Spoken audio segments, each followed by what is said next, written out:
Rated M for mature. Who are you counting on? Hey. Who are you leaning on? Who are you counting on? Hey. Hey, so. Whoa, whoa, whoa, whoa. Hey, they tryna block all my blessings. They thought I lost the snapping. I bet on me and my team. ISO is what I'm rapping. Who are you counting on? Mercury Racing was forged in the heat of competition. The will to win is in our DNA. Competition isn't just what we do, it's our proving ground. It's about the pursuit of power, performance, and endurance that pushes our limits and yours. We create premium marine power to take you faster and farther. The world offers limits. Mercury Racing offers freedom. Live wide open.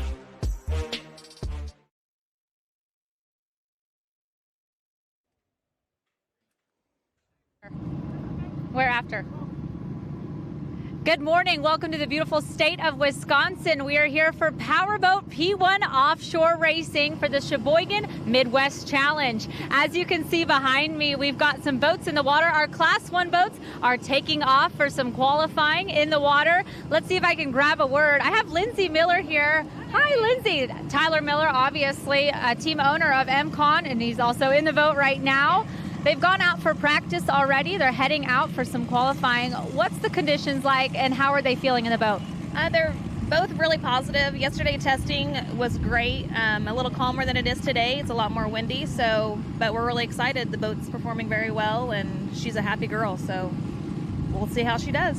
Monster Energy MCon team is coming off that win in Lake of the Ozarks. So obviously there's a lot of high spirits going through the team and trying to keep up that momentum going into this weekend. Yes, a lot of momentum. Tyler's back in the boat, both boats actually. So coming off, his back surgery and everything. So he's very ecstatic to be back in the saddle again with Myrick and on those throttles. So we'll see how they do. And that's right. This is not just Class 1. You guys have quite a busy weekend here. Yes. Yep. We have the Super Cat also. We tested her yesterday as well, and she did phenomenal. And then we will run her actually tomorrow for racing. So pretty exciting time. Excellent. Well, you guys are always a team to watch out for here on the water. I hope so. All right. Thank you, Lindsay. Of course. So a lot to get to this weekend. We've got quite a packed schedule of racing here today, but for now we're just going to head out to watch some qualifying. I think you can catch behind me, we've got the DF Young Goodboy Vodka boat that is getting ready to go out. It looks like the crews are just battening down the hatches. Drivers are in there. And then also over here we've got some boats coming out. So let's get to some qualifying. These boats are going out. I can't wait to see how they do on the water. Let's throw up to the commentary box and say hello to our team. Gentlemen. Thank you, Taylor. Welcome to Sheboygan, Wisconsin. Mike Uwaski, Matt Trulio. We were here live for the first event. Now we're back for the second year in a row. Taylor down there in the pits at the Yacht Club, connecting with some teams down there. Matt, good to see you again. Welcome back to Sheboygan. Oh, it's great to be back to Sheboygan. I couldn't wait to get back here after last year. It's a very different event, though. Same race course, more boats. Not two. We've got Super Cat, we've got Bracket Class, but that's not what today is about. Today is about Class 1. Class 1 qualifying. We're going to have the factory 450 stock boats come out later, and we're going to have Super Stock all race here on day one in Sheboygan. Last year, it was the Mercury Racing Midwest Challenge. Of course, it was Mercury's 50th year anniversary, and they put on a huge event up here. But it was boats that were not necessarily were limited to the Mercury Racing products. They either had the 450Rs, the 300s that they run in Super Stock, or the 1100 programs. This year, for 2024, they've opened it up to all of the classes in boat racing, and almost 45 boats have shown up here in Sheboygan. Yeah, and as you were saying earlier to me, Mike, almost every team out here has some Mercury Racing part on it. Well, not even a Mercury Racing part, but a Mercury product, a Bravo outdrive, a trim pump, anything. There's so many, Mercury is such a dominating force in the industry, not just from the racing perspective, but just from the pleasure boat perspective. Of course, Mercury Racing, a sponsor of Class 1 and P1 offshore racing, but located in Fond du Lac, Wisconsin, not too far from where we are here. But what a beautiful day out here on Lake Michigan, but it's cool and it's windy. Yeah, we've heard a lot of complaints about the weather from people who were hoping for it to be warmer. For me, thin-blooded, I definitely like this. It's in the high 60s, low 70s right now. not going to get much warmer today. It's just going to be gorgeous. Yeah, it's only going to be about mid-70s today, high 70s tomorrow. I don't know what the wind is going to do tomorrow, but it is blowing dew off of the west. And as we watch some of these boats out here in testing, they are crab walking quite a bit, running down here towards the Blue Harbor Hotel, which is where Matt and I are located. So today we're going to have Class 1 qualifying. That will come up first. Should start at about 11:50 a.m. After that, we will have the Super Stock race, the most crowded class here and in offshore power racing in general right now. Absolutely. We're looking at 13 teams starting. Two of the teams, Performance Boat Center isn't here, and TS Motorsports is not here. And they're two very competitive teams. TS Motorsports Factory 450. Yeah, Factory 450. But we do not have Performance Boat Center Fast Diesel Fuel Systems. As Matt said, they are not here and on Lake Michigan, so we will miss that team. And after that, we will have the Factory 450R, the Factory Stock 450 teams taking out with the MTI and Doug Wright powerboat entries in that class. 3 very exciting events happening today. Then tomorrow we will have Super Cat. We will have all the bracket classes coming to you live tomorrow, plus the Class 1. And we have a Class 1 race today in the afternoon. After the Super Stock, 450 Factory Stock, and Class 1, we'll wrap up our third race of the day. You know, one of the differences between this year and last year is all classes had Saturday and Sunday races. Yep. This year, the only class that has 2 races today and tomorrow is Class 1. Class 1, and it's counted as 2 separate races. This is the third stop of the P1 APBA National Championship Series, but it is stop 4 and 5 for the Class 1 group because they ran 2 races out at Lake of the Ozarks. It was scored as 2 separate races, and this will be scored as 2 separate races as well. Well, now right now you have Monster Energy MCon, leading the points chase. DF Young is right behind them. 2 races, anything could change. I mean, there's a lot to be accomplished here by either team. And there's a variable that's now come back into the fold, that being XINSURANCE, Britt Lilly, and Randy Kent, getting that boat in the water last weekend in Michigan City. Just go out there and shake the bugs out of it. They've come out here this weekend to put it to this Class 1 team. Talk to Britt. They're still trying to learn the boat and get each other figured out, but they expect good performance today. Yeah, I interviewed Britt a couple days ago, and I've never heard him happier. Just to be back in the boat, to actually get to use that boat because he hadn't been in before. Now, it's a different role for Britt, though, right? Britt's always been a driver. He's always driven either a Super Stock. He did it with Nick Scafidi years ago. He's driven WHM. Now he's driving Dirty Money. He's driven his own boat, so he's always driven. Now, this role of going over to be a throttle man, that's a completely different position for him in a boat that's not a typical boat to throttle. And he told me that was the first race boat he'd ever throttled. I found very hard to believe. I think I made that statement prior in the year. It doesn't surprise me. I was fairly certain that was going to be an accurate statement, saying that was probably the first race boat. He's just a driver. He took to being a driver in his Mod V and his Stock Vs, his extreme boats, his old one and his new one. He was just always the driver. Ronnie Elmland started throttling for him. Actually, his dad, the late Art Lilly, started throttling for him when Britt first started, and that was going to be in Stock V. And then Ronnie Elmland took over for him. Then Kevin Smith jumped in the seat. So there's been a couple different throttlemen that Britt's raced with, but Britt has always driven now to jump in the throttle seat. And again, a twin-turbo motor. Talked to Steve Curtis at End about this. Talked to Billy Moore a lot about this. It's not like throttling your average boat because it doesn't create that instant power. Here is boat number 18, Team Defalco Racing. This is their victory hull. They got rid of their outer limits and built this boat. Billy Moore, of course, put this boat together, and they really like it, Matt. They're very happy with it. These guys just had an incredible adventure over in Palermo, Italy. Yep. They raced in the Grand Prix of Palermo in the XCAT series, and Billy Moore got to do the qualifying round, and then Mike Falco got to do the actual race with Giovanni Carpatella. Yep, and that's the 222 offshore boat. Darren Nicholson, who's good friends with Mike DeFalco, called Mike and said, hey, I can't make it. I have a prior commitment. Do you want to come out here and race? And, of course, Mike jumped on the opportunity, so they got to go to Italy and see what XCAT is running. I would not be surprised them doing both next year. I hear Mike DeFalco wants to make a big commitment to racing. I hear he wants to be involved. I hear there's some things in his future that are happening, so it'll be interesting to see what Mike comes out with for 2025 and beyond. Yeah, what Billy told me is that Mike just genuinely loves racing. And Billy says that his job is to constantly keep the fun meter pegged so that Mike will continue to enjoy offshore racing. There is the DF Young 50-foot Mystic, Alex Pratt. and Rich Wyatt. Of course, they were our winners in Cocoa Beach, Matt, beating Monster Energy MCon. That's why they are currently second in points. I'm interested to see what Defalco can do, though. Billy and Mike have really started to work on that boat. They're really starting to get into their groove, but you can't count out Alex and Richie. They're starting to come in their own, too. They started racing in Cocoa Beach together, and they're starting to get it figured out, and I believe they're going to be fast here. They were your winners last year on day 2 here in Sheboygan. Yeah, they've been growing in experience and comfort in the boat all the way through.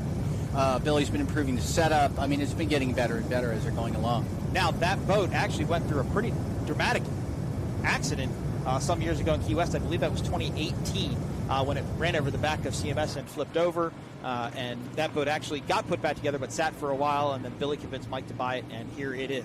Here is the 50-foot Mystic, though, boat number 17, DF Young, Goodboy Vodka. You can't miss a Mystic, Matt. No, and that might be one of the, obviously it's a subjective call, but that might be the prettiest boat in Class 1. All apologies to the rest of you.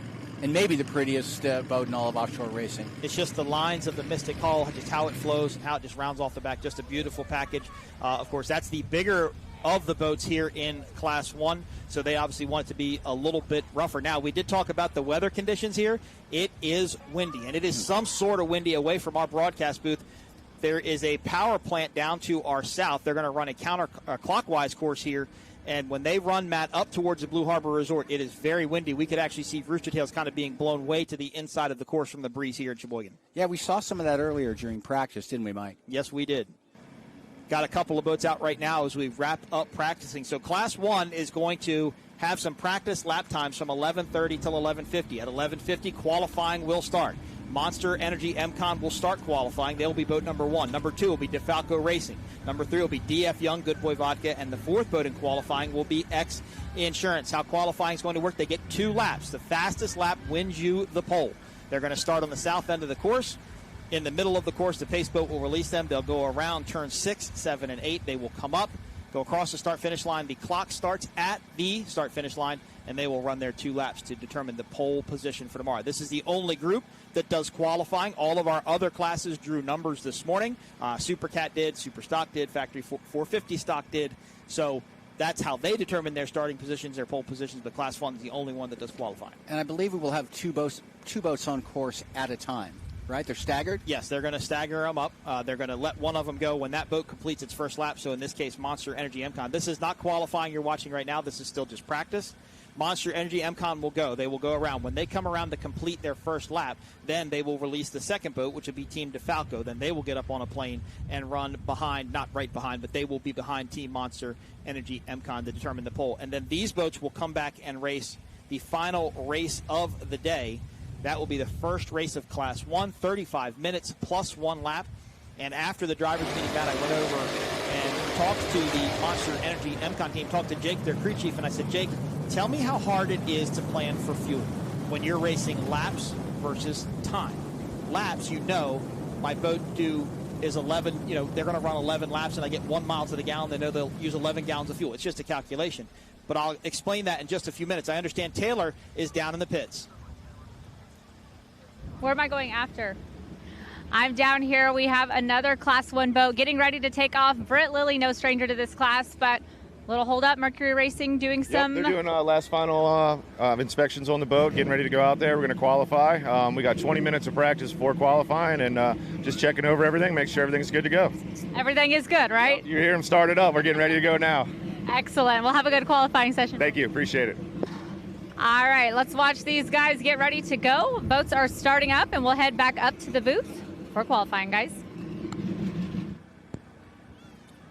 Thank you, Taylor. Of course, Britt Lilly, the gentleman we were talking about, stepping into the throttle man role for the first time in the XINSURANCE MTI. Of course, that boat is going to be its second time out here in Sheboygan, Wisconsin. It'll be interesting to see what Britt and Randy can do. Never raced together before until last weekend in Michigan City. So not only do you have to learn the boat and learn what you're doing, but you've also got to learn your teammate. There's a driver and there's a throttle man. The way I compare it is when you go to leave here, the races at the beautiful Sheboygan, Wisconsin, Blue Harbor area, Matt, you can drive the car, and I'll give it the gas, and let's see if we can make it home. Oh, I don't think so, Mike. It's going to be a tough one. So if you're married, trust your wife to steer the car while you give it the gas. I don't think she's going to trust you to give it the gas. There is no other sport in motorsports, at least, that requires the level of perfect coordination that offshore racing does when it comes to syncing and driving between throttleman and driver. Yep. It is, if they don't get it right, they're slow. If they get it very wrong, they crash. It takes a half a second to lose a race. You can make one mistake, and that's going to be it. And the best of these guys, they have to practice. They go out and test. It doesn't just come on Sunday.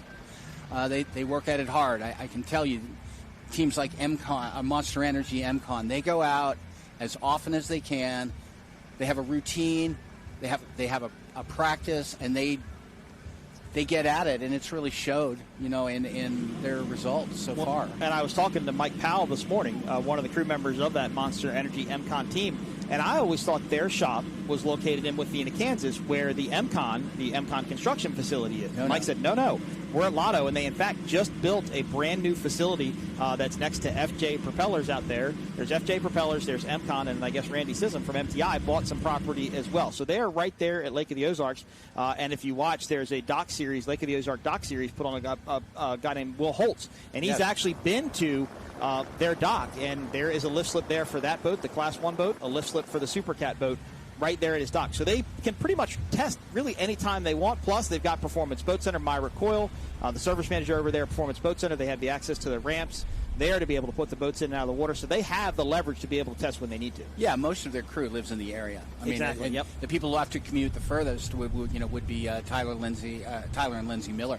Yep. The rest of those guys are down there all the time. So if Myrick needs to get that boat out on the water just to fire it up and check something small, and Jake, their crew chief, works as a technician at Performance Boat Center. So again, they can go out and test that boat when they need to. It's an amazing program. They're not professional racers in that they make their living exclusively from powerboat racing, but they are every bit a professional racing team. Yep. So here we see DF Young, Goodboy Vodka. They are out practicing. They did practice a little bit earlier this morning. They may have gone back and made a gear propeller change to try and find a little bit of speed. Most everybody did practice yesterday. Conditions were completely different, though. We did not have this breeze out of the west. And we can look out of our commentary booth, Matt, and see Whitecaps heading almost due east across Lake Michigan. So as these boats now run between buoy number 8 and buoy number 1 across the start-finish line, they'll crab walk, and what that means is the wind is actually blowing the boat sideways as they come down the straightaway. There we see the official course here in Sheboygan, 8 turns, and of course the Monster Mile going to run you between turn number 8 and turn number 1 along the beautiful beaches here on Lake Michigan. The Monster Mile has come back. It has come back, and that's going to be the determining factor here for qualifying. As DF Young Goodboy Vodka. Of course, Goodboy Vodka got tons of promotional material here. They are a sponsor of P1 Offshore Racing. Tons of promotional material here in Sheboygan. They had their trailer set up last night at the block party, which was great in downtown Sheboygan. Alex Pratt, of course, Goodboy Vodka. Every pour helps a pup, the company slogan. He's a bit like a rock star out there. You can't get close to him. He's got kids around him looking for his autograph. Alex has done quite a job creating that brand and bringing it into the sport of offshore racing. He has. Now, Alex actually ran with Randy Kent last year in the XINSURANCE boat. Hugh Fuller was the driver of DF Young last year in Sheboygan, so a team change to what we saw last year. Not uncommon in offshore racing. Not at all. Alex Pratt and Rich Wyatt. There is the XINSURANCE MTI. That boat is actually completely different than any other boat out here, simply for the fact that that is a rudder boat with a fixed number 6 drive. Now, the number 6 drives, when I mean fixed, they do not turn. Only the rudder will turn. Defalco's running surface drives. DF Young's running surface drives. And MCon Monster Energy actually changed from surface drives to the number 6 drives. So this boat is actually completely different, and just being an MTI makes it different within this class as well. As Randy and Britt get ready to go out and qualify. So let's answer some questions about these Class 1 boats. They're about 50 feet in length, a catamaran hull. They both have all have twin engines. Mercury Racing 1,100 horsepower with rudder steering, except for Monster Energy MCon, as I mentioned. The Mercury Racing 1,100 horsepower twin turbo engines power all of the boats And they have a fully enclosed race design canopy with special deflection to allow the water to deflect around in case there's an incident. Of course, they can go as fast as they need to win their race. Anywhere from about 140 to 150 miles an hour is what these Class 1 boats will do. And I would like to think they're going to be doing that today. As we take a look at the course here in Sheboygan, 8 turns. We're going to make all right turns except for one dogleg. That's turn number 5. Of course, the Monster Mile between turn 8 and turn 1 here on Lake Michigan. Helicopters are up in the air. They will be out to support qualifying. Again, Monster Energy MCon, Myrick Coyle, and Tyler Miller. They will go first. Matt, why don't you run through the rest of the entries in Class 1? Well, as Mike just said, we're starting off with the Monster MCon team of Myrick Coyle and Tyler Miller. The Team Defalco, Billy Moore and Mike Falco in that boat. DF Young, Alex Pratt, and Rich Wyatt. Last but not least, the X-Insurance boat of Randy Kent and Britt Lilly. And there is the X-Insurance boat. So that boat actually blew over in Key West last year, had Grant Bruggerman and Randy Kent in it at that time. And if you look closely, they took it downtown for the block party in Key West, the Friday night party on Duval Street, and they actually let the participants sign the boat, and there's still a lot of signatures throughout or all over the hull of that MTI. Yeah, there were some spots that were completely white. Yeah, you know, yep. Worked perfect with a black Sharpie because they sanded it down to that level. Exactly. That crash looked like it would destroy any given boat, and yet they were able to repair this. It destroyed it. I mean, Britt said it was pretty much could be considered totaled at that point, but they were able to get it fixed and able to put it back together. Now I was going to. Good. So X-Insurance heading out to qualifying. MCon Monster Energy is going to go first. They're going to run 2 laps. Fastest lap determines your pole position here in Class 1. The first race will be later today. After the Super Stock and 450 factory stock races, we'll have our first Class 1 race, 35 minutes plus 1 lap as we wait to get qualifying underway. As I was saying earlier, with these conditions, I would expect these laps to be really fast. I think they're going to be able to run close to their top speed through much of it. I don't think so because the wind is blowing so hard. I talked to a couple of teams in the pits this morning, and the problem is the crab walking with these boats. They've got to steer into the wind, and anytime you turn the rudder or you turn those drives a slight little bit, you're going to scrub speed off. And the wind is blowing hard enough. It's blowing the rooster tails into the center. Of course, it's going to blow them hard enough to blow them sideways, and they're going to have to steer into it. Which will slow them down then. A little bit, yeah, a little bit. Well, we'll see. There were some talks of some of the Super Cat boats, if these conditions stay as they are for tomorrow, that some of the Super Cat boats deal worse with a crab walk than other boats do. Some boats you have to steer into it a little bit more. So some teams were saying we'd like to see the wind. Some teams were saying they wouldn't like to see the wind. So it really just varies on the boat and on the setup. Well, and any time you're steering, you're turning either drives or in the case of that one boat, you're turning rudder. Yep. You're creating drag, and that's slowing you down. Well, and we've told this story many times in our broadcast career together. If you watch Bob Teague and Paul Whittier, used to run Super Cat Light and number 77 Amsoil, if you watch their onboards, when they go down the straightaway, Paul Whittier will actually take his hands off of the wheel. Not like rest him down on his legs, but he just hovers him over top of the wheel because Bob does not want him to turn that steering wheel. Now, when they go into the corner, Bob sets the boat, and it becomes Paul's boat to go through the corner. So when you're running down the straightaway to get the maximum amount of speed out of a number 6 boat or a rudder boat, you do not want to turn that wheel. That's correct. And if you're running in this breeze, a crab walk is basically, if you look at a car with a bent frame and it walks kind of to the side, it's the same thing. You get that same effect. And it's really kind of flat between where we are at Blue Harbor and the power plant on the south end of the course. Matt, it's a pretty open area right there. So I think the breeze is going to be pretty significant coming offshore out onto Lake Michigan. Wind is coming due out of the west from everything that we can see. There is a dog leg here, and that is going to be turn number 5 before they head down to turn number 6. Again, running clockwise, making right-hand turns. Now, all the Class 1 boats look like they're down in the milling area, which would be in the center of the race course. Martin Raby and Jim Jackson are starters for P1 Offshore. Will let the boats go per Dale Owens race control information.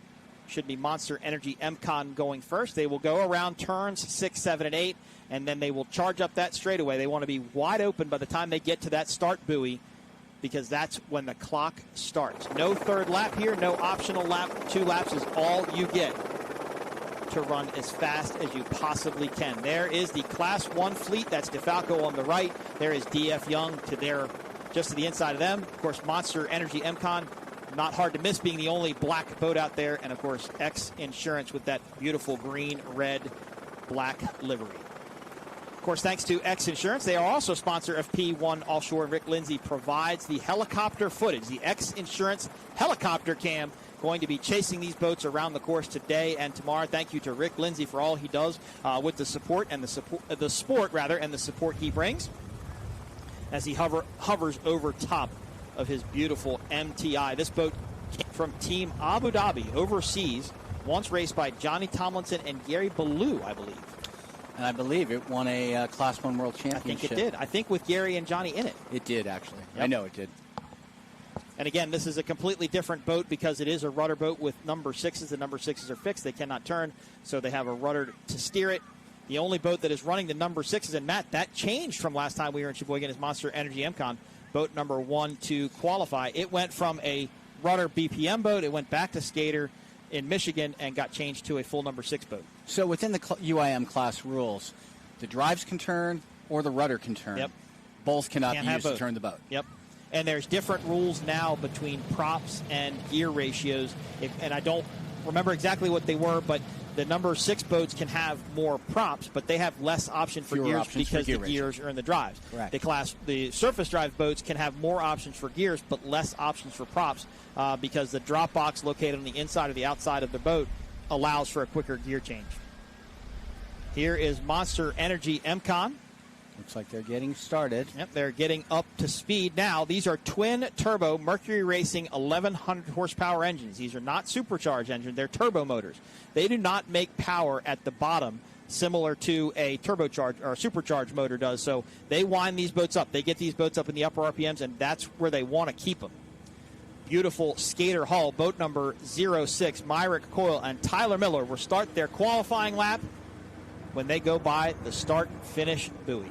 That is the most recent Class 1 boat built. It is. Just a year old. Yep, it is. And already significant changes made to the design as they've got the X Insurance helicopter in tow.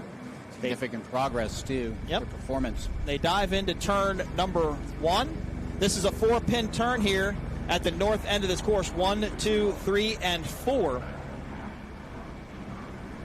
As we look at that skater hull. Now, they realize they don't have to go as fast as they possibly need to on the first lap. They may just want to sight the course just a little bit. I think conditions may have changed slightly, but what we were talking about with fuel between Class 1 and Supercat, the two classes that the MCon Monster Energy team or Monster Energy MCon team run, this boat will run 35 minutes plus 1 lap, so it's a timed race. The Supercat boats will race a lapped race. Again, as I mentioned, 11 laps, but I think tomorrow they are going to run 10 laps here. So if your boat gets 1 mile to the gallon, okay, and you're running 10 laps on a 5-mile course, you know you're going to burn 5 gallons of gas. I don't think my math was right there. I apologize. I had that going better in my head. As we will look over to see if we can get some updates on scoring. They are on the back straightaway now. They're headed down into the dogleg. This is the only left-hand turn through turn number 5 into turn number 6. Monster Energy MCon on their first lap of qualifying. As we go over to our score, let's see if we can start to get some times. X Insurance, nope, I apologize. According to my screen, that's not correct. Defalco should be up next. So, Matt, as Monster Energy MCon exits the turn, now Defalco should be getting up on a plane and starting to run so they can stack it up behind this skater boat. That should be happening momentarily, Mike. Went out real wide through that turn. That was an interesting line. I hadn't seen anybody run that through practice yet between 7 and 8. They actually ran out more towards the beach. So, Matt, I think what they're doing, what Myrick and Tyler are doing, is they're anticipating that breeze. They're anticipating that crab walk. They're anticipating that boat getting pushed down. Look, the boat can get pushed over as long as you line yourself up with where you need to be. Right. You just don't want to have to steer to it. If you can hold the boat straight and get the wind to force you to go over there, that's okay. It's not a bad thing. They're not putting themselves in any sort of dangerous position. They're playing the wind. Right. They're just letting the boat run as they can. Monster Energy MCon, this will complete lap number 1 of qualifying. We will look for a time here on our scoring app here shortly. I do not see Defalco going, so I guess maybe we're going to run 2 laps on our own, or each boat will run their own 2 laps before the next one gets out. around turn number 1. There's buoy 2, going to buoy 3, then buoy 4. Starting their Should be seeing a second lap lap. time soon.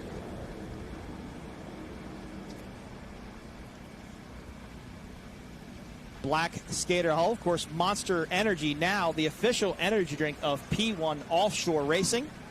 Glad to have Monster Energy on board. Look for the Monster Energy girls, look for the Monster Energy drinks all over the pits here in Sheboygan.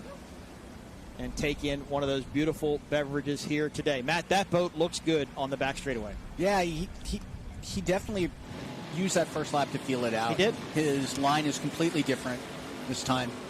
Pushed out a bit. Boat looks good. Boat looks flat. Of course, this was a BPM surface drive boat. They just never felt they could get the boat where they wanted. They felt they never could get it dialed. They didn't have the feeling that they had. And when I talked to Tyler about it in depth, he brought up a very good point. All their experiences in Supercat, all the experience was with that skater with number 6 drives. And, of course, that's a brand-new boat. That boat now 3 years old. And that's where their experience was. And they felt as a team, as a whole, that if they went to the number 6 drives on their Class 1 boat, they would feel better about their setup and their abilities in that boat because of the experience they have in Supercat. That's absolutely what he told me as well, Mike. And you know, it makes sense. It does. Just because everybody else is doing it one way doesn't mean it's going to be the right way for a given team. And this is the only team that is running Class 1 and Supercat, 2 individual boats on a combined team throughout the entire sport. All of our Class 1 teams solely focused on Class 1 racing. Now, I hear that could change in 2025 with a team or two, but we will let Speed on the Water report that in the off-season. I certainly hope so. Sounds like a better idea than speculating now. Yeah, whatever. Monster Energy MCon, this is going to complete lap number 2. They did a 2-minute and 30-second lap. A 2:30.04 was their first lap. So that is going to set the bar for the rest of these teams. Now, these teams all have spotters on shore, and I guarantee they all have stopwatches saying, look, this is what this boat did. This is what you need to do. They ran a really tight line that time, Matt. Look how much they tucked in towards that finish buoy as they come across and complete lap number 2. Lap number 1 was a 2-minute and 30-second lap. And we will look for Defalco. Surprising to look out, Matt, in the milling area and not see Defalco up on plane yet. Look. As they head now into turn number 1, they will head back to the pits and probably not crane that boat out at this point. They probably have put enough fuel in it and everything to make everything ready for the afternoon race. Looks like something is starting to happen out there. Yep, now, I do see a Mike. rooster tail come up. There So we let's go. see if Monster Energy MCon could better their 2-minute and 30-second lap from lap number 1. Defalco should be up next. Then it's DF Young, Goodboy Vodka. And Matt, while the spotters for these teams won't have the official times, they will have a pretty good idea of where the boat prior to them ran to know where they need to be. I'd say they'd be within a tenth of a I second. think so. That's reasonable. There is Defalco, the lone victory hull. Of course, Billy Moore and Mike Defalco on board. This team raced in Outer Limits here last year, did. and no disrespect to Billy or Mike, but just kind of always struggled with the Outer Limits. Never got it where they wanted it to be. I don't think Billy was a huge fan of the boat, to be honest. This boat has been for quite a few years. In fact, it only raced a limited number of times after the wreck with CMS. Billy went to Mike and said, look, I think this is the boat we need to buy. I think this is the boat that's going to be competitive. And they went out and purchased it. Of course, it needed a lot of work, completely re-rigged down at Billy's shop in North Carolina, and then made its debut in Cocoa Beach. Matt, they did the same thing. Look, they went out really wide. They're anticipating that crab walk, again, to push them down to turn number 1. No, you're definitely going to be correct on the speeds. They're going to be a little bit lower than I expected them to be for sure. Now, these boats handle completely different than a number 6 boat does, because a rudder boat will turn significantly sharper than a number 6 boat will, especially if you really carved on it hard. They ran a really kind of a wider line through that turn from what I can tell between 1 and 2. Now, this team was out here testing earlier today. Still a 2-minute and 30-second lap leads for qualifying in Class 1, set by Monster Energy MCon.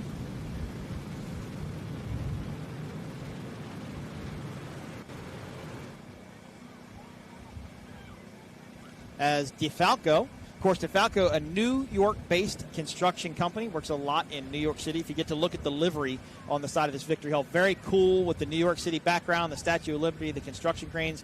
And Mike has put on, Mike, for being his second year in racing, has really brought an excellent show to the pits. His equipment is beautiful looking. He does a great job at keeping it clean, and they have brought a nice program to the series. Yeah, and that was completely redone in the off season. It's got a little bit more vertical oomph to it. Yep.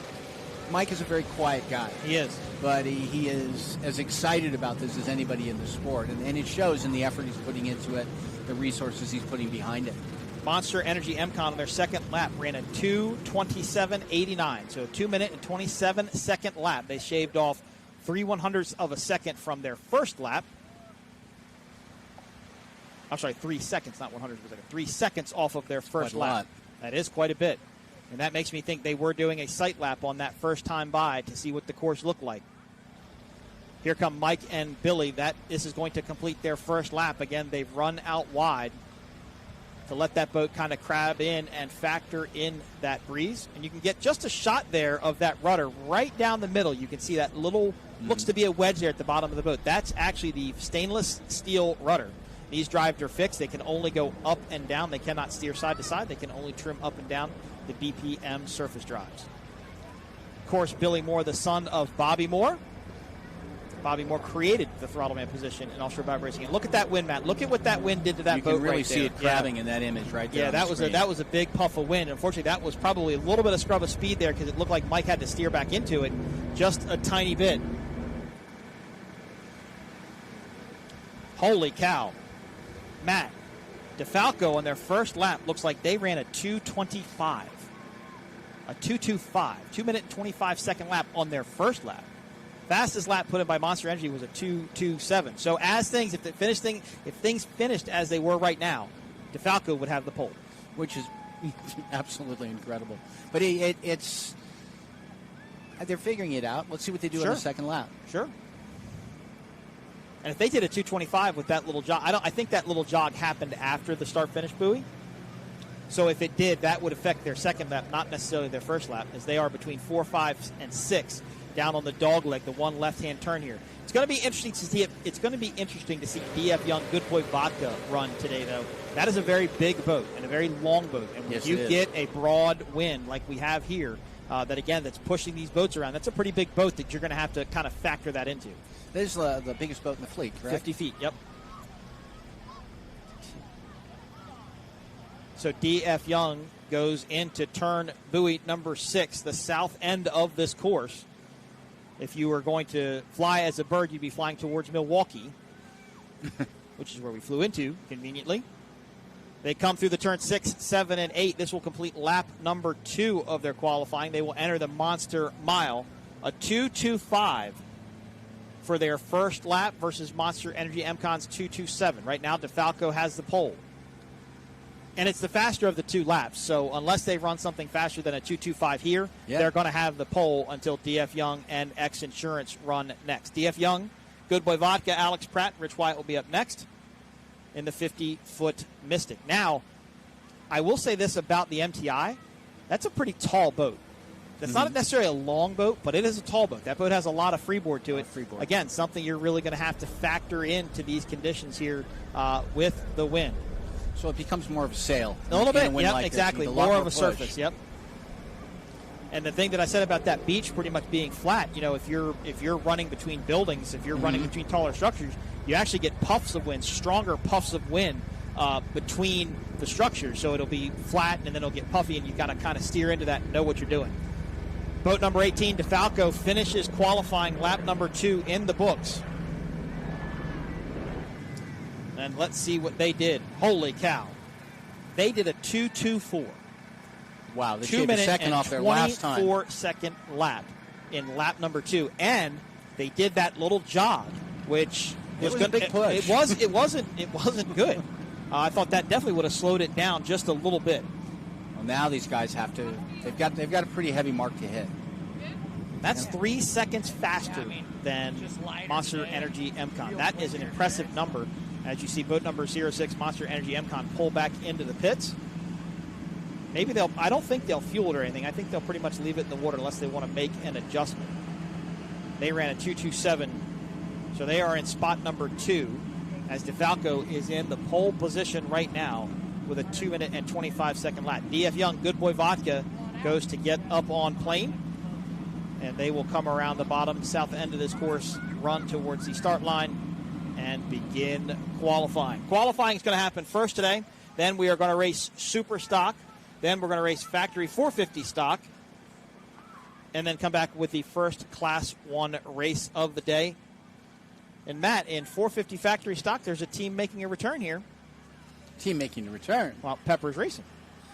Not necessarily to 450 factory stock because he's running the 500s, but it's been a long time since we've seen Peppers out on the race course. Good to see the Stancombe, George Stancombe and Michael Stancombe back on the race course. All right, Taylor is with the Monster Energy MCon team. Taylor. I'm down here with Myrick Coyle. The Monster Energy MCon boat has just come in. I was just going over your qualifying times with you, and you can see yours there along with Defalco's right below that. How did the boat feel out there? It actually felt loose. Wind blowing you around, and we're trying to free it up to get it to go. At the end of the straightaway, there was a lot of wind coming up under the tunnel, and we actually had to pedal it and slow it down before we went into the turn. Most of the time, we can usually leave it flat out. We got a little work to do and get ready for these guys. They're obviously fast. That doesn't mean anything once we get to race day. Obviously, anything goes out there. It comes down to not only the conditions, the speed, but you guys in the boat making those decisions. Yeah, and honestly, qualifying is important, but it's not, the end of the day. So we did make some cautious, judgments, trying to, keep the boat under control, and, that's how it ended up. All right, well, we're looking forward to getting out there for racing time. Thank you. Let's go. All right, let's head back up to the booth and check on some more qualifying. Gentlemen. All right, as DF Young, Goodboy Vodka is out running right now on their first lap. Myrick's one of the smartest people I know, I think, because he made me think of something while he was talking. And I didn't think about this while we were qualifying, but that boat's a number 6 boat. And a number 6 boat, when it's up and running at speed, it's about a quarter of the gear case in the water and the skeg, and that's it. On the rudder boats, you have the fixed surface drives and you have the long rudder. It's about 4 feet long from top to bottom.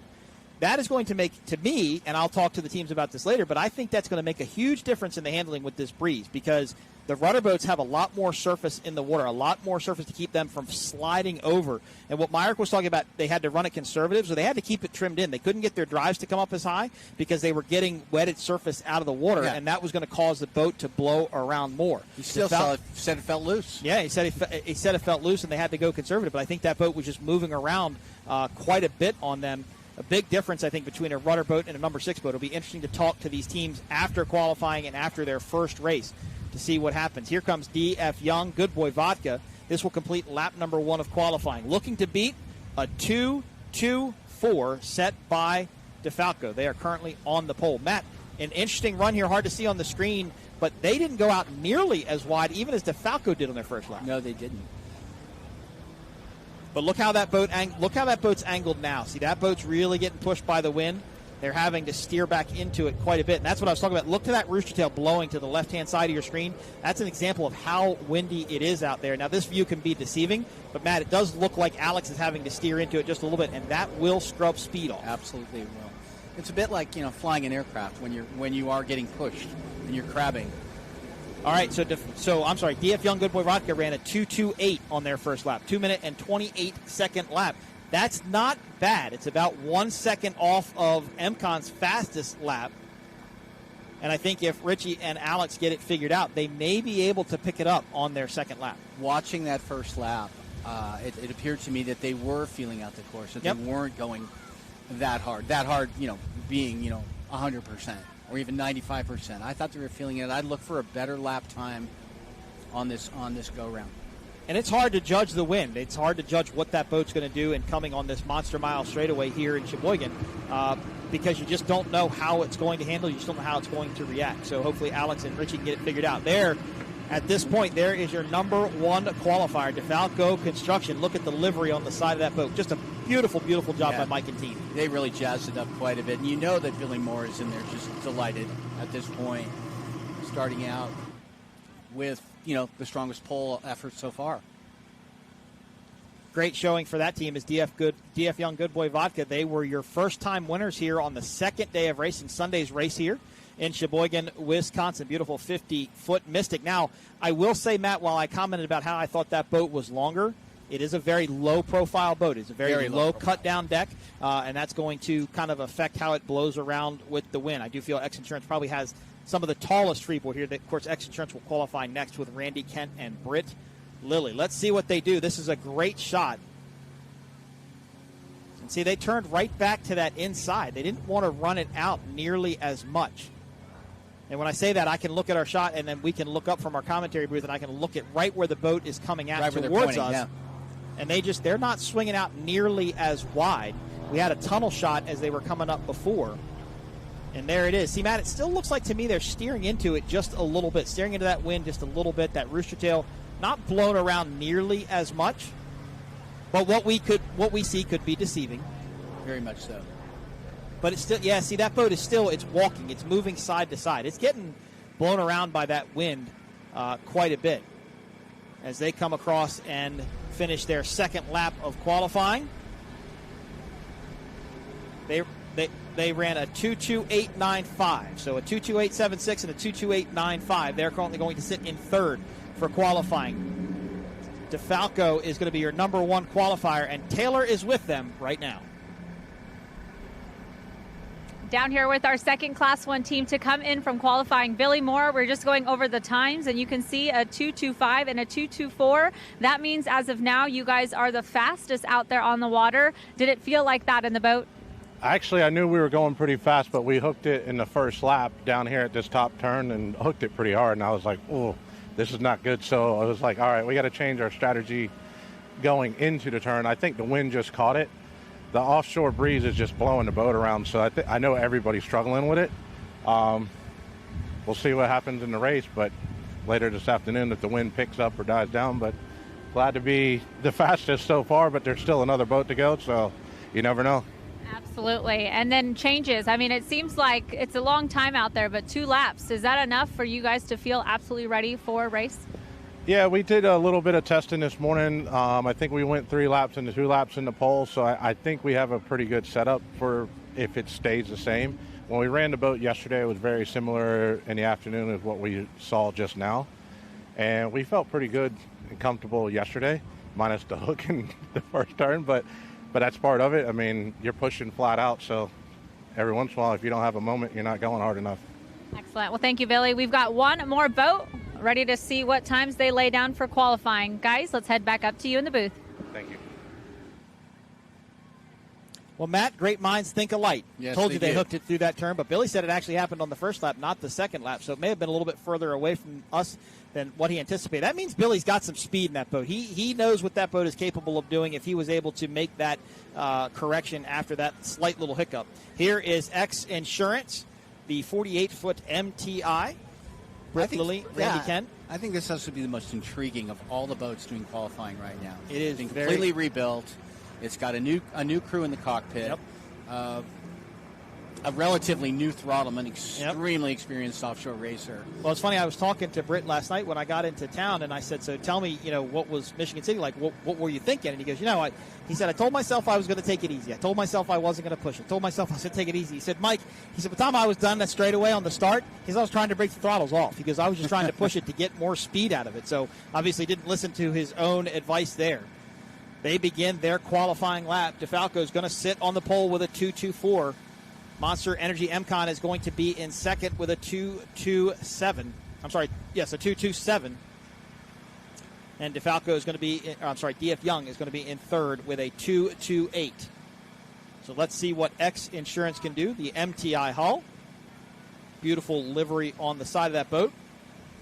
And they have the XINSURANCE helicopter in tow. There we are. The XINSURANCE helicopter aerial footage. That's the Blue Harbor Resort you see there in the upper hand right of the screen, the beautiful beaches here in Sheboygan. really cool. I was flying into Milwaukee yesterday, Matt, and I told my wife and my son who were on the plane with me that it looked like I was flying into Florida. Yeah, it was just clear, crystal clear. You could see all the sandbars and the different colors. And you could see it from our vantage point here at Blue Harbor quite well. And it was just an interesting way to see the water. Never quite looked at it that closely. You know, looking at that shot, it's just impossible to understate how much X-Insurance puts into this sport. Yep.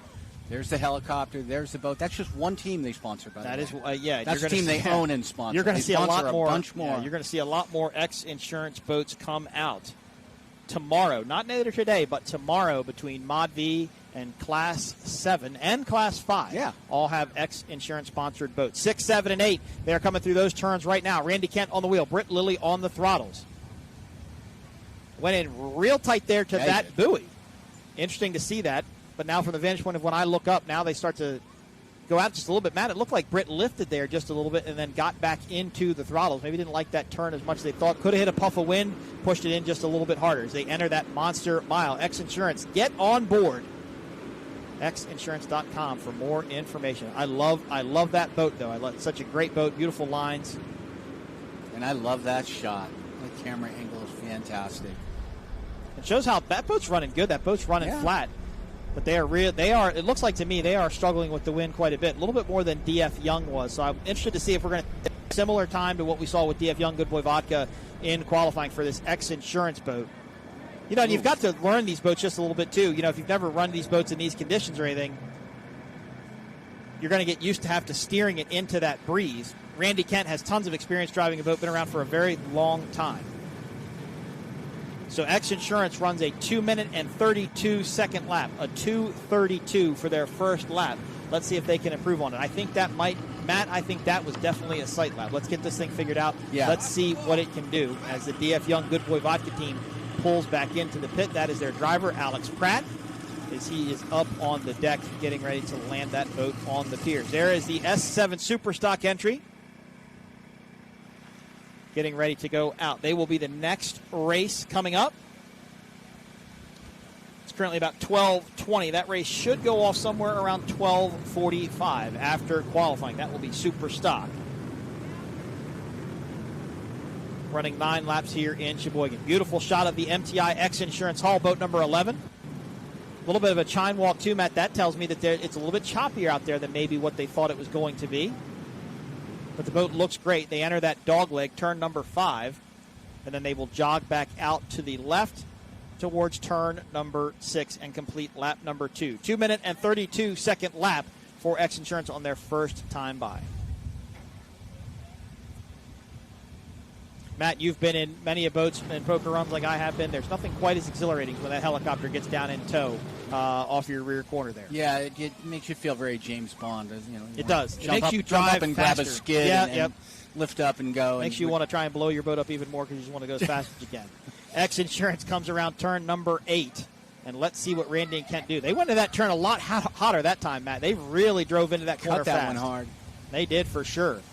And back on the gas with these Mercury Racing 1100s. Of course, Mercury Racing has a nice display set up down in the pits.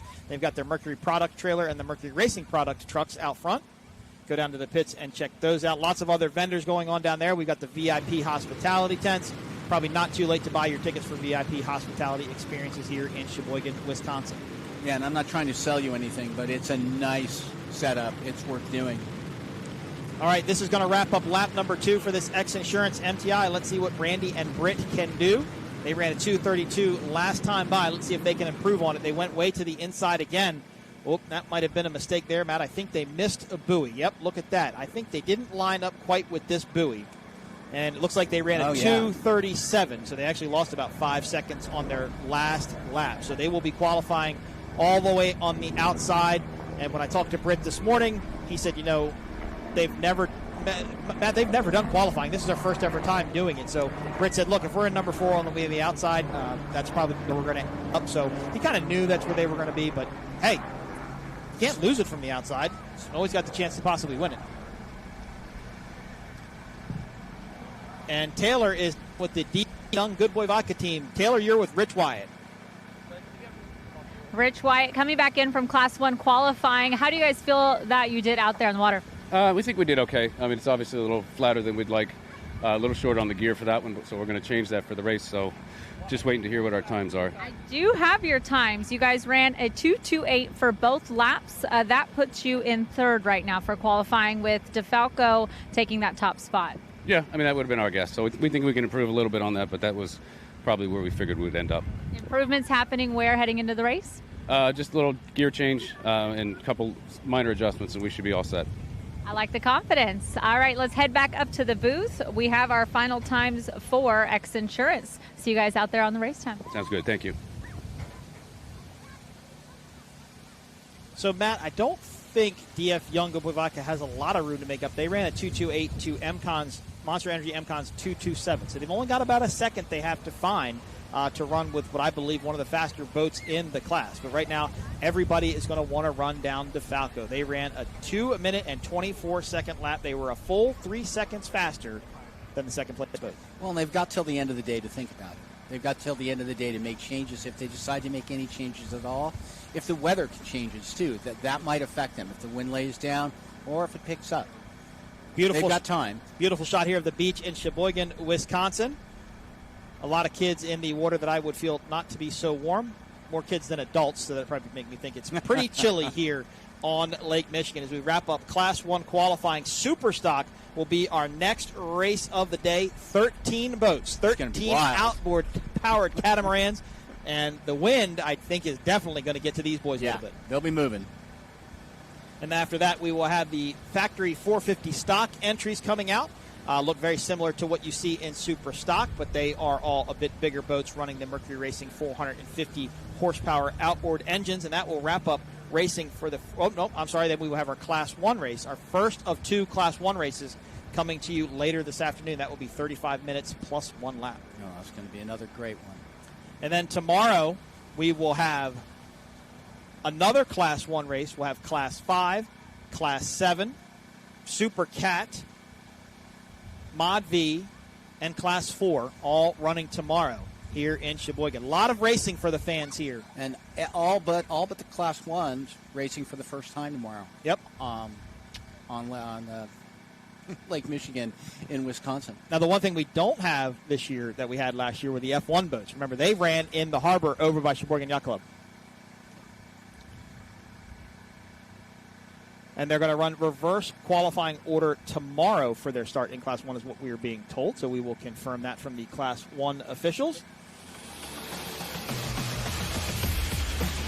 But a beautiful day here at Sheboygan. Class 1 qualifying is complete. Defalco number 1, Monster Energy MCON number 2, DF Young Goodboy Vodka number 3, and XINSURANCE in the 4th place spot. You can guarantee these teams are going to go back and do a little bit of work, just like Rich Wyatt said. Oh, yeah. As we wrap up the first event here in Sheboygan, Wisconsin for the Midwest Challenge 2024, produced by P1 Offshore. Go to p1offshore.com for more information. Follow us on Facebook as you look at Class 1 qualifying. There is number 1. They are Defalco. Billy Moore, Mike Defalco, getting it done with a 2 minute and 24-second lap. Pace boats will head back in. They will gather up the super stock boats, and we will get ready for race. Well, it's race number 1. Really, that was qualifying. Race number 1 will come up next with super stock. We're going to take a short commercial break. Oh, I'm sorry. We have Taylor down with the XINSURANCE team. Go.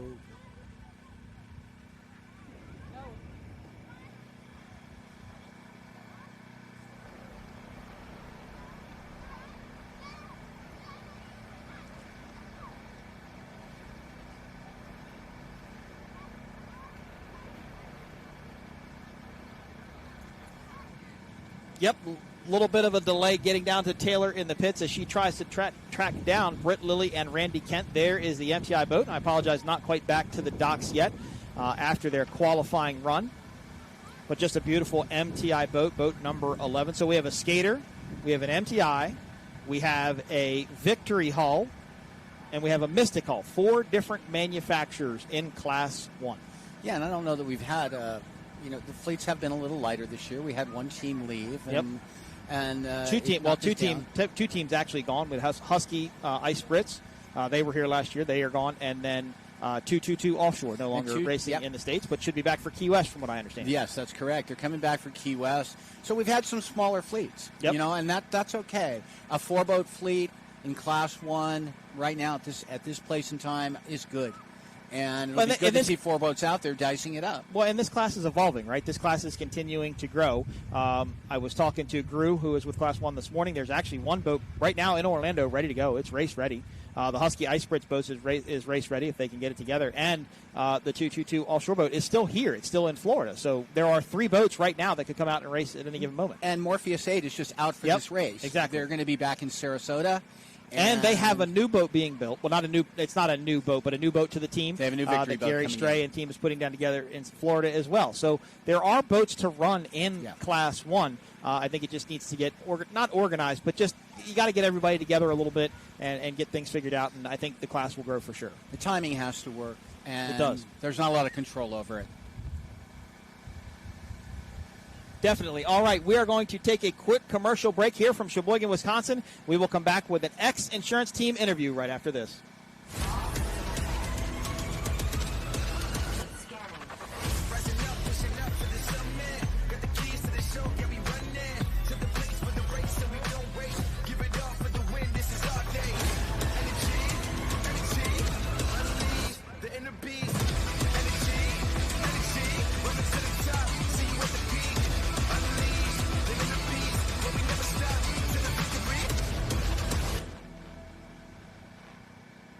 It takes your breath away.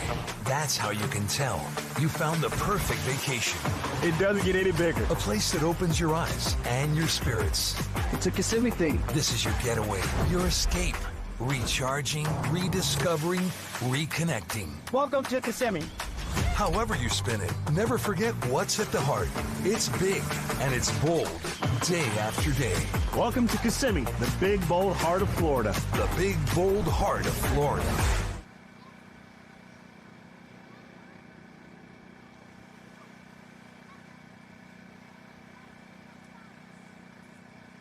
Beautiful shot of the harbor here in Sheboygan, Wisconsin. That's the yacht club to the left-hand side of your screen. That's where the pits are. That's where Taylor is with the X Insurance team. Great things happening down there in the pits. The VIP tent. We've got a little RC car Traxxas booth there outside of our screen. The Mercury, Experience trucks right there. A lot of things happening here in Sheboygan.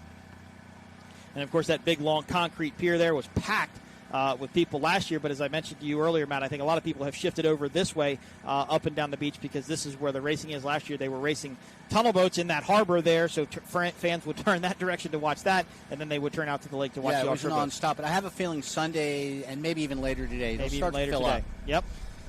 But a beautiful aero shot. There is some lakeside footage of the VIP tents and the fans getting to take in offshore powerboat racing, getting to experience more of it here in Sheboygan with more classes getting to show up. You could not have designed a better venue for offshore racing. I don't think so at all. And what people don't realize is last year, remember how rough it got last year on Sunday? Rough. It got big water out here. And as I mentioned earlier, this is a big surfing community here as we are waiting for X Insurance to get back into the dock. That looks like Randy Kent up on the deck. Randy Kent out of Missouri. Been around for a long time, Matt. Been racing for a long time. Came out of retirement to run with this X Insurance team. Yeah. Was in the boat sales business for a bit. Still is. Still is. Renegade Boats, I believe. Yep. Renegade and Defco, and he's around the industry quite a bit. A couple different things going on. Beautiful shot. There are the cranes just there to the left in the pits. It actually go all the way around now to where that red building is the top right-hand side of your screen. Great job by the team here in Sheboygan, Wisconsin. This is a very compact venue, if you would. There's not a lot of room here. And when I heard that all these other classes were coming, I was like, man, that's going to be a tight fit. But they made it work. There's actually, I feel like there's more room over there than originally anticipated. They've done a great job setting everything up here. Yeah, we ran a photo yesterday, and then when you look at it, it was the two Class 1 boats pretty much taking over the entire ramp. Yep. Exactly. They're just. But big all boats. of those boats were in that ramp area last year, Yeah. so it's great to see that they've expanded and been able to take the additional race boats show up as X Insurance heads to the docks. Taylor will get with them shortly. Go to P1Offshore.com, follow your favorite race teams, pick up some merchandise. And I will tell you, all of these teams are starting to develop swag websites. So you can go to websites now And if you do not see a merchandise trailer here for your favorite team, you can go online, Google the team, or get their website address and be able to buy merchandise. And Dirty Money is actually the one that made me think about that. That's a Super Cat team that will come out tomorrow. They posted on their social media that they were not able to bring their merchandise trailer, but if you go to their website, you'll be able to pick up Dirty Money merchandise. And all of these teams are starting to do the same exact thing. They're also developing their own social media platforms. I mean, really expert jobs. They're branding doing themselves. A great job on that stuff. Yeah. They're branding themselves. They're getting into it, and they have to do that for sponsorship. There is Britt Lilly. He is on top of the canopy as your throttleman, and Randy Kent, as they will be on the outside tomorrow in pole position number 4 after qualifying today. Beautiful day here, about mid-70s in beautiful Sheboygan, Wisconsin. Had a beautiful block party last night downtown, and we are racing for 2 whole days here. We go to Sarasota, Florida in September after this, and then wrap the P1 series up in St. Petersburg, Florida. A beautiful venue. Beautiful My venue. question for you is, Sarasota was always in July.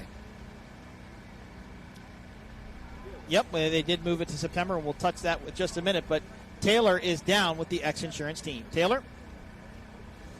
Our final Class 1 boat to come in from qualifying. I have Randy Kent here with me. I don't know if you've seen your times yet, but you're right there on the bottom. Your fast lap being a 2:32.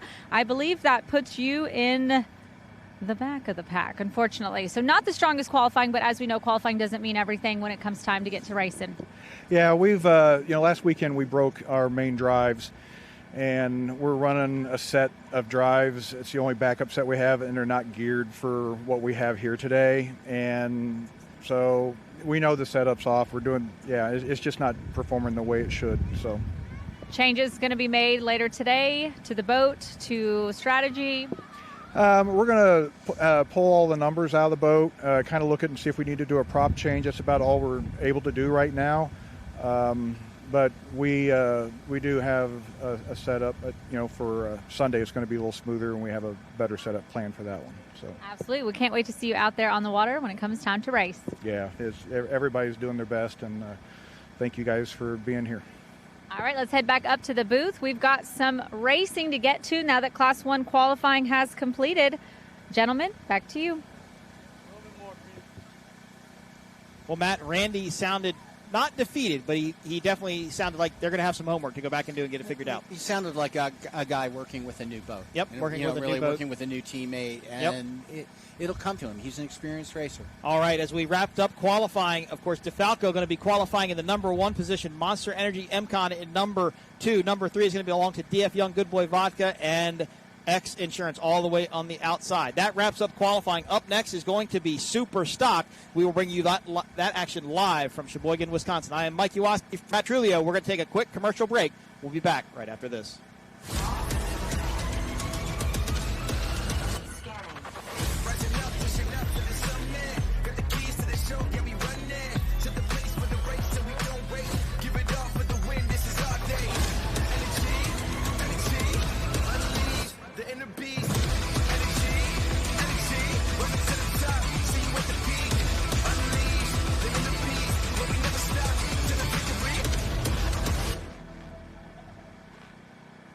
It takes your breath away. That's how you can tell you found the perfect vacation. It doesn't get any bigger. A place that opens your eyes and your spirits. It's a Kissimmee thing. This is your getaway, your escape. Recharging, rediscovering, reconnecting. Welcome to Kissimmee. However you spin it, never forget what's at the heart. It's big and it's bold, day after day. Welcome to Kissimmee, the big, bold heart of Florida. The big, bold heart of Florida.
Welcome back to beautiful Sheboygan, Wisconsin. P1 Offshore Racing coming to you live from Lake Michigan. Class 1 qualifying has been wrapped up, and now we are going racing in super stock. And I pretty much think this will be the race of the day, if not the race of the weekend. 13 boats, all catamaran, outboard-powered 300 Mercury R racing outboard engines. And just a very dynamic group of boats, a very dynamic group of teams, a lot going on in this class. They will not do a parade lap. They will not do a mill. They are going to go down. They're going to bypass the dogleg. They're going to get in their positions. They will come around turns 6, 7, and 8, and they will start right then and there. Beautiful day here on Lake Michigan. Lots of fans down here on the beach. Pretty windy, though, as we saw that kind of get to some of the Class 1 teams during qualifying. And I think it'll really wreak havoc on these outboard-powered boats, as there is very little of these boats have running surface in the water as they run at top speed. So as they run with this wind that's going to come at their side, I think it's going to blow them around quite a bit. Matt Trulio joining me here in the commentary booth. Taylor Sheridan down on the pits, bringing you our interviews with the race teams as they come back. Beautiful shot there, Matt, of the fleet in Superstock. Yeah, now there's quite a few boats out there. Let's get into the team lineup. Boat number 43, Celsius, is going to be on the pole. Chris Hopgood and Jay Muller in that boat. All right, next to them, we've got Jack Hammer, Reese Langheim, and Julian Maldonado. Coco's Monkey with AJ Bogino and Peter Bogino. Team Allen Lawn Care and Landscaping, Randy Keys and Billy Allen. S2 Powerboats, Sean Connor and Sean Tarente. And Sean Tarente. I'm sorry about that. That was a typo. Team Bermuda, Geo Construction, David Selly and Stephen Bridges. Atlas, MasterFenceCentral.com. MasterFenceRental.com. Rental, Connor Toomey and Ryan Beckley. JS Racing, Tit for Tat, Connor Langheim and John Strema. Sign Shark, Tom Sanderfoot and Maxwell Sanderfoot, father and son team. Steel Offshore Racing, Steel Industries, Ricardo Maldonado and Ricky Maldonado. Mom Ain't Happy, Thomas Kennedy and Scott Bloomberg. Big East Construction, Cole Leibel and Gary Ballou. And last but not least, in North Wing Offshore, Darren Kittredge and Casey Boaz. Big fleet here in Superstock. They're going to come around turn number 8. They're going to start right away. Look for that green flag to drop quickly from that cigarette pace boat. Let's see how this wind treats these boats here on Lake Michigan. I think it's going to blow them around quite a bit. Ryan Beckley was very stern in the drivers' meeting, said, do not do what you did in Cocoa Beach. Let us go early as possible on the straightaway, and let them get it figured out. In Cocoa Beach, they held them for what was quite a long time, and the boats just didn't quite get the start they wanted to, so they're going to want to get released quickly on this northbound straightaway. Still under a red flag on the pace boat, waiting for the green flag to drop in Superstock. 13 boats going to take to the course. Looks like the P1 race officials trying to wave them back just a little bit. Don't know if they're encroaching on that pace boat a little bit. They have to stay about 100 feet behind. He's pointing at somebody specifically. They're trying to get them lined up. This is what's going to hold them for a long time. You cannot slingshot a start. They want to try and get everybody an equal start. And that boat, that 13th boat all the way to the outside, that cannot see the pace boat. It's going to be very difficult to see. And now it looks like we are maybe green flag racing here in Superstock. These twin-engine, outboard-powered catamarans taken to Lake Michigan, headed down towards turn number 1 on the Monster Mile. And look at them. Look what they're doing. They are pointing to the beach, trying to steer and counteract that wind. That is Celsius. Looks like they are your leader. S43, Chris Hopgood, Jay Muller. 9 laps here on this 5-mile course. And this first turn is going to be chaos. They have to maintain their lane through the corner.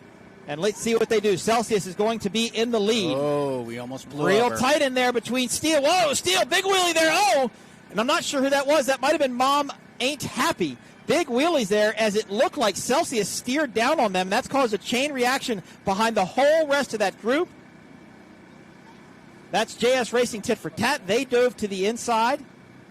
And that is Celsius in the middle. It's kind of hard to see, Matt, who is all the way on the inside. Oh, is that MasterFenceRental.com. S14, Ryan Beckley, Connor Toomey. And that's who it is. They are out to the early lead. Let's go back to a replay of that start and try and dissect what happened going into that first turn. It's chaos here with this win. It's really blowing everybody around. Celsius looks like they did a good job holding their line.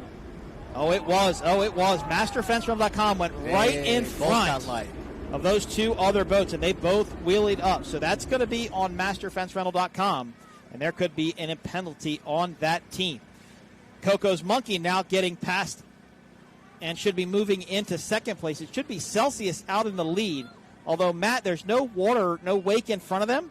I believe it might be Coco's Monkey, boat number S39, in first place. Right, looking out off the screen and offshore. And a big group behind them. Going to be very hard to figure out who is who, but I do think it's Coco's Monkey headed in the lead, headed into the dogleg. There is Steel Industries. There's Big East Construction.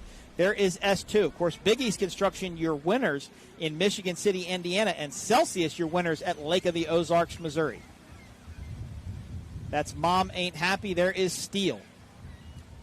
Where is Steel going? Now they got it figured out. Whoa, they went way to the inside there. And it is. Coco's Monkey is in the lead. Boat number S39 in first. Pan out just a little bit. Let's see who can get into second. It is a big group behind them. This is what the Bajoinos, Matt, this is what they wanted to see. Let those guys battle out behind them. Let this Doug Wright get out to the early lead. Yeah. You can see that slot and that drift right through the turn. It looks like that is Celsius. Looks like they are currently maybe now in third. And is that Jackhammer? Has Jackhammer gotten into second? So how in the world and where did that happen? They were nowhere in view on that start. And look at these boats, Matt. They're doing exactly what Class 1 did in qualifying. They are steering towards the beach. They are steering into that wind. And as I described it to Joseph, the best way is like you said, they're going to let the boat sail down to that first pin turn. Starting to get some separation now in super stock. Using the wind to push and then slingshotting back. Yep. That's a boat slowing on the inside there. Not sure who that was. That is Jackhammer. That may have been Coco's Monkey. As I look up from our broadcast booth, Coco's Monkey looks like they might be down. So now Jackhammer in the lead. Reese Landheim and Julian Maldonado. Of course, the Maldonado family very big in super stock racing, as I think the whole family competes. Oh, wait a minute. We are going to a red flag situation. Not sure why. Red flag goes across the front of the course. That will bring the boats down off of a plane. Now, it was explained in the driver's meeting that, Matt, if they do not complete one lap prior to that red flag coming out, they will restart in their pole positions. And I think our pole positions may have been wrong because Celsius definitely wasn't on the pole. It actually looked like Mom Ain't Happy was on the pole. So as we are under a red flag thing. We do have some boats moving down to the south end of this course. I do think we have an incident on the south end of our course. It's out of our purview right now, and we will not bring you any information until we know exactly what's going on. But just to the top side of your screen, I think there is some sort of an incident going on. Don't know if a boat went over or not, but we're under a red flag situation. And we have the helicopter circling. We can't really show it to you. There is a boat over there, just to the left-hand side of your screen. I have a guess who it is. It looks like the crew and everybody is out on top. And I will go right now with it. Looks like it might be North Wing. That's the boat that has that black graphic at the back. So let's see if we can get an update on possibly who went over. And that was in the narrower of the two turns. So it is not Team Bermuda. That's the boat you see there, GL Construction. They're the other boat that has that black graphic on the rear transom of the boat. So red flag situation here.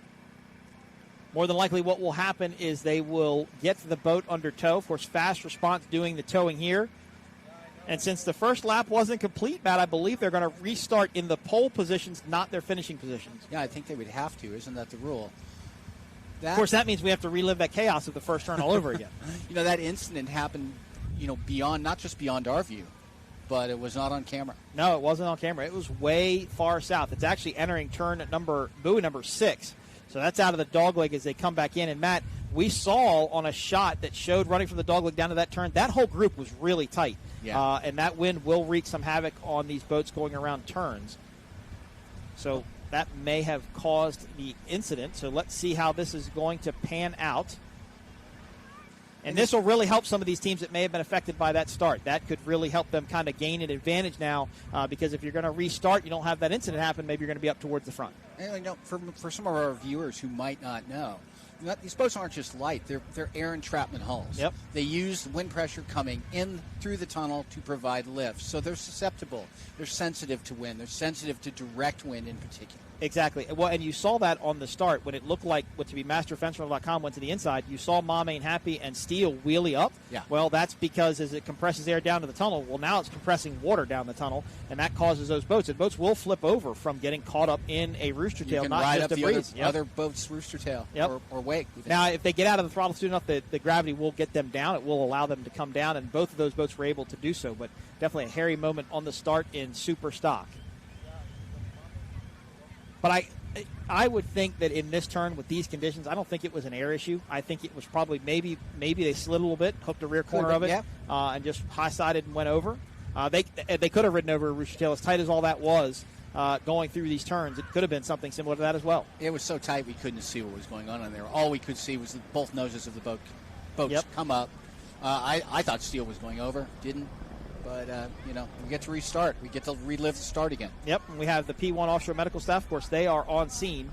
Now, I don't know if they deployed a diver or not. We couldn't quite see that. If they did, then the diver will have to get back in the helicopter.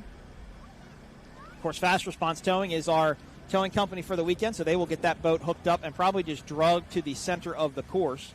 Now, the good news is, you flipped your boat over. That's bad news in general. But the good news, you flipped it over in saltwater. Good news. Or freshwater, rather, not saltwater. You flipped it over in freshwater. I was wondering what kind of good news you were talking about. That one. We normally do saltwater races.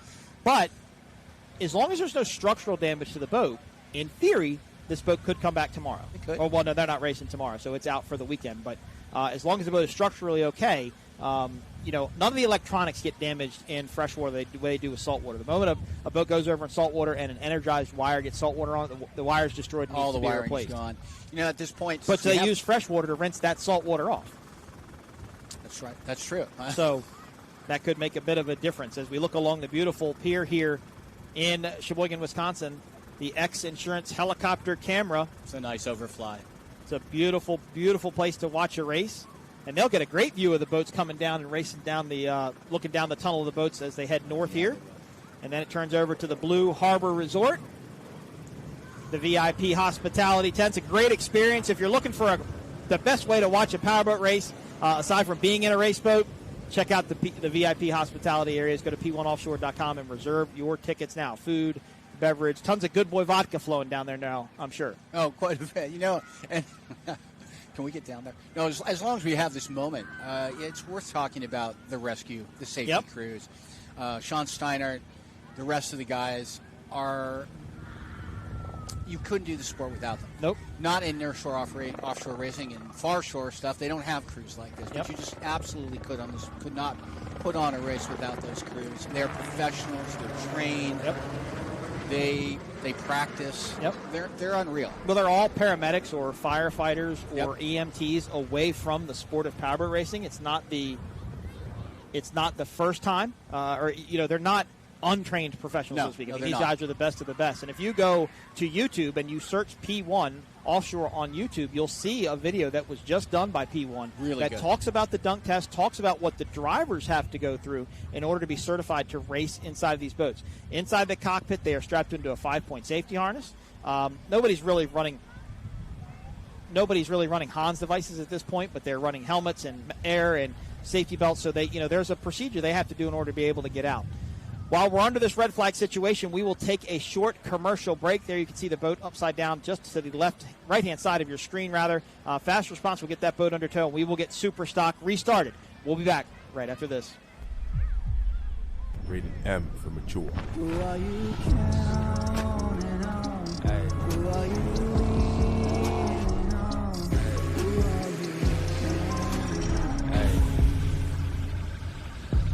So, whoa. Hey, they tryna block all my blessings. They thought I lost the snapping. I bet on me and my team. ISO is what I'm rapping. Who are you counting on?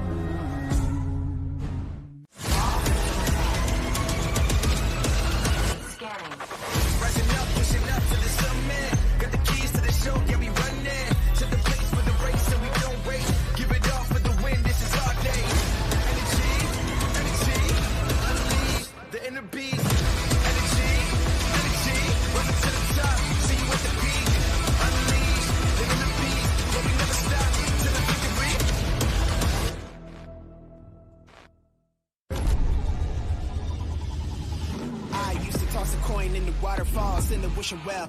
Now I get plenty coin, but I'm self-made. You ain't gotta wish me well. You ain't like me then, but I guess it's past tense, cause you tapped in. You was never who you said. I see the facade when looking at really me. Like you can tell my guard up. I ain't taking nails. If it's not in my favor, won't sign a deal. I got the royalty in the mail. I got authority in the field. Take a look in my iris. I'll be precise with the timing. I never know where my mind went.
Mercury Racing was forged in the heat of competition.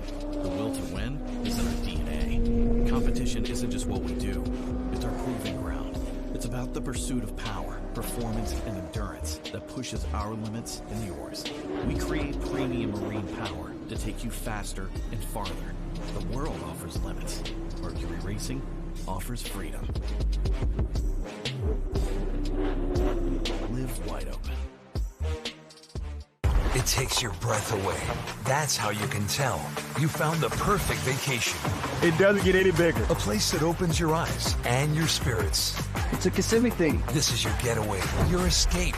Recharging, rediscovering, reconnecting. Welcome to Kissimmee. However you spin it, never forget what's at the heart. It's big and it's bold, day after day. Welcome to Kissimmee, the big, bold heart of Florida. The big, bold heart of Florida.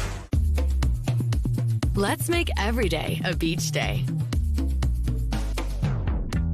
Let's induce some serious vacation envy.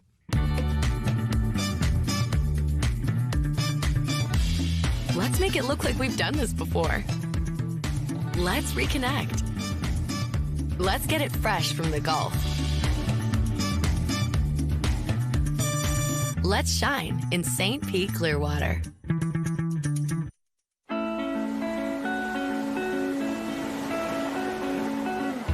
She won't remember her first word. She won't remember her first steps. But she'll never ever forget her first wave.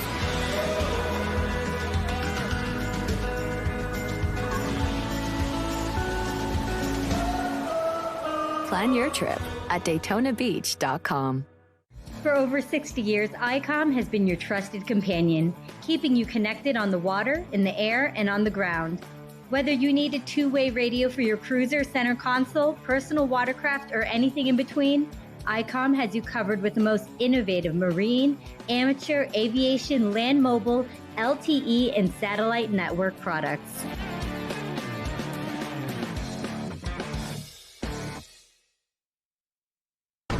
Insurance sucks, and we think so too. Why? Because traditional policies don't provide complete coverage, leaving you to deal with the holes and gaps. But not anymore. XINSURANCE's true umbrella and true homeowners are a true partner, covering any potential gaps and exclusions.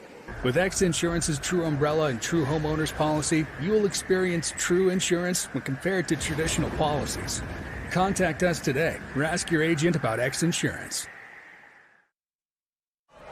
It's time to turn it up to 11 and ride full blast. The all-new Jet Blaster series from Yamaha. We didn't just create a new wave runner, we invented a whole new way to ride.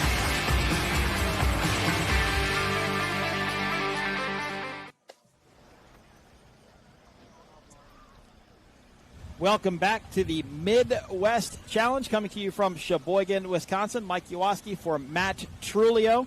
And Super Stock right now is under a red flag due to an incident on the south end of the course. But let's watch a replay again, Matt, of that start. It was pretty crazy. Yeah, it's something we're getting used to, these wild Super Stock starts. Well, everybody had to kind of steer into that wind, and you could see there were teams that were doing it, and there were teams that weren't. They were kind of just going all over the place. That breeze really wreaking havoc on these outboard powers boats. It was Celsius out to the early lead. Chris Hopgood, Jay Muller picking up where they left off from Lake of the Ozarks, Missouri. But the storm was brewing behind them with Master Fence Rental, Steel, and Mom Ain't Happy. All three boats to the very left-hand side of your screen, they were the ones that were going to be involved in that incident in the first turn. Celsius sets it into the turn, and there goes Master Fence Rental. Look how close Steel and Mom Ain't Happy got, and I'm not sure what Ryan and Connor were thinking, but they went right in front of Steel and Mom Ain't Happy, and both of those boats very lucky not to go over backwards, but look at the ripple effect it caused behind everybody else. Once everybody got everything figured out, it was actually Master Fence Rental that was in the lead following that turn, and they raced south towards Milwaukee, and that's when the incident with North Wing Offshore happened. Darren Kittredge and Casey Boaz. Celsius started to make a move on the outside, and then, Matt, it was Coco's Monkey. Where did they come from? They ended up taking the lead on this straightaway. I think they got clean water, and they just went. I mean, there was a bit of chaos that slowed people down. People had to drive. And well, look at all of this, right? I mean, just look at the chaos in this first turn. It's unbelievable. And just even away from our incident on the inside, I mean, there were boats going all over the place. And to be honest with you, when I saw that red flag, I thought maybe to myself, maybe P1 called it. Maybe P1 said, you know what, that was a horrible start. You boys need to go back there and get it figured out. Because there was a lot more, as I watched that replay, there were a lot more incidents happening further back and further deeper into the fleet than just what happened between Master Fence Rental, Mom Ain't Happy, and Steel. There were more incidents than just that. That was exactly what I thought. I thought they were doing the restart based on the start. And we're getting word that Darren and Casey are okay in North Wing Offshore, as they are the boat that went over in that first turn. The number one rule in offshore powerboat racing, besides having fun, is maintaining your lane through the first corner. Maintain your lane through that first corner. If you're on the inside, stay there. Do not come out. Stay where you are. But you also can't pinch down on people either. You have to leave that lane to the inside, as we get a shot there of North Wing Offshore, the boat that went over around turn number 6 on the very first lap. And both of those guys do wear Hans devices. They do? Okay, they do wear Hans devices, all right.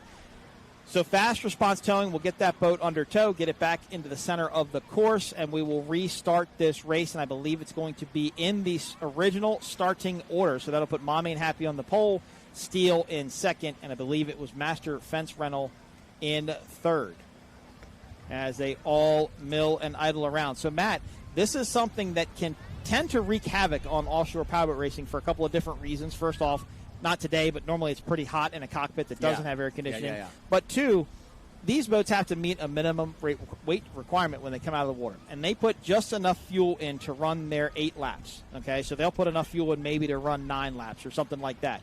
Well, they don't account for idling like this, right? And in this breeze, you've got to stay idling, because this breeze will blow you out in the middle of Lake Michigan before you know it. So you're going to have to stay idling to kind of steer into it. And while they won't burn off a lot of fuel, if fuel is part of their weight of what they factor into when the race is over, that's going to have an effect on it.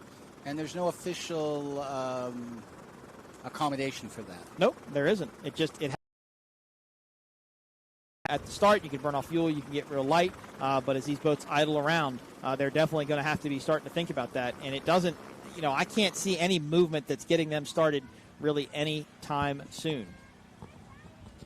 All right, so it looks like fast response towing has got North Wing under tow, and it looks like they've already got it righted. That's one thing fast response is known for. They will not tow a boat upside down because of the amount of damage it can do. They will always get the boat righted before they get that boat under tow, and it looks like they will take it on the outside of this course, the easterly side of this course, and head back toward the harbor and get that boat craned out. Luckily, there should be really nobody going in the water at this point, so the crane should be open. Little chilly day out there on the pontoon boat, watching the Midwest Challenge, coming to you live from Sheboygan, Wisconsin. They're getting their fair share of airtime on the XINSURANCE helicopter cam, as there is one of our medical boats. And I think that boat came out pretty fast, Matt. That was probably the boat that ran the diver back in if a diver was deployed. So Yeah, they'll have to sounds set the correct. helicopter down, get the diver back on board, and then get the race going again. Fountain Center console, it looks like there. Just an overall great place here in Sheboygan. And, Matt, I forgot what the nickname of this place was. Do you remember? Of course I do. This is the known as the Malibu of the Midwest. Yep, I was riding around town and saw that yesterday and thought to myself, I forgot that. Well, strangely enough, I don't admit it often, but I grew up in Malibu, California. Might explain something.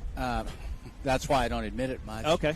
My parents moved there when I was 2 years old, and that was quite a while ago. And But that's not by choice. It was a quiet beach town back then. But you know why? I get why they use that name for this town. The beach here is absolutely stunning. The water's beautiful. Natural geography. It's incredible. It's a beautiful place. And what makes it even better than Malibu is, Malibu, California really doesn't have much of a town. Sheboygan, Wisconsin has a very nice downtown area. Lots of nice little restaurants, perfect for last night's street party, a park, an actual library. Yeah, it could be better than the Malibu that I grew up with in some ways. People aren't going to believe that, but it's true. It is true. Beautiful place here. They have the Children's Museum. I know that my family went to that this morning before coming out here to check out the races. All right, so the pace boat, the cigarette pace boat, was headed south. It looks like they have picked up super stock. And it looks like they are going to count that as one lap. So I think we're going to maybe restart them in their finishing order. But let's see what they do here. Of course, North Wing out after the wreck. The boats are back up on plane. There is Big East Construction, your winner from Michigan City. There's S2. There's Jackhammer. And, Matt, they went back to their finishing order. Look, because it's Mom Ain't Happy, Steel, Master Fence Rental. They were all your three inside boats. So they have gone back to their original starting orders. This is looking at turn number 8. So that once they come around this turn, actually that's pin number 8 right there, they will straighten up and then run north towards the start line. As Big East Construction went way out of our view there. They did. Cole Leibel and Gary Ballou. But they also finished first at their last race, so maybe that's why they're on the outside. Quite possibly, yes. And there is a boat to the outside of them. Kind of hard to tell from that vantage point, but now they're starting to get lined up. Yeah. Remember, they held them for a little bit longer. They're going to run 8 laps. They're going to count that as 1 lap down. So they must have crossed the finish buoy before we saw the red flag. Wait for that green flag start here in Superstock, restarting after the North Wing incident. As they are on the monster mile for the start. And the pace boat peels off. Green flag for the restart here in Superstock. And, Matt, I'm starting to get goosebumps. Are we going to have the same thing happen as we did last time? No, this is going to be clean. Look at those boats steer into that window. There is simply nothing that they can do. And nobody, I don't think, really wanted to go out wide to let the boat push down to them. Or push down to it. S2, they've dropped way off the pace very early. Way in the back with Sean Connor and Sean Torrente. Not sure what happened there as we look on from the X-Insurance helicopter camera. Celsius back out to the early lead. Now that group all the way to the inside. Mom Ain't Happy, Steel, Matt, and JS Racing. That is the group that caused this incident before. And let's see what happens. Celsius out now to about a rooster tail length lead. I think they're going to have to deal with. They're going to have to maintain their lane through the corners through the restart. Beautiful green livery on that Victory Hulk. Gary Ballou, Cole Leibel. There goes Sign Shark just to the outside of this group. And let's see what happens in this start. There's Allen Lawn Care Landscaping. There's Master Fence Rental. There's JS Tit for Tat. Hard to see who's in the lead from this vantage point, but look at Big East. They are making a move on the outside. And it is. It's Celsius and Big East, 1 and 2. But there is a boat just to the inside of this group. Matt, that might be Mom Ain't Happy. Or no, I'm sorry. Yeah, that might be Mom Ain't Happy. Are they now in the lead? I can't tell from this vantage point, Mike, but I don't see another boat matching that livery. I don't either. Big East Construction now having to deal with Jackhammer on the very outside of the course. It is Mom Ain't Happy, the new team in Superstock, in the lead. Now getting passed on the outside by the veterans, Chris Hopgood, Jay Muller, S43 and Celsius. But, well, they got to go to the dog leg. So Celsius is going to have the inside on the dog leg. Here comes S2. It looks like they've gotten that boat. Sean and Sean have gotten that boat up and running. But they have gotten... Oh, I'm sorry. Jackhammer has gotten around Big East. Big East all the way on the outside. There is Jackhammer. A big group, Matt, now to the inside. That is S2 all the way to the inside, but a big group moving up now behind him. This is the thing about Jackhammer. It always seems to come out of nowhere. It If does. it doesn't get the whole shot, it still finds a way to make up the distance. Now going into the dogleg, Celsius is going to have the inside. Once they flip back to turn right, Mom Ain't Happy is going to have the inside line. So if they maintained overlap through the dogleg, Mom Ain't Happy can control this corner going into buoy number 6. And let's see what happens. Great run for the Mom Ain't Happy team. Thomas Kennedy and Scott Bloomberg, another team from around Lake of the Ozarks, Missouri. They were not able to hold that inside line. Well, they held the inside line, but they did not maintain overlap, so they have given up the lead now to Celsius. Chris Hopgood and Jay Muller. The start was a lot more controlled, and I'll give up a little adrenaline for a little bit of safety. But right now, they're stretching out their lead a little bit. Chris Hopgood, Jay Muller in the early lead. That looks like Coco's Monkey dove to the inside of Mom Ain't Happy. Mom Ain't Happy out wide, exiting turn number 8. This will complete lap number, well, we'll say 1 of 8. We got one down before our incident on the course. So this will complete lap number 1 of 8 in super stock.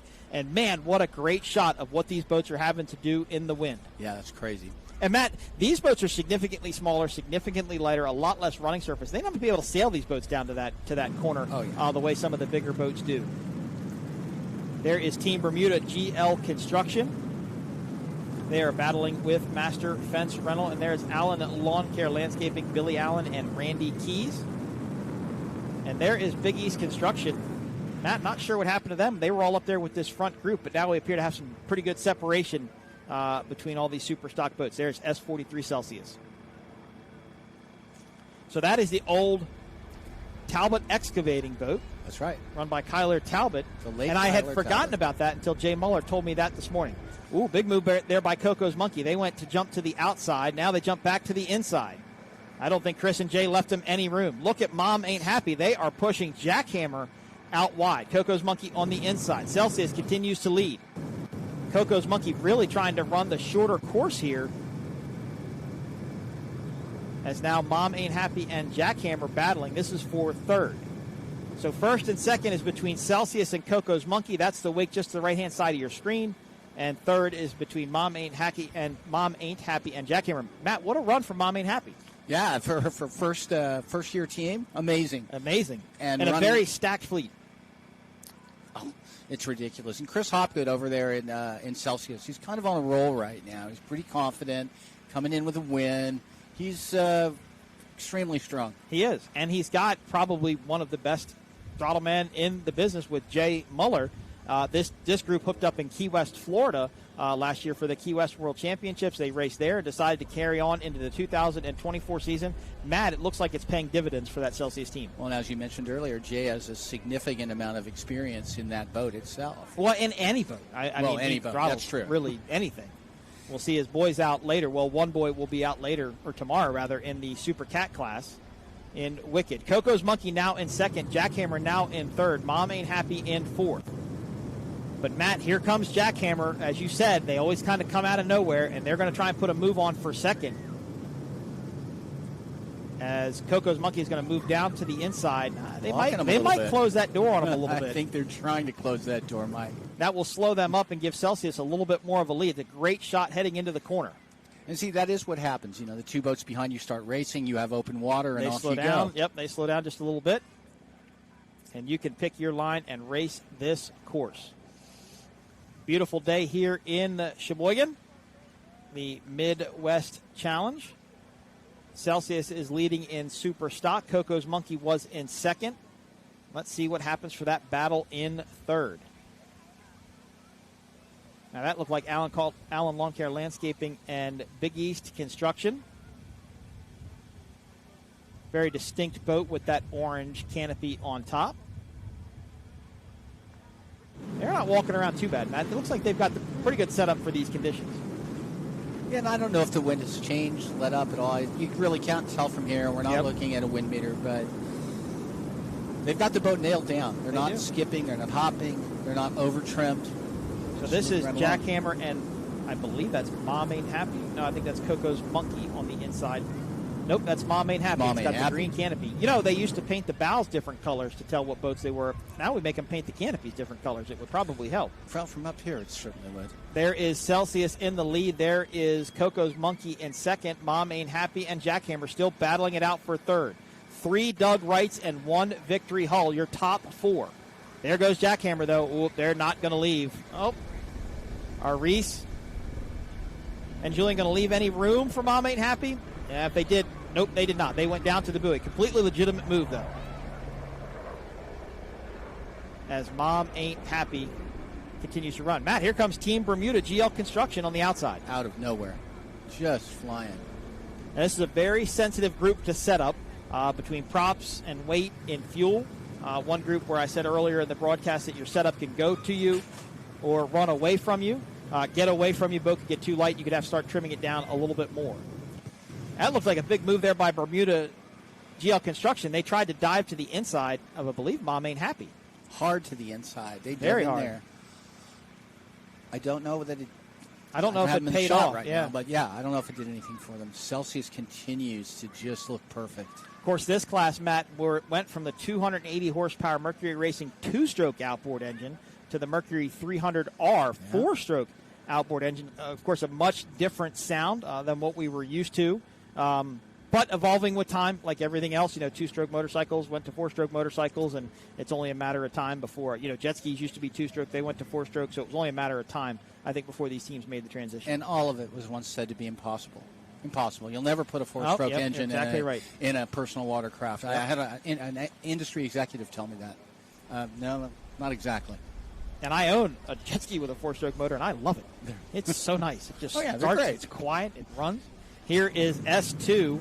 Now, it looks like they are battling with Master Fence Rental as Coco's Money. Matt, Coco's Money is making up ground on Celsius. They were not this close. About a rooster tail length, maybe a little bit less behind your leaders. This will complete lap number, I believe, 3 of 8 this time by.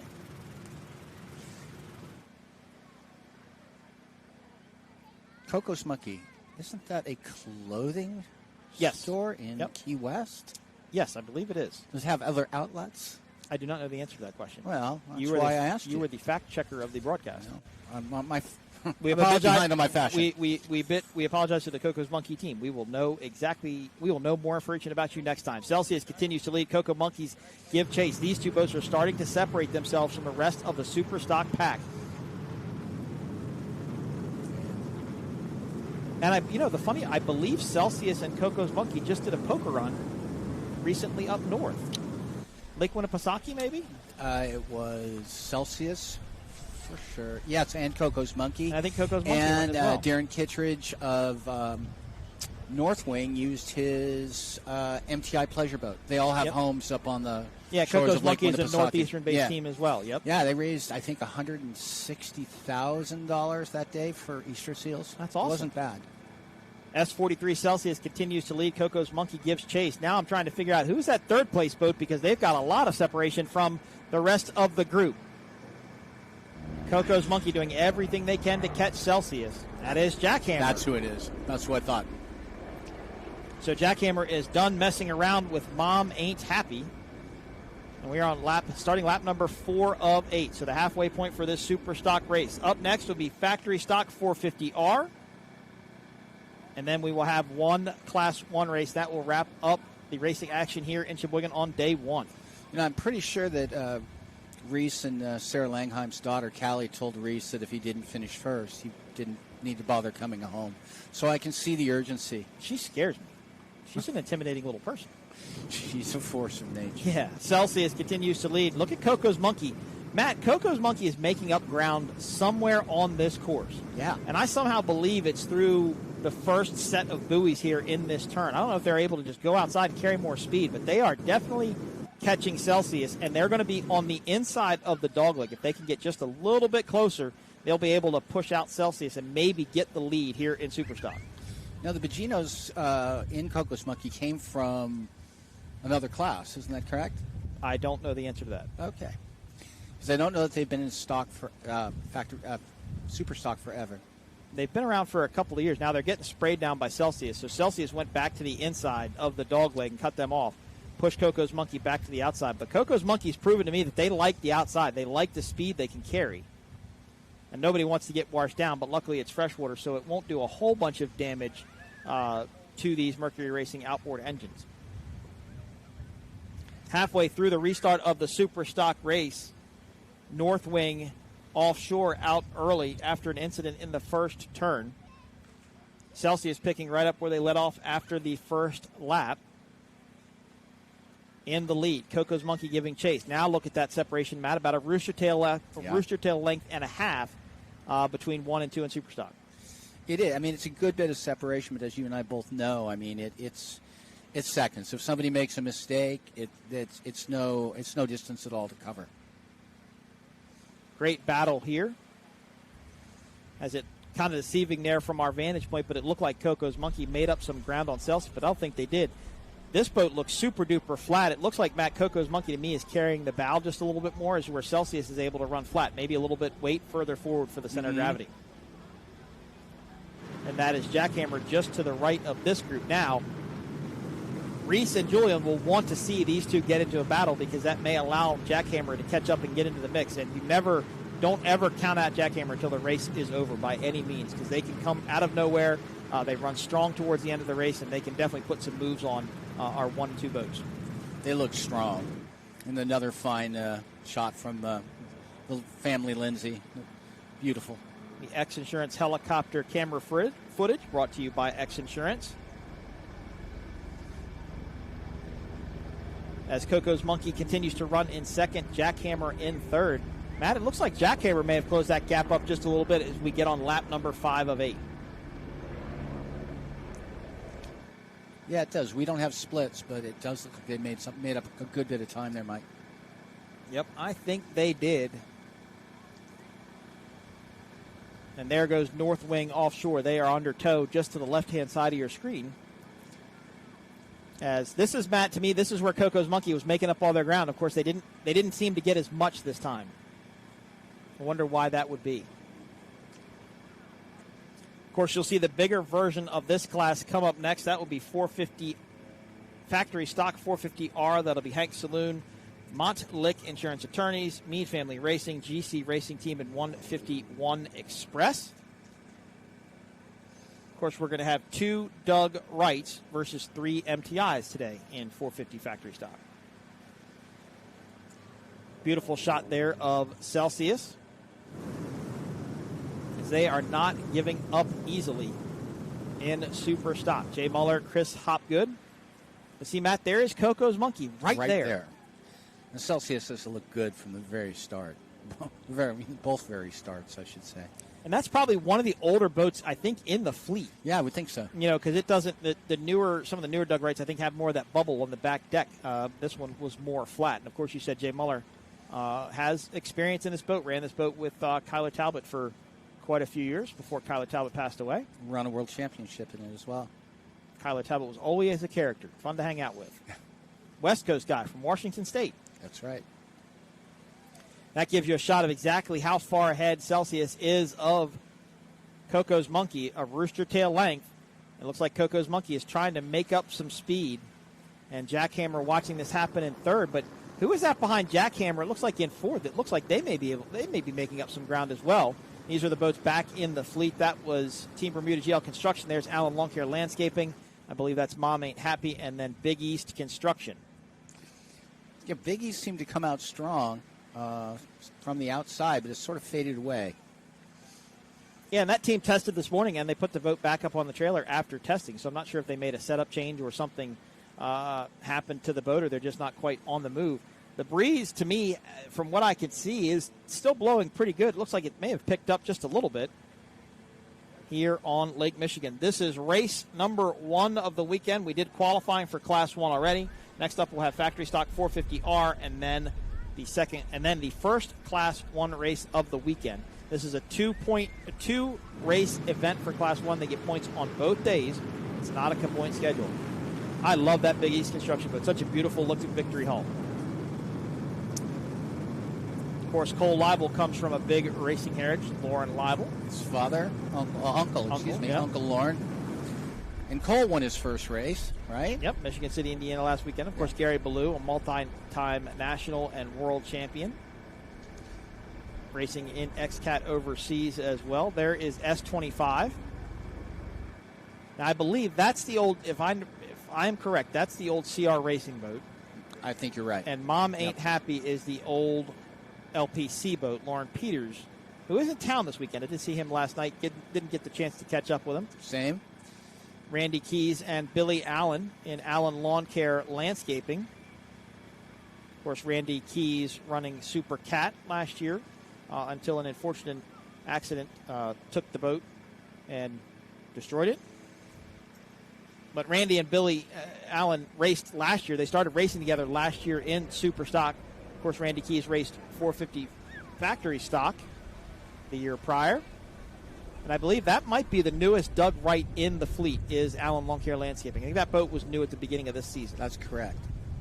And Billy Allen, he's never to be counted out, but he's typically at his best when the water is rough. Definitely a bit of a rougher water team. Now, his old boat is out here as well. I'm just not sure which one it is. In fact, that might be Mom Ain't Happy, maybe his old boat, but I'm not 100% sure. There is Celsius, but look at Coco's Monkey. They are so close, and it's hard to tell, Matt, at this point, if Celsius is speed checking them. I don't know if they have rear view cameras or not, but are they just running a race where they know where they have to be and how fast they have to go? They just seem to be. I don't even know that they're looking hard in their rear view much. They certainly know that Coco's Monkey is close, but they're running such a consistent race. Every lap looks identical to me from where I'm sitting. That was a good shot of Jackhammer going into this south end turn around buoy number 6. Here comes Celsius. There is Coco's Monkey right there within striking distance. Oh, yeah, still there. Yeah, where is Jackhammer in this group? There they are. Trying for the inside. Yeah, Julian Reese running a really tight line there. And that's tough to do in these conditions because now you're really going to have to steer into the wind because you're going to be so close to the pins. As this should be the start of lap number 7 of 8 in Super Stock. Talked about it all race, but that crab walk is getting the best of you on these straightaways. Yeah, it is. I mean, look at where they're starting out. The wake is all the way to the right, and the boat is all the way over to the left. That gives you an idea how much it's getting blown around. Of course, Julian Maldonado, son Rick Maldonado, Manatee Marine down in Florida, which they are partners with the Landheims in. They posted an MTI boat for sale on Facebook a couple weeks ago, and I asked Julian, I said, what boat is that? He said it was the old CRC boat, which is the old Gossi boat. That's correct. Did not know that. 48. Yep. Last run by Mike DeFries. Team CRC Sunlight Supply. Coco's Monkey in second. Celsius in first. I believe that's Team Bermuda GL Construction. Man, look at that boat just getting blown around. Yeah. Just coming at you sideways, essentially. And there's Allen Lawn Care Landscaping, Randy Keys, Billy Allen. Not so sideways. A little bit more set down in the water. Look at this. Look at this. Change for the lead. Coco's Monkey to the inside. My. Look at what that. a move. It looks like they just drove right up the inside of Celsius. Coco Monkeys takes the lead. Wow. And as I look from our vantage point, Matt, they didn't just take the lead. They made it with a statement. They've already pulled a rooster tail length ahead of Celsius. What a race for the Boginos. S39, Coco's Monkey now in the lead in Super Stock on lap number 7 and 8. This could be the second to last lap for Super Stock. Well, you kept bringing them up. You kept saying they were hanging in there, and they were hanging around, and sure enough, they hung around long enough. They may have been looking for a place to make their move. They may have been just looking to the inside, to the outside. Let's get a replay as we look at the pass for the lead. Wow, Celsius was out real wide there. Yeah. Not sure what happened, but that allowed Coco's Monkey to get real tight and real close, and the battle began for the lead in Super Stock, and Coco's Monkey was able to get it done. Oh, look at that pass. That makes me wonder if that was a wind issue with Celsius. With these conditions, your setup is going to have to be almost on point the entire race. If you have to start lightening these boats up and fly them really loose to get speed out of them, it's going to be pretty hairy with this wind coming at the side of your boat. Although Celsius does look a little bit more bow high than they did now than the beginning of the race, so maybe they are having a little bit lighter. The wake of Coco's Monkey is just to the left-hand side of your screen. That is Celsius as they try and shorten up the course. Matt, it looks like they might be losing time to Jackhammer as well. Something's going on there. Oh, no. Looks like we had a boat spin out. We did. It looked like Celsius spun out just as I looked up. They did spin out. It looks like they are upright. As long as the boat didn't go over, they won't put out a red flag. They will continue to race. As long as they are upright, we don't have to put divers in the water. Coco's Monkey in the lead. Celsius was in second, but they are out now what looked to be a spin. We lost our picture at the time, but when Coco's Monkey passed them, it looked like Celsius had something of a bobble in that turn, something of almost loose, a little bit too loose. And that makes me think that they were lightening that boat up a little too much, and they just weren't sucking it down enough to the water. You know, cat boats, just like big cat boats, these have to be set when you go into a corner. You got to slow the boat down so it'll dig through a corner. And it looks like, well, we do have boats slowing. Alan, oh, they are over. They're over. Oh, and there go divers. All right, Celsius has gone over on the south end of this course, almost the exact same spot that North Wing did at the start of the race. Divers have been deployed, and it looked like I saw somebody poke their head up. Coco's Monkey, and we will give this race the checkered flag. We are going to checkered flag this race, and that will give Coco's Monkey the win in super stock after a ridiculously tough battle with Celsius. Congratulations to S39, the Baginos, in Coco's Monkey. Just incredibly tight. So that unofficially would put Jackhammer in second place, and I believe Team Bermuda GL Construction would get up to third. By my count, that works. Yep. I think that's how this is going to pan out. Of course, all the results we tell you are unofficial. Extremely unofficial. Until the boats go back. These boats have to be teched, weighed, measured, and examined by the Race World Offshore team. Of course, P1 teamed up with Race World to do the tech inspection. You know, Mike, as you said, that incident happened in almost the exact same place as the first one.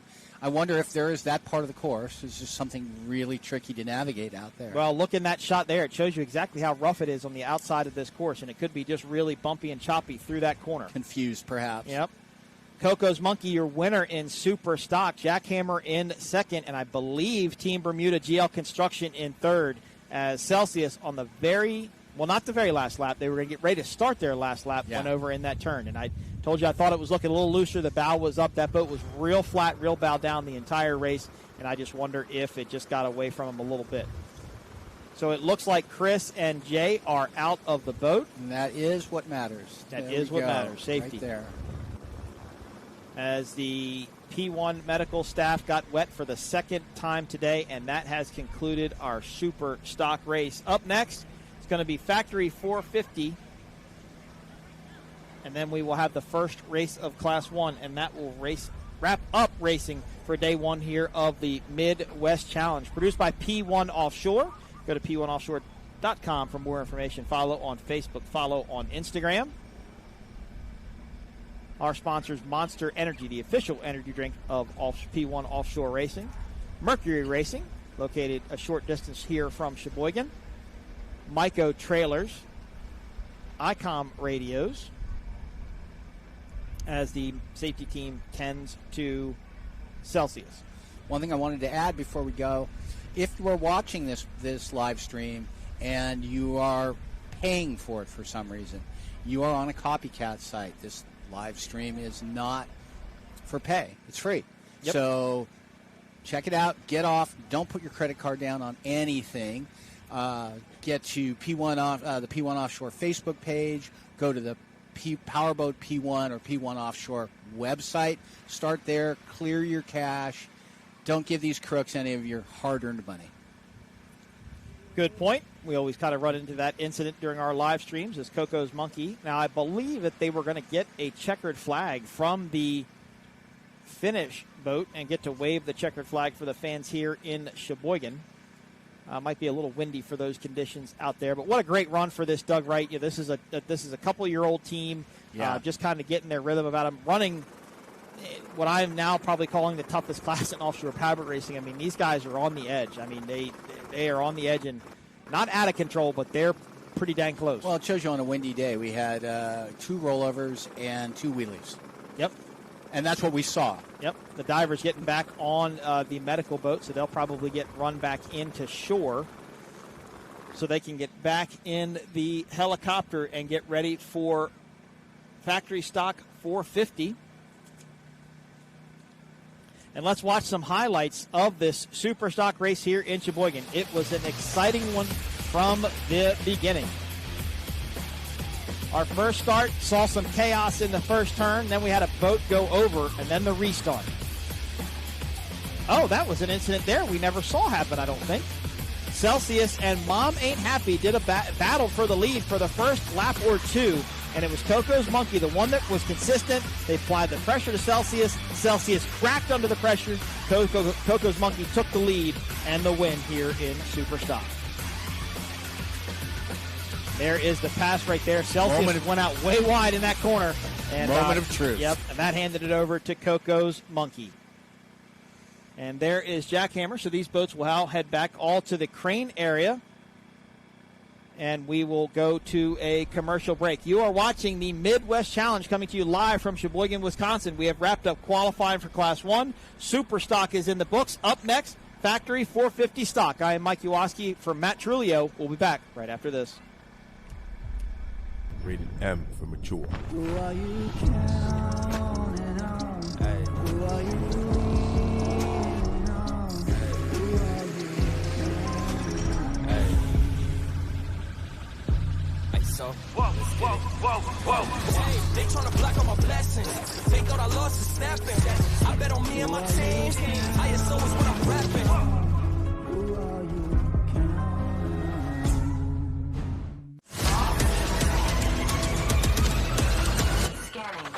Rising up, pushing up for the summit. Got the keys to the show, yeah, we run there. To the place for the race, so we don't wait. Give it all for the win, this is our day. Energy, unleash the inner beast. Energy, welcome to the top. See you at the peak. Unleash the inner beast, but we never stop to the victory.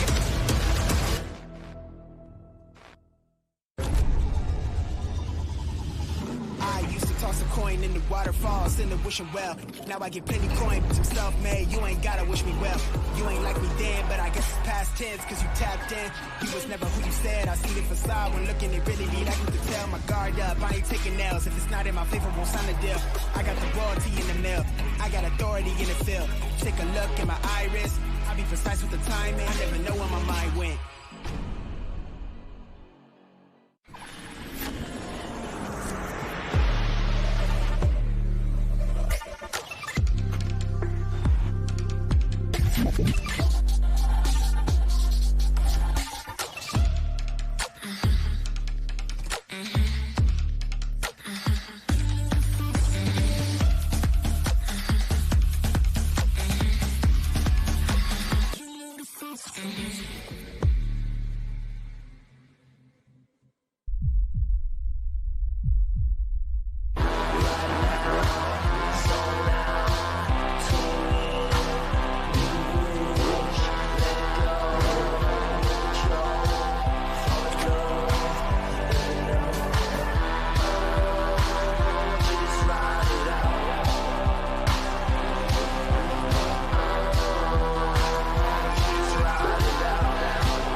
Mercury Racing was forged in the heat of competition.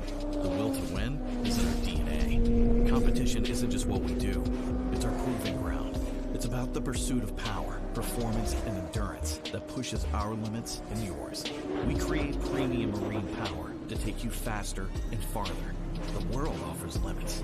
Mercury Racing offers freedom. Live wide open. It takes your breath away. That's how you can tell you found the perfect vacation. It doesn't get any bigger. A place that opens your eyes and your spirits. It's a Kissimmee thing. This is your getaway, your escape. Recharging, rediscovering, reconnecting. Welcome to Kissimmee. However you spin it, never forget what's at the heart. It's big and it's bold, day after day.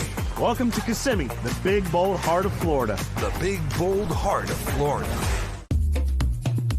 Let's make every day a beach day. Let's induce some serious vacation envy.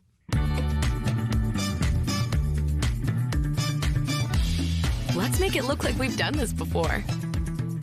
Let's reconnect. Let's get it fresh from the Gulf. Let's shine in St. Pete Clearwater.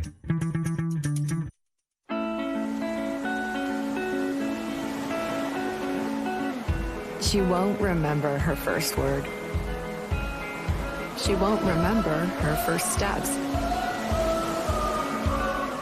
But she'll never ever forget her first wave.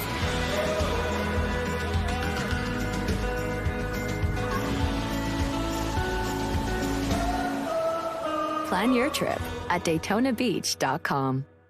For over 60 years, ICOM has been your trusted companion, keeping you connected on the water, in the air, and on the ground. Whether you need a two-way radio for your cruiser, center console, personal watercraft, or anything in between, ICOM has you covered with the most innovative marine, amateur, aviation, land mobile, LTE, and satellite network products.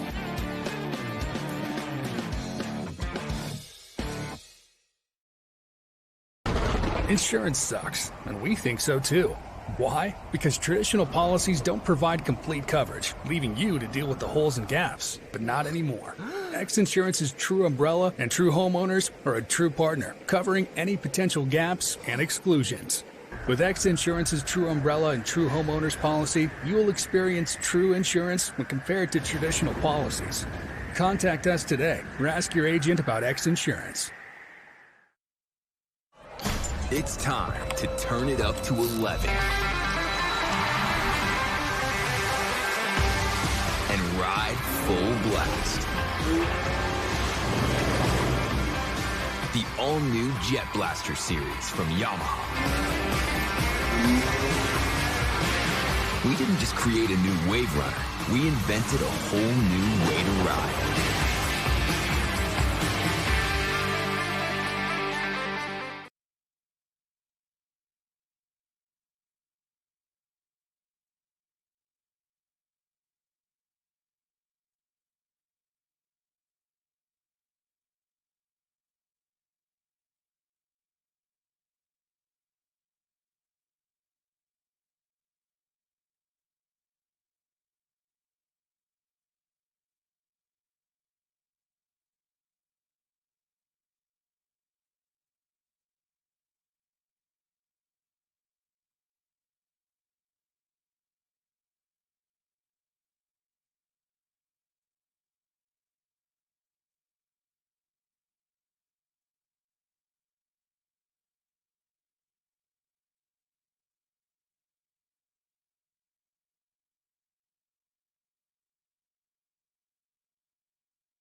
Welcome back. I'm here with the winners of our Super Stock Boat class. I've got Pete, Vagino, and AJ. Tell me about that race out there. These are a little bit of rough waters, but you guys had an excellent battle going on out there with Team Celsius. Yes, thank you very much. It was a very fun race. We had a good start on the original start. Actually, it was leading when the red flag came out. Had a little bit decent start the second time around, but we were in second, and we tried a couple different things to get around Celsius, and they were running a really good race, and we passed them in the first turn, and then the red unfortunately came out after that, but it was a really good battle we had going. Absolutely. Stellar competitors in this class, but you guys came out on top. What was the strategy heading into this race? A lot of religion. That was totally sketch out there with the wind and the waves, and yeah, that was cool. That was neat. That was awesome. He did a fantastic job on the wheel. He's yelling at me the whole time like he always does. Did a fantastic job. Made all the right moves, all the right calls, and squeezed by him on the inside. I'm still holding my breath, and got by him and then rode on, and here we are. It was awesome. It's cool. It's great. Love Sheboygan. Excellent work. Well, you guys hold up your checkered flag. Taking the win here in the Super Stock class is Team Coco's Monkey. Congrats, guys. Thank you. Party on. Great win there for the Vaginos here in Sheboygan, Wisconsin. Battled with Celsius early on from start to finish and just did a great job. Congratulations to those guys on the win in Super Stock. Of course, that race, Matt, wasn't without its drama. We had it on the very first turn. We had an incident, and then North Wing Offshore went over, and then Celsius went over, and I found out from race control a little bit earlier that there actually was an incident with JNS and Steel. Not sure what happened there. All right, we're going to go to a quick. Okay, apologize. We're going to now see a replay, Matt, of the incident between JNS Tit for Tat and Steel. According to race control, this happened on the second restart, so after the first red flag. And JNS is going to be that pink boat right there. And again, that whole group got really, really tight there in the middle. And JNS, it actually looked like, whoa, look at that. That was actually more violent than I thought. Steel did not go over. They just spun out. But, Matt, looked like maybe JS Racing lost view, possibly, and just didn't quite know where they were going. Looked like they got into a rooster tail and then collided with Steel. Both boats were able to continue racing. But that was a pretty hairy incident on that restart. All right, we are waiting for the helicopters to refuel. Our next race should be about 2:15 p.m., and that will be Factory 450 stock to Doug Wrights against some MTIs. We'll be back live with that coverage right after this commercial break. I used to toss a coin in the waterfalls in the wishing well. Now I get plenty coin, some self-made. You ain't gotta wish me well. You ain't like me then, but I guess it's past tense, cause you tapped in. You was never who you said. I see the facade when looking it really be like you can tell. My guard up, I ain't taking nails. If it's not in my favor, won't sign the deal. I got the royalty in the mail. I got authority in the field. Take a look in my iris. I be precise with the timing. I never know where my mind went. Let's make every day a beach day. Let's induce some serious vacation envy.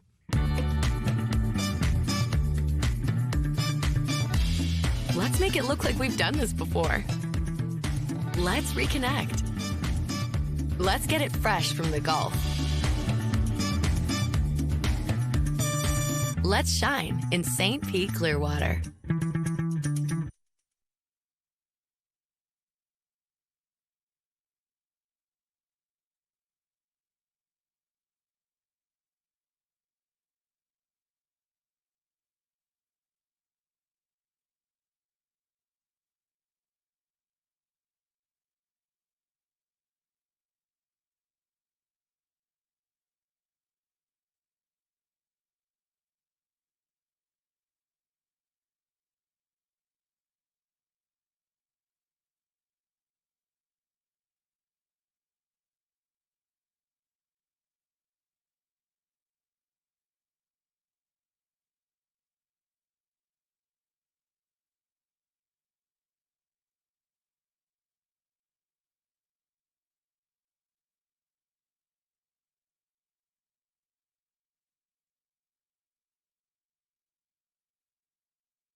I have the absolute best seat in the house. I am sitting in the middle of the race course, right at the end of Monster Mile. I'm actually with the race marshals, and I just saw the boats drive by me on their sighting lap. The marshal said we have a mild chop out on the water, so it sounds like perfect conditions, and it's time to go racing.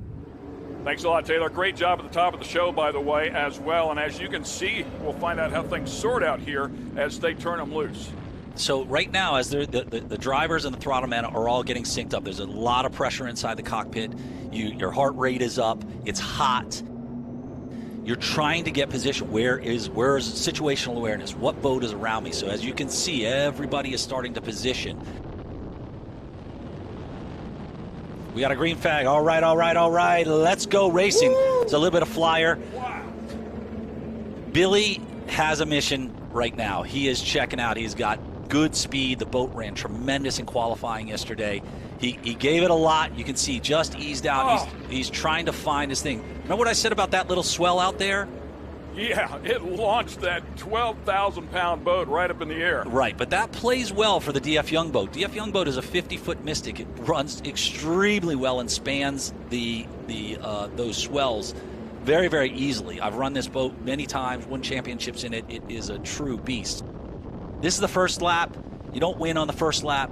There's 30 more minutes of racing to go, Ken. By the way, a couple of these boats fairly old. As we talk about the Defalco boat, that boat formerly the Spirit of Norway and then the Spirit of Qatar, something that Steve Curtis won a bunch of championships in, but was built back in 2004.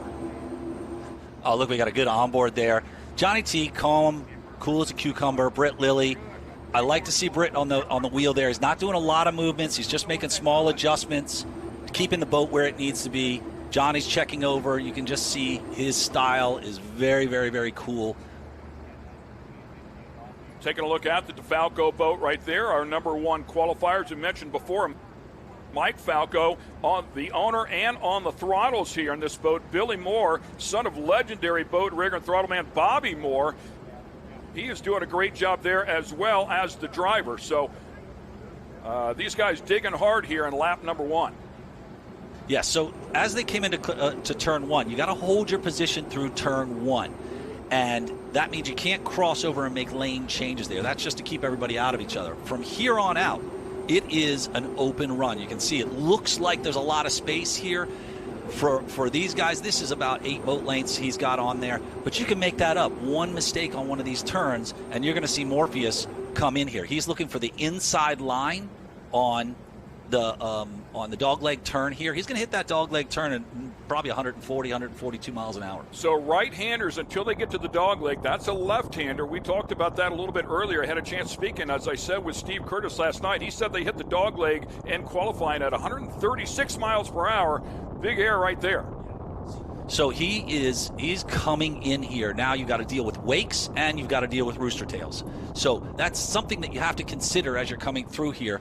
Watch how that Mystic just leaned in and turned on that outside run. That is a great characteristic for a boat, because those outside runs turning to the right will lean a boat left, and with the swell coming in from the southwest, you could catch an edge and put the boat over. That boat just leaned in perfectly. And this is Alex Pratt's first race driving with Rich White. This is his first race driving. Alex has been a throttle man for the XINSURANCE boat for the past couple of seasons. So this is something new for him. He's an experienced boat racer and motocross racer, so he's got the skills to do it. Yeah, the man behind, of course, Goodboy Vodka. With every pour helps a pup. So great program there by Goodboy Vodka. So great to have him out here one more time as we take another look at the Defalco boat. Just look at how he's running. Now he's got it dialed in. Look at how it's just flying straight, just bouncing on the tops of the waves. That is a perfect setup right there. So something I want to bring up here, there's 2 different drives, a stern drive off at the back of the Monster Energy boat, and then these are prop shaft drives. Right, these are BPM drives, they're Victory drives, so they are straight shafts that are coming out best. They're built for super high speed turns. The number 6 drive was built somewhat differently. It's a very effective type drive, but for Class 1 racing, generally it is, it's widely used as a rudder 1 lap in the books here, working lap number 2, but it's a 30-minute race. As you can see the clock up at the top, it'll be 30 minutes plus 1 lap, and they are side by side out here battling. This is what it's all about. This is what it's all about. And these two boats have battled deck to deck before for many, many years. Look at this onboard here. This is the view that you're looking at. You've got this rooster tail coming off the back of this. You can't drift over into that because that water will drift up into your tunnel and compress and push you up a little bit hard or farther. So you got to find good, clean water where those propellers can grab and find that spot to be able to optimize where you're going to turn.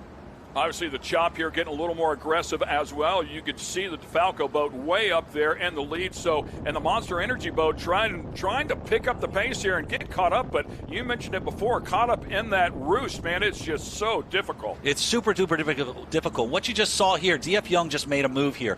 He did a higher speed run on the outside here and passed Morpheus.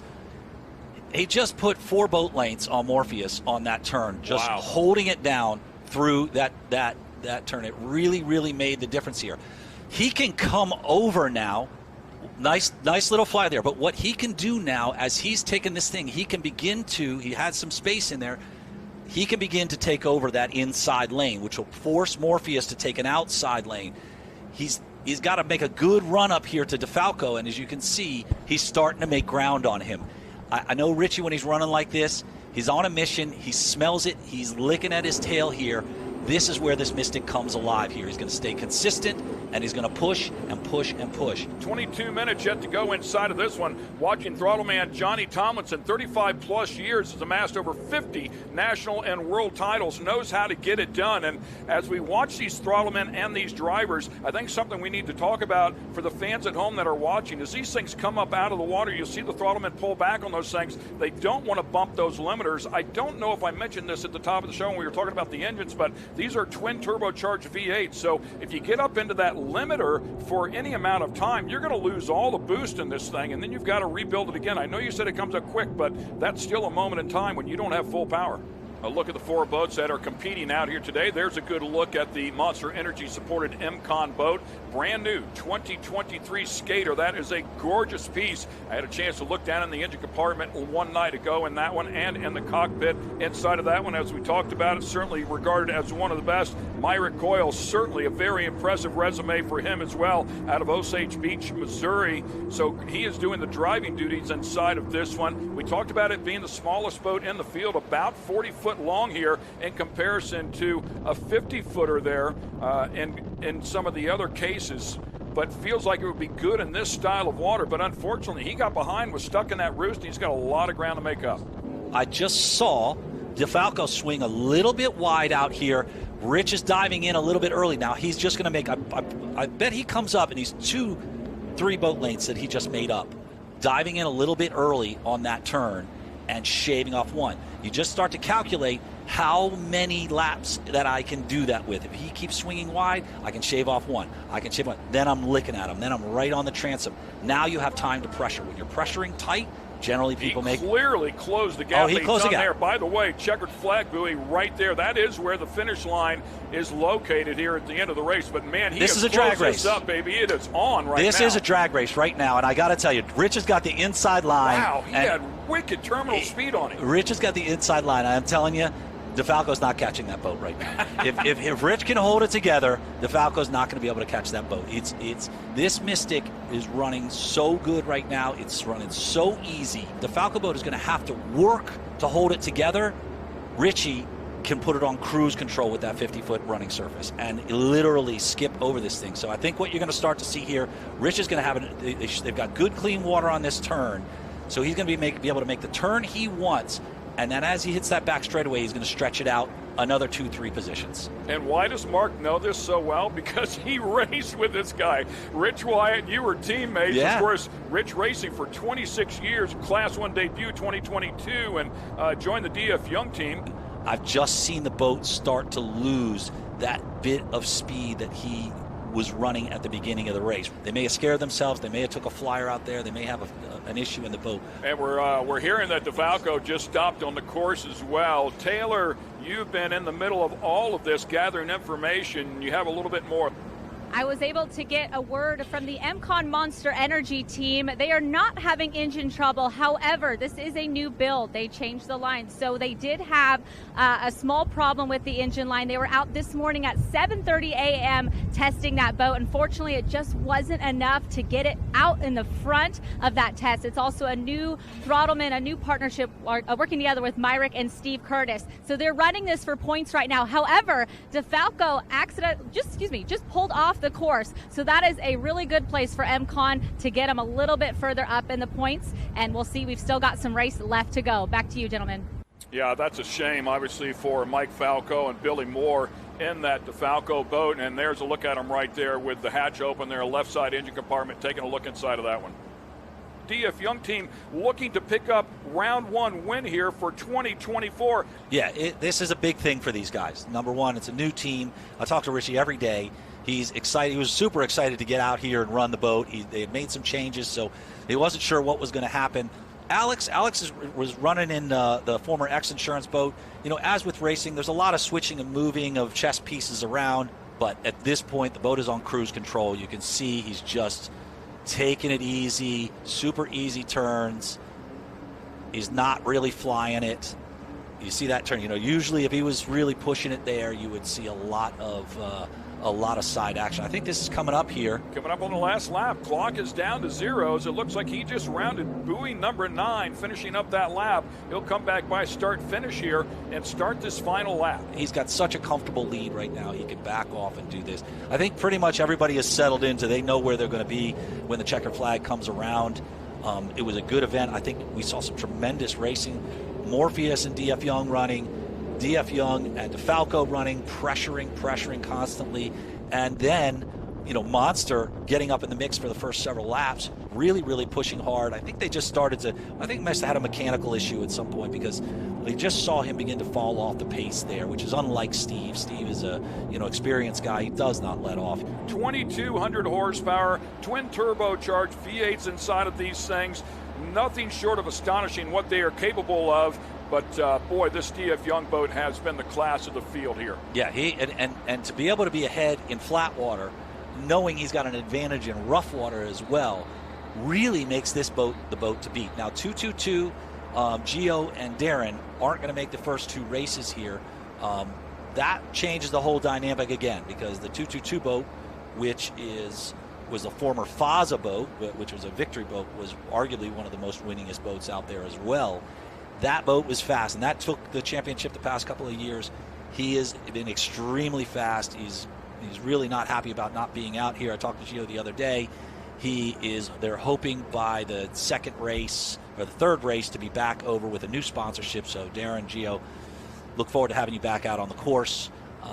There are a couple of other boats threatening to come out right now. They're just making final adjustments. The XINSURANCE boat just went into repairs, I think, in February. So that XINSURANCE Class 1 boat we should see probably in the next month, possibly not in Lake of the Ozarks, but for the following race in Sarasota, we'll probably see the XINSURANCE MTI out there. Aim towards that start-finish line. We'll just call it the finish line now. We'll keep an eye out for that checkered flag buoy. The Defalco boat certainly was out front, and I mean had a sizable lead. Unfortunately, had a mechanical. That allowed the DF Young boat to close up quickly. There is the checkered flag at the finish line buoy, and it's going to be Rich Wyatt and Alex Pratt who are closing down on it here very quickly at speeds approaching 160 miles per hour. And there it is. That is our winner here in round number 1 of the UIM Class 1 Championship. What a great run here for the DF Young machine. This is the result that Herbie and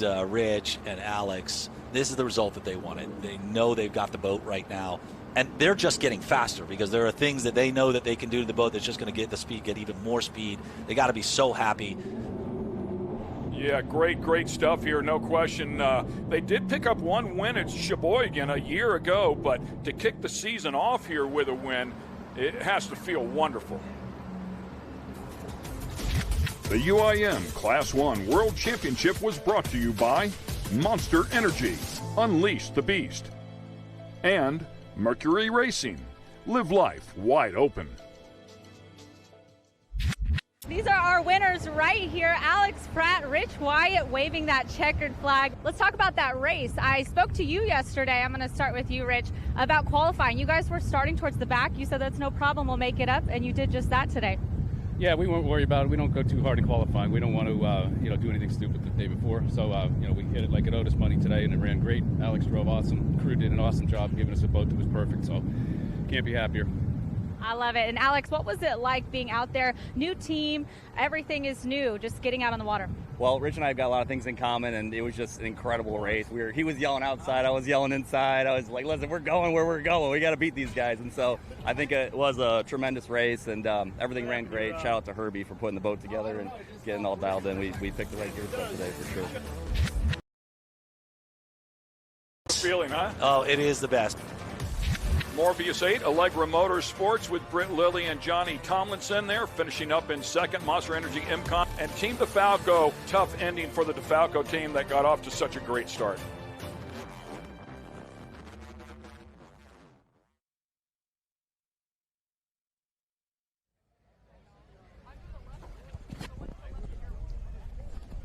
Welcome back to the Midwest Challenge, coming to you live from Sheboygan, Wisconsin. Mike Uoski, Matt Trulio, Taylor Sheridan down in the pits.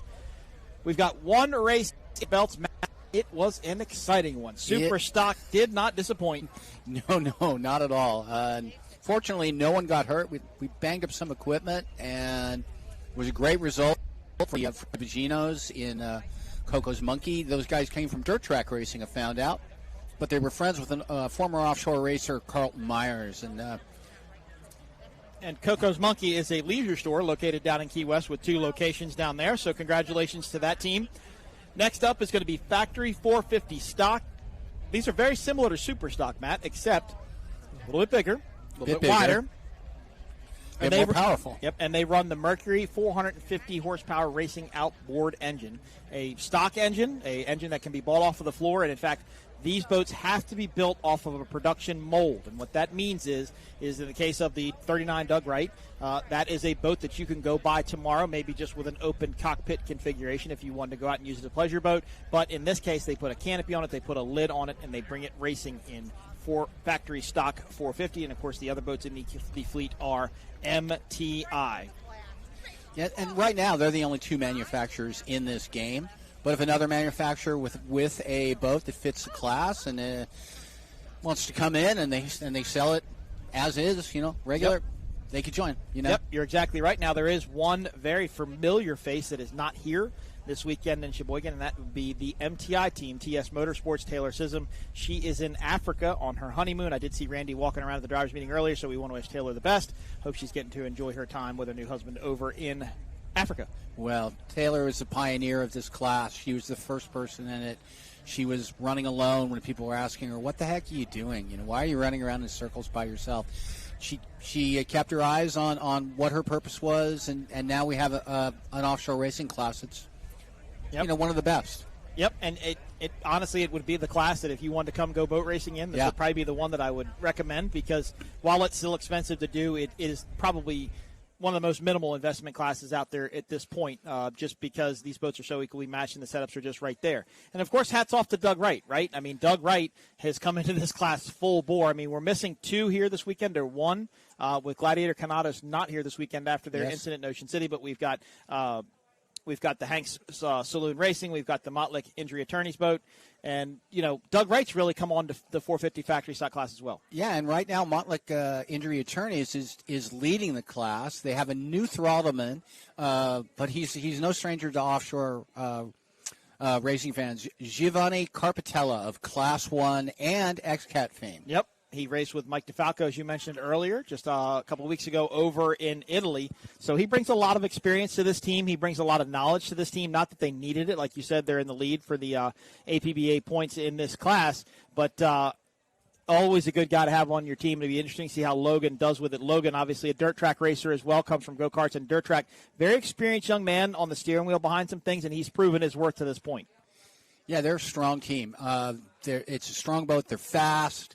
It's great. It's come out to be a great factory battle at some level. It has, for sure. MTI versus Doug Wright. Doug Wright's always been the dominant force in the super stock, or maybe not always, but for as long as I've been around the sport, Doug Wright has been the boat.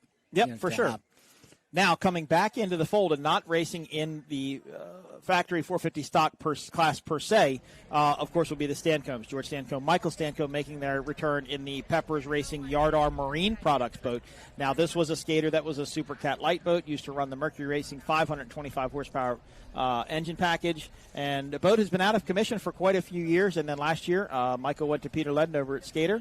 They came up with a plan. They hung some 500s off the back of it, and it is out here racing today. Now, the plan is that eventually this boat will be accepted into the class, because I think there is a motor change on the horizon for this factory 450 stock class, and I think that was Michael's idea moving forward in the future. Yeah, what I've been told is 500Rs are coming next season. Yep. That is what I've been told.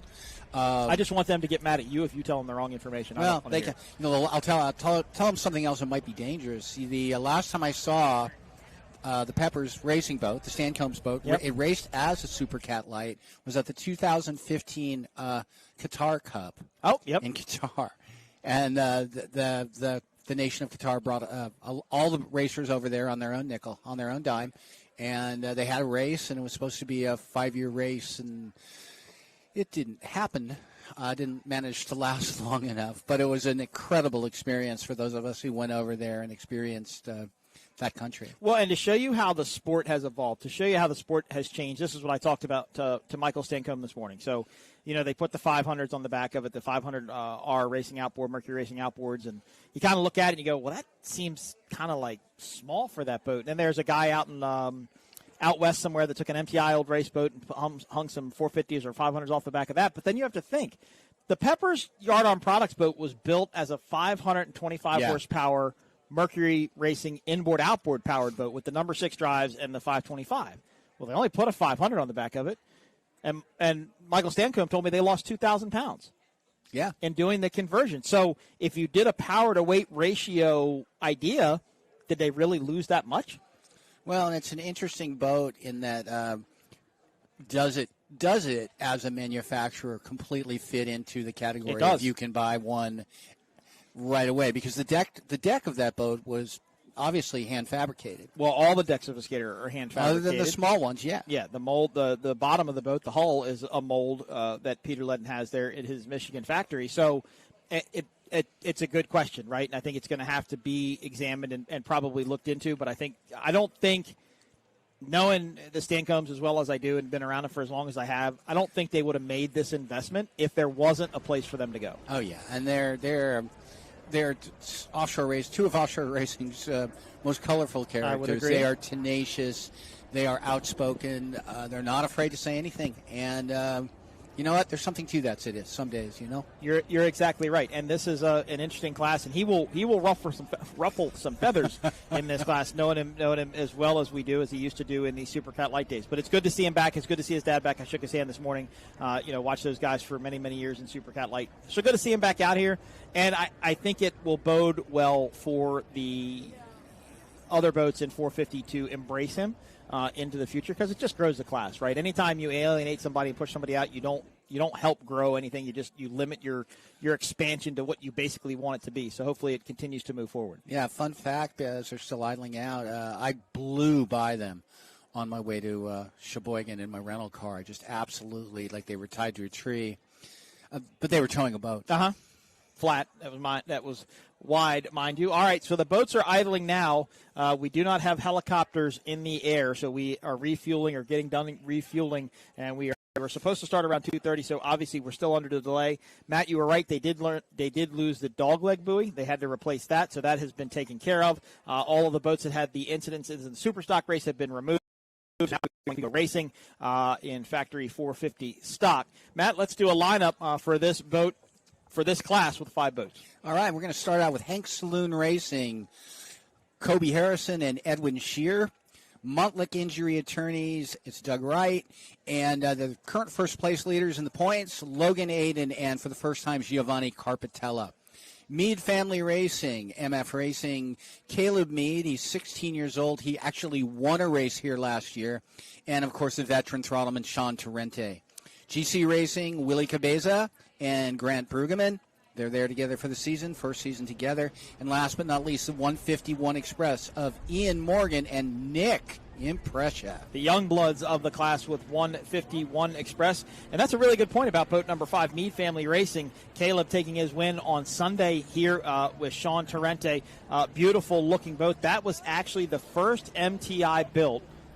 I think that was the first one that was built to race in this class. Was that Taylor's first boat? I think that was Taylor's first boat because that boat went to Randy Keys because he raced it in this class. And then the 151 Express boat is also one of Taylor's boats. I believe that was the second because she is on her third now, I believe. So a little bit of not hand-me-downs, but a little bit of changing hands on boats within the factory 450 stock class. Of course, the Doug Wrights have had their original owner since they came out. Like I said, we're missing one with Gladiator Canados. They did a pretty big roll in Ocean City, actually ripped one of the engines off the back of the boat, sunk the engine down to the bottom. They found it in about 30 feet of water, but I think they're still trying to get that boat put back together. Yeah, it's funny, Mike. I'd almost forgotten about that. It's been so long since we've raced. But do you have any idea of if there were was any structural damage done to that boat?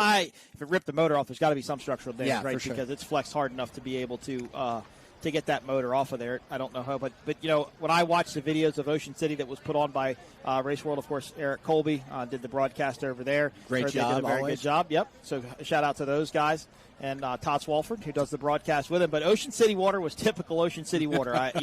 Anybody that hadn't a race there when I was watching those races, I went, well, that's exactly what I would have expected. You run along really, really fast, and you start just hitting these ginormous holes, and you just fly. I mean, you just kite up off them, but it's not rough.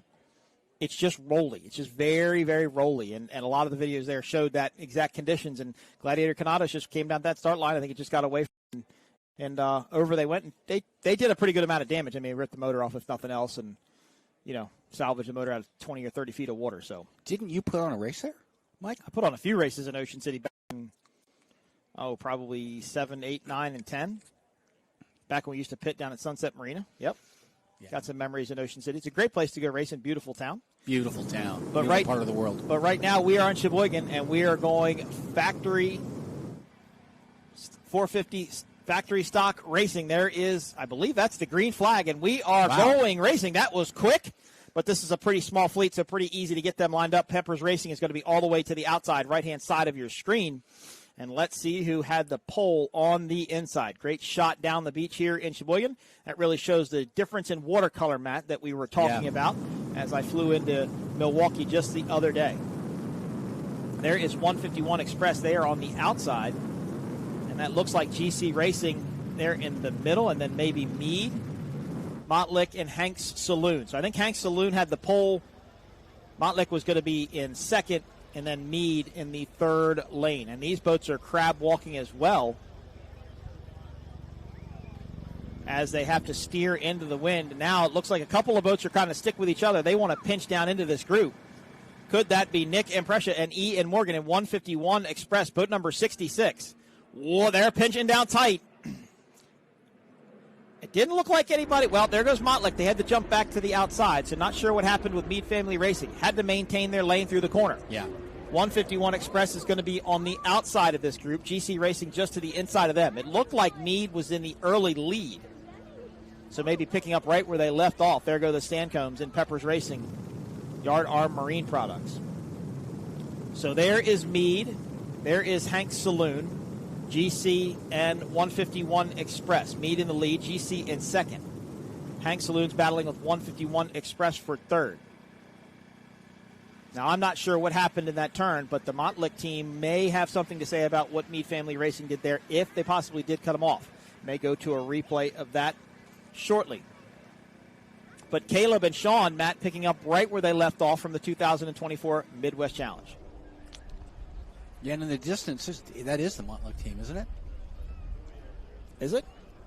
Yes, I believe it is. As we look up for our commentary booth, I believe the Mottlick team is down off a plane. Now, they got hosed down. They could have gone into Guardian mode or had some sort of an issue. Not the first race that Giovanni Carpatelli does. So it's two MTIs out to the early lead, Meade Family Racing and GC Racing. I'm sure Randy's on shore watching this, cheering on these two teams. GC Racing joining forces with Grant Bruggerman. And Grant's got some experience in MTIs. Ran Broadco with Chuck Brodus, He's run pro floors with Wayne Valder, so Yeah. he knows MTI boats. And I think Willie Cabiza, who owns the GC Racing team, really wanted to solidify his racing program and talked to Grant over the winter and said, "Come on board with me," and did that. And here they are. I understand Mr. Valder is in town in He is? Sheboygan this weekend. I hope we get to see him. And look at that. So there is GC Racing. They are currently in second, 151 Express in third. I did see Hank Saloon come into one of our shots, so I'm not sure if Hank Saloon is catching up to this MTI leader pack. The Doug Wrights now running towards the back. There is 151 Express. They are currently in second place. Ian Morgan and Nick Impressia. I'm looking pretty strong. Now, these guys have come up through the ranks. Actually, there's Hank Saloon there. So is Hank Saloon actually in second?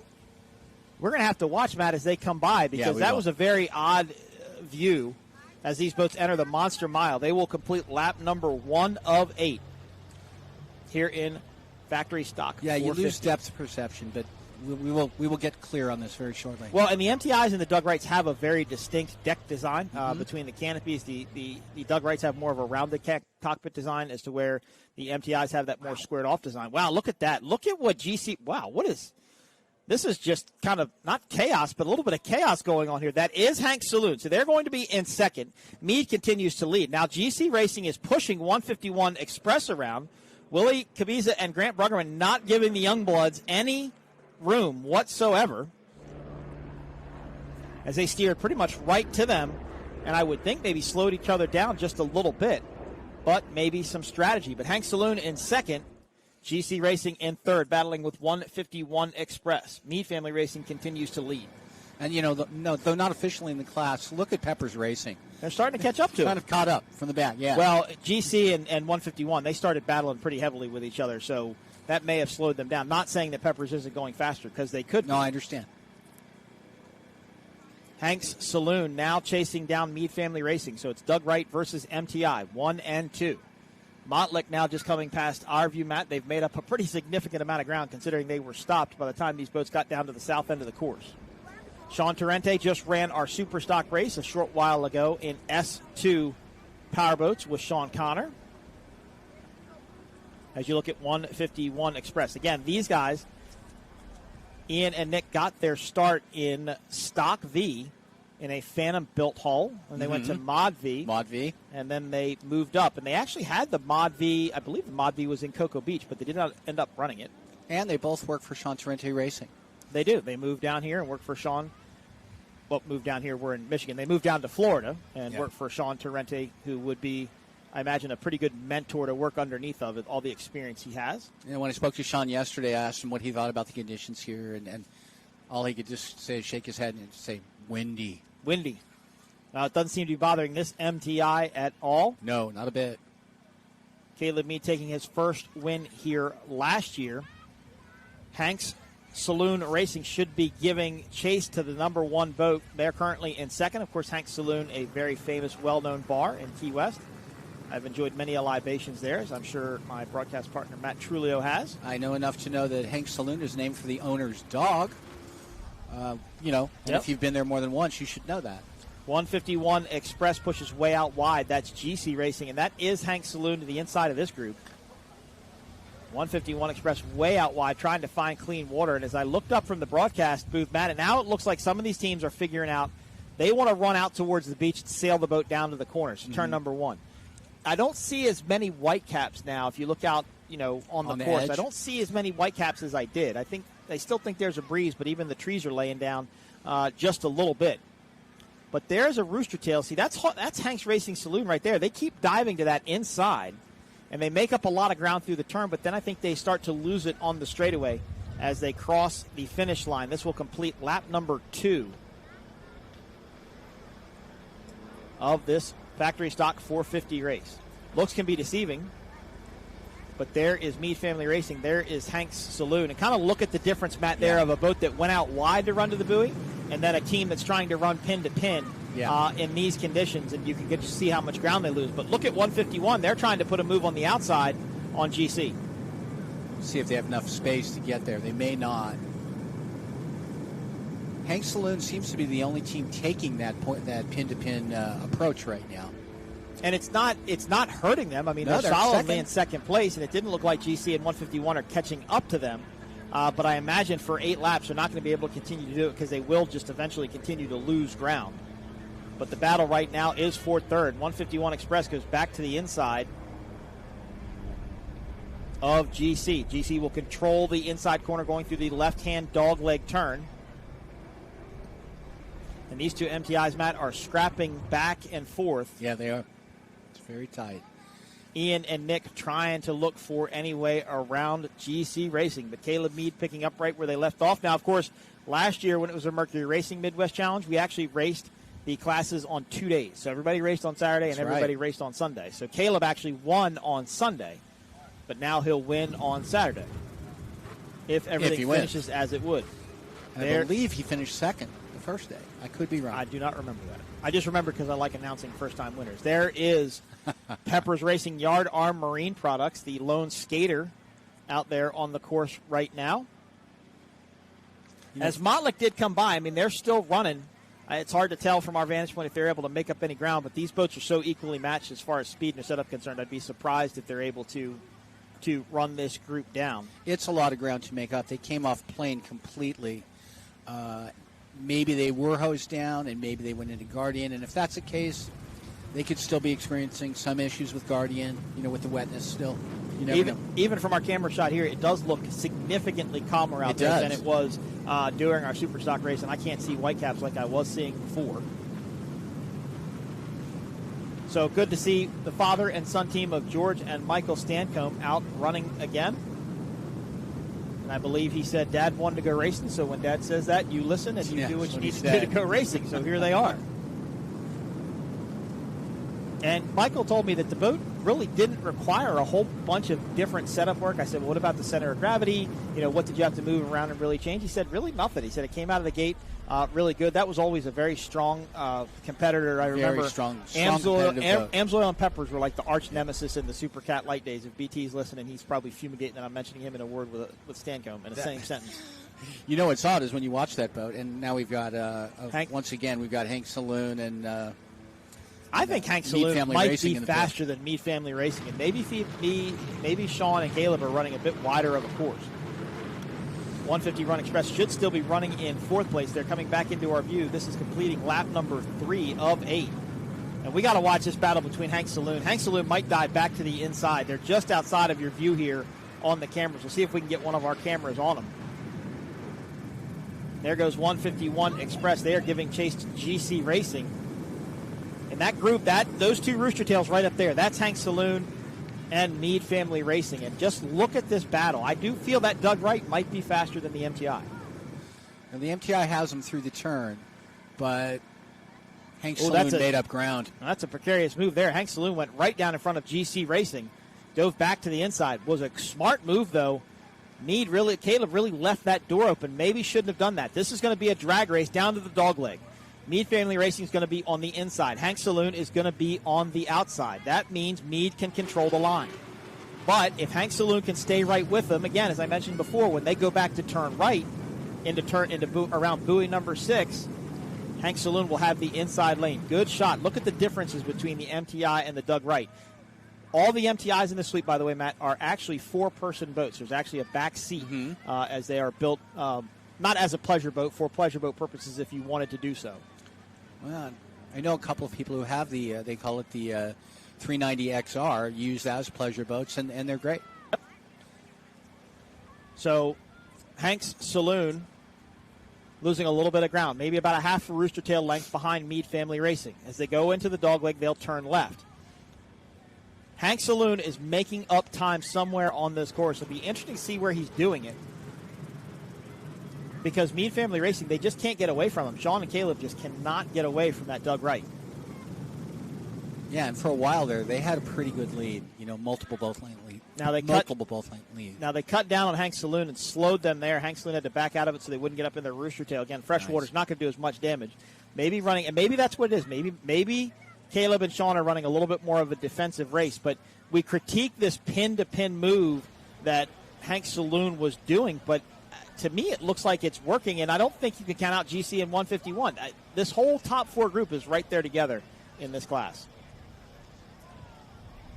This should be passing the halfway point now in 450 factory stock 450.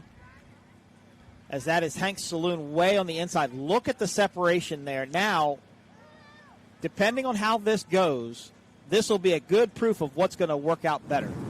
Do you go to the inside and steer into it, or do you go to the outside and let the boat push down to it? Great shot of the Doug Wright. It's definitely considerably calmer out there than what it was. I mean, these boats are running flat and wide open. Perfect running attitude. I mean, that is fast. That flat, fast, level. Of course, I recognize the logo on front of that boat is Smoking Tuna Saloon down in Key West, one of my favorite watering holes down there. Another place I may have visited. Yep, possibly. We actually hosted a Speed on the Water party there once. Speed on the party there once. Look at this. Here we go again. So it did not work out for Hank's Saloon. So the faster line is still going to the outside. But now look at this. 151 Express might make a move for second. Yeah. They were on the outside. I think that the Hank's Saloon guys have to get away from running that pin-to-pin line because it's not. It may help them occasionally, but it's not helping them consistently enough to stay with it. 151 Express, boat number 66, Ian Morgan, Nick Impressia. Did they take second? No, they did not. Hank's Saloon still in second place as they control the inside pin of the corner. I'm really impressed with Nick and Ian. They're driving the boat hard into the corners and able to make up some ground, but they're just not close enough to make the pass stick. This is allowing Meade Family Racing to pull out to even more of a lead, Matt. Yeah, this seems to be their strongest 450R factory stock race yet. Yep. Look at this battle here, though. About a half a rooster tail length separates second and third. Ooh. They've got to cut back inside, though. They'll lose sight of that pin if they don't do that. If they don't get back in there and find clean water, they'll lose sight of that dog leg. And I don't think Hank's Saloon would make the mistake of leaving the door open for them going into that turn. Should have 2 laps left after this time by in factory stock 450. Montluck continues to run. They are just at the back of the group, and I don't think they may be making up a little bit here, but it will be interesting to hear from race control and the P1 officials as to what's going to happen based upon that start. Of course, all the results we tell you are completely unofficial. Until all the information is reviewed, the boats are inspected, and then trophies will be handed out. Awards will be tomorrow night over at the stage in the park to our right, where the VIP tent is. And there is Meade Family Racing. They continue to lead in factory 450 stock. Now, where is Hank's Saloon in all of this? That's 151 Express. Tried to carry more speed to the outside. Yeah, they went back to the inside. They did sure it again. did. I think they're anticipating either MTI or 151 to go out wider in that turn. And they're just thinking that if they can get to the inside, they'll just gain that slight advantage. But, look, I mean, 151 Express is way out to the right. It sure is. And they're going to start coming back. But it's still pretty windy. You can still see that it's blowing that rooster tail behind the boats to the other side pretty good. So the wind is not letting, it may be laying down, but not getting much easier.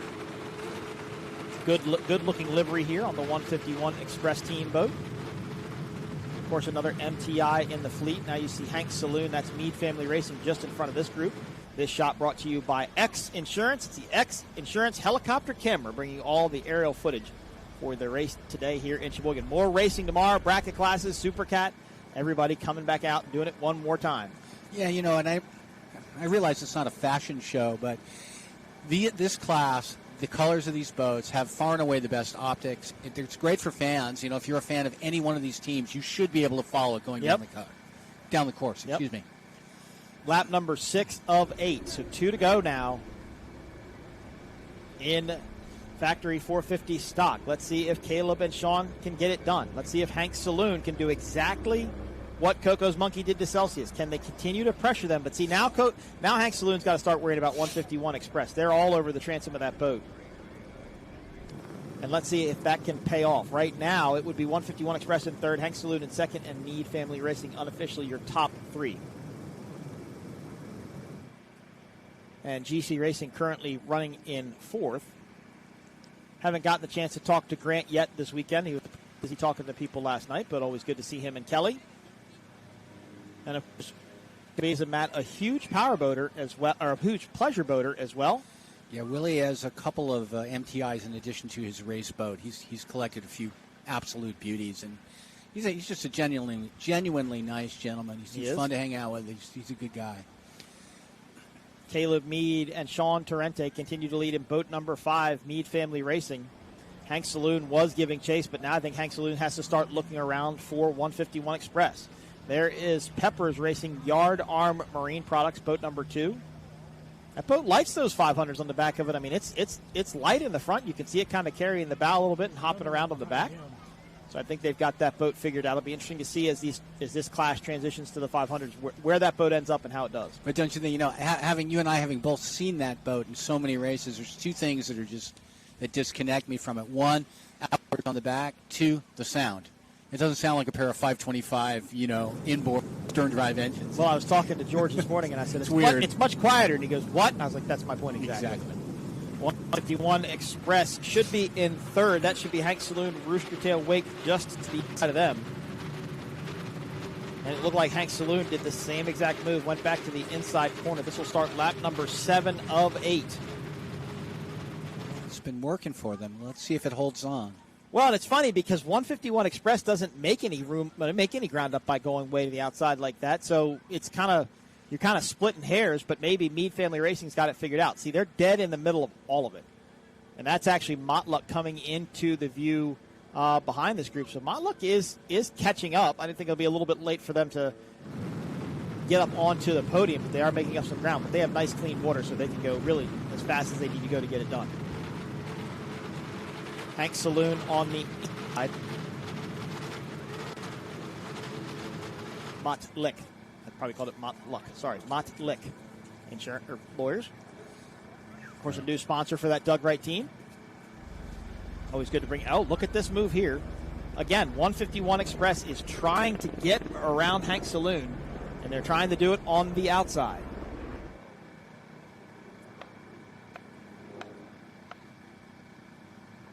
And there's a good view there. Hank Saloon is on the outside of the Mead Family Racing wake. Now here goes 151 Express. If that door is open at all, I would expect Ian and Nick to jump back to the inside, but it wasn't. In fact, the door was so tight. Now, there they go. There they go. That was a bold move because that was scrubbing a lot of speed there. I didn't think that door would be quite wide enough, but they went there and they figured it out. Haven't regained it yet, but they're working on it. They're trying. But that turn is deceiving from our vantage point. Oh! 151 Express has hit a buoy, and it looks like it's hanging off the back of the motor. It is. I can see it flapping there in a breeze. Now, that will be a penalty infraction for 151 Express. And an expense as well. An expense, yep.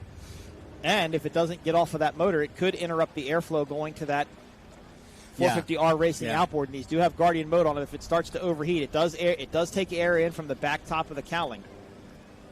But they did hit a buoy and took it out. And Matt, I don't know. Maybe they just didn't see it. But it didn't look like, from our vantage point, their view was blocked. Well, I'm trying to figure out, Mike, which buoy it is, or what that actually is. Is that buoy? It's a buoy. It had a monster banner on it. That's just the monster banner. The buoy deflated, and it had a monster banner that wrapped around it. Huh. But it should be, if I count correctly, it should be It should be buoy number 4 that they took out. Yeah, see, this is 1, 2, 3, and then 4. So apparently they clipped it so hard that they took the banner with them. Yep, I think so. They saved the banner, but took the buoy. The buoy gone? The buoy's gone. It's not out there. You should be able to see it. You're right. So Mead Family Racing continues to lead. Hank Saloon in second. 151 Express does have a buoy still hanging off of that engine. But that will be an infraction to the 151 Express team. They're very explicit about the rules in the meeting. They are. Of hitting and taking out buoys. And by this time they know it. They have a GC's gotten around them. GC's now gone to the inside. So they are slowing, but that motor that's got the banner ripped around, that's a great shot showing. It's a Monster Energy banner. Great plug for Monster Energy, the official energy drink of P1 Offshore Racing. Get some sponsorship dollars. Look at this, though. Look at this. Hank Saloon. Oh, no. This should be the white flag lap. This should be the last lap for factory 450 stock. Hank Saloon on the inside, Mead Family Racing on the outside. Keep in mind, this is tricky perspective. It is a very tricky perspective, but they're close. They're closer than you think they are. Now, Meade Family Racing may cut them off going into that corner, but wow, look at that battle. Look at that battle. Hank Saloon on the inside, Meade Family Racing on the outside. What does Caleb do? He went a little bit wider. He didn't go in as tight as he wanted. There goes Hank Saloon. If they can get just a little bit of acceleration, they can carry a little bit more speed. And will they be able to take the lead? Ooh. Oh, it's going to be close. I think they did it. I think they've gotten the lead away from Caleb. It looks close, Mike. Caleb and Sean now may be relegated back to second. Meade Family Racing. There is no buoy when you exit this corner. They're going to have to maintain where that buoy kind of was. And it looks like they actually did a really good job of that. Now they have probably, the track on their GPS showing them where they went around. And It looks like we may have a patrol boat that went into that group as well, or that kind of marked where that buoy was. But Matt, what a move by Hank Saloon. They stayed on it. They put the pressure on them, and they were able to get the lead and pull away. And what slightly. a lead they got. Yep. And this could be a win for Doug Wright in the two outboard classes here. Doug Wright won in Super Stock, and you could have a Doug Wright win in Factory 450 stock. That was an outstanding pass. That was absolutely great. Amazing. As Montlick continues to run as well, 151 Express is slowing dramatically. And I don't know if they're thinking because they have the infraction or because of the banner. Or the Guardian, perhaps. Yep, there could be any number of things here. But what a great run for Nick and Ian. They did a great job. They were battling up there towards the front. Just don't know if they lost sight of the buoy. They could have hit a rogue wave and it kind of could have just steered them into it. Maybe nothing they could have done. But definitely took out the buoy. And they have slowed, and they are now off a plane. So Montlick is now catching back up to the fleet. 151 Express is down. So it looks like they're trying to get that banner off. Oh, it's quite a banner, too. Oh, it's big. Bigger than it looks. It's definitely not small. Once it's not moving along at 100 miles an hour, it And now look at our view there. Now you start to see Whitecaps a little bit further out. Yeah. So maybe it is still a little bumpy. Oh, what a bummer. That's a total bummer for those guys as they get the banner off, and they'll probably get it stuffed down into the cockpit. And here's our leader. Yep, here's your leader, Hank Saloon. This is the last lap. They put the pressure on Meade Family Racing, and they got him to crack under pressure. So Hank Saloon in first, Meade Family Racing in second, GC Racing now on the podium in third. Wow. What a race here for Factory 450. Matt, been drama and everything today. Let's hope Class 1 doesn't go the same way. Well, good drama. Good drama, of course. We would love some good drama, no bad drama. Well, we had some bad drama. A couple boats went over, but we did get confirmation from Chase Muller, Jay Muller's son, that they were okay.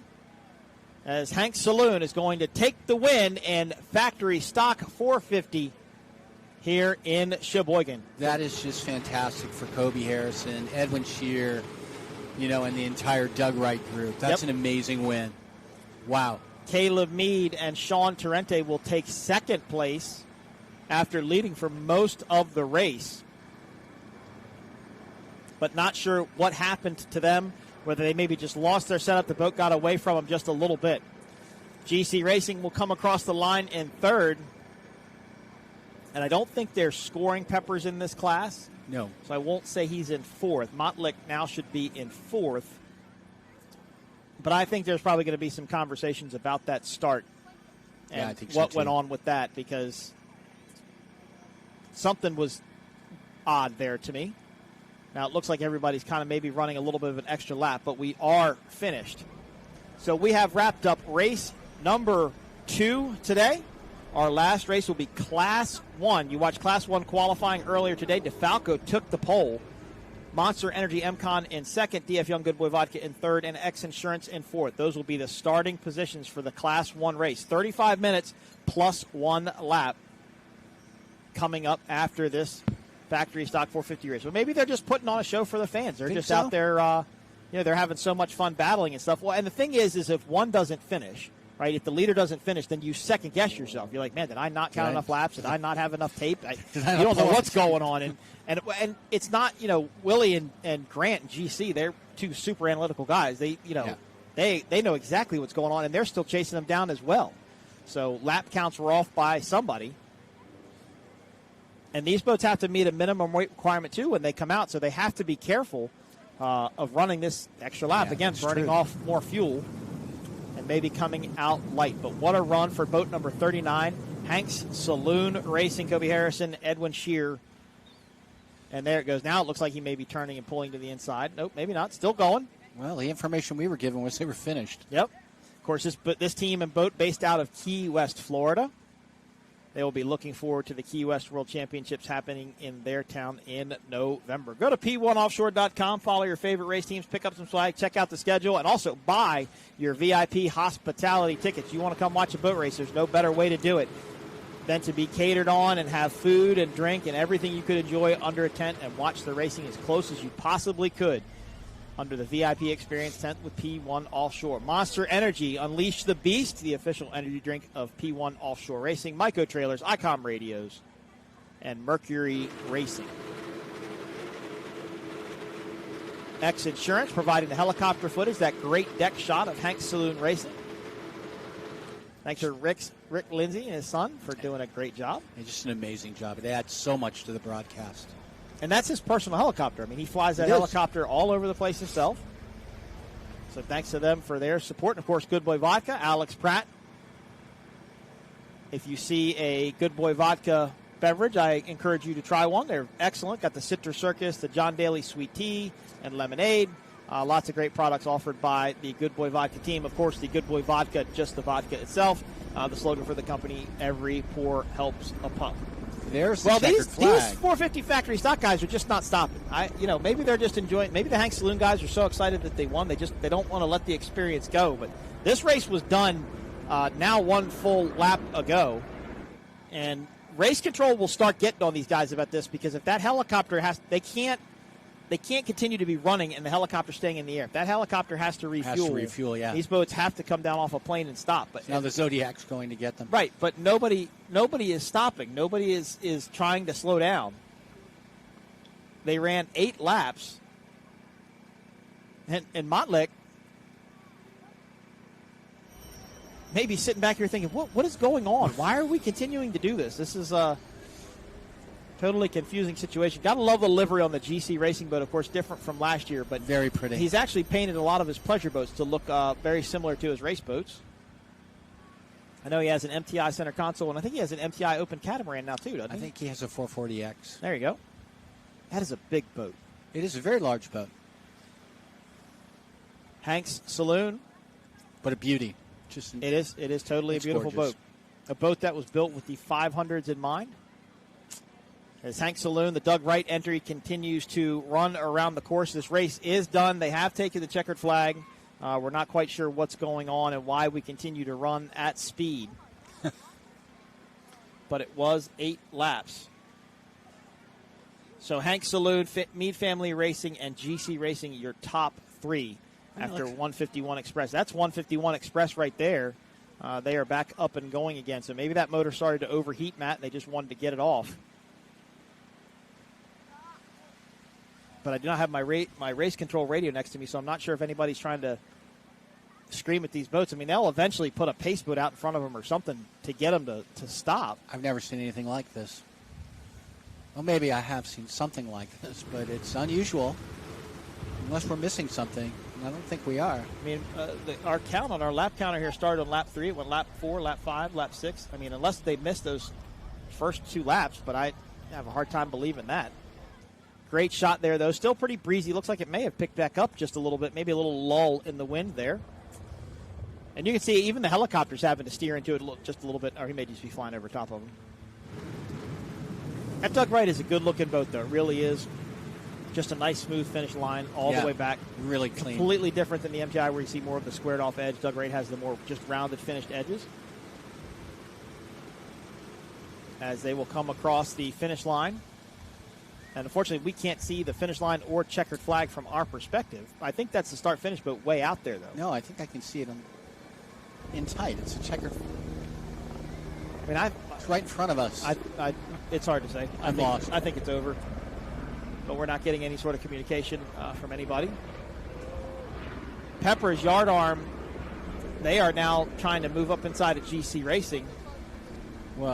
Well, I can tell you right now, I can look at GC Racing and tell you I think they're headed back in. I think they know it's done. Yep, they're falling off a plane. So now GC Racing, Grant Bruggerman and Willie Cabiza They came in third. Of course, all these results are unofficial until the boats are tech inspected. And again, I think there will be some sort of a conversation about that first turn. Not sure what it's going to be, but we will update you tomorrow when we come back live for the second day of the Midwest Challenge, coming to you from Sheboygan. Look, Matt, now we've got Whitecaps back out here again. Yes, we do. A little choppy. So now it's picking up just a little bit. Here are your results, your provisional results from Factory Stock 450. Hank Saloon coming in first, Mead Family Racing in second, GC Racing in third, Peppers Racing, Yardard Marine Products in fourth, Mottlick Injury Attorneys, Doug Wright in fifth, and 151 Express in sixth. What a great run. It was Mead Family Racing very early on.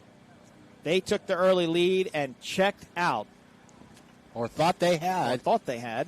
And Hank's, I keep wanting to call him Hog's Breath, and I know it's wrong. Hank Saloon chased him down as we go back to the start of the factory stock race. This is what I'm talking about, though. This is the one that's going to be kind of questioned.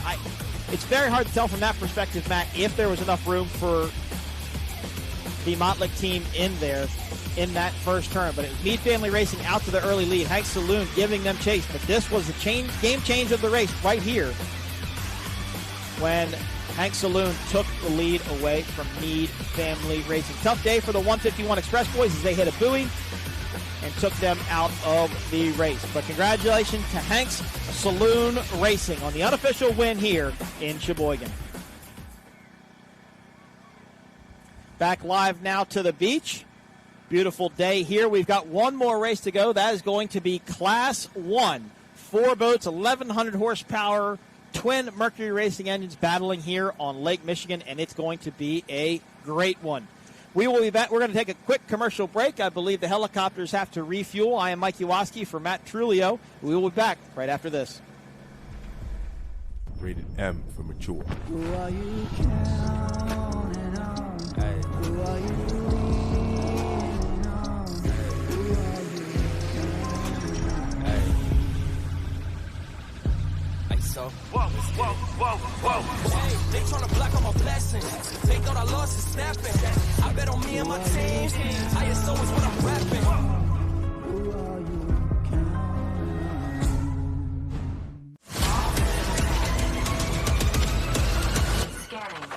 Rising up, pushing up to the summit. Got the keys to the show, yeah, we run it. To the place for the race, and we don't wait. Give it all for the win, this is our day. Energy, unleash the inner beast. Energy, running to the top, see you at the peak. Unleash the inner beast, but we never stop till the victory.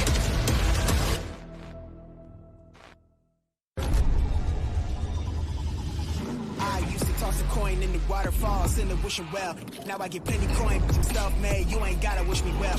You ain't like me then, but I guess it's past tense, cause you tapped in. You was never who you said. I see the facade when looking at really need. I can tell my guard up. I ain't taking nails. If it's not in my favor, won't sign the deal. I got the royalty in the mill. I got authority in the field. Take a look in my iris. I be precise with the timing. I never know where my mind went.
Mercury Racing was forged in the heat of competition.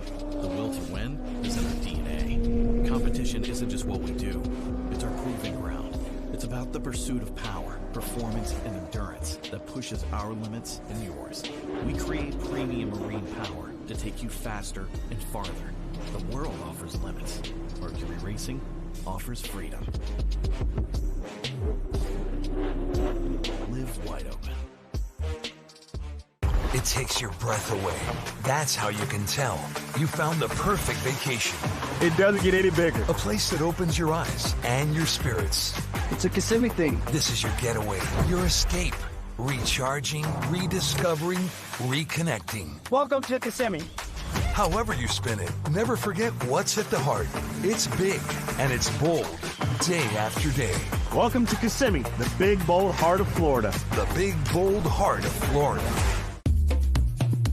Let's make every day a beach day. Let's induce some serious vacation envy.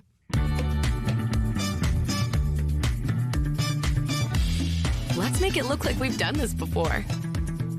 Let's reconnect. Let's get it fresh from the Gulf. Let's shine in St. Pete Clearwater.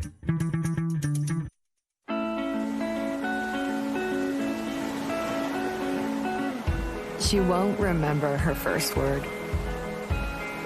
She won't remember her first steps. But she'll never ever forget her first wave.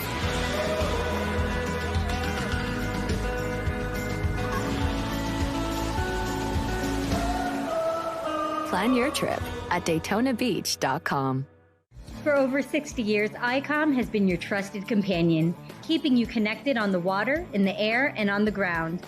Whether you need a two-way radio for your cruiser, center console, personal watercraft, or anything in between, ICOM has you covered with the most innovative marine, amateur, aviation, land mobile, LTE, and satellite network products.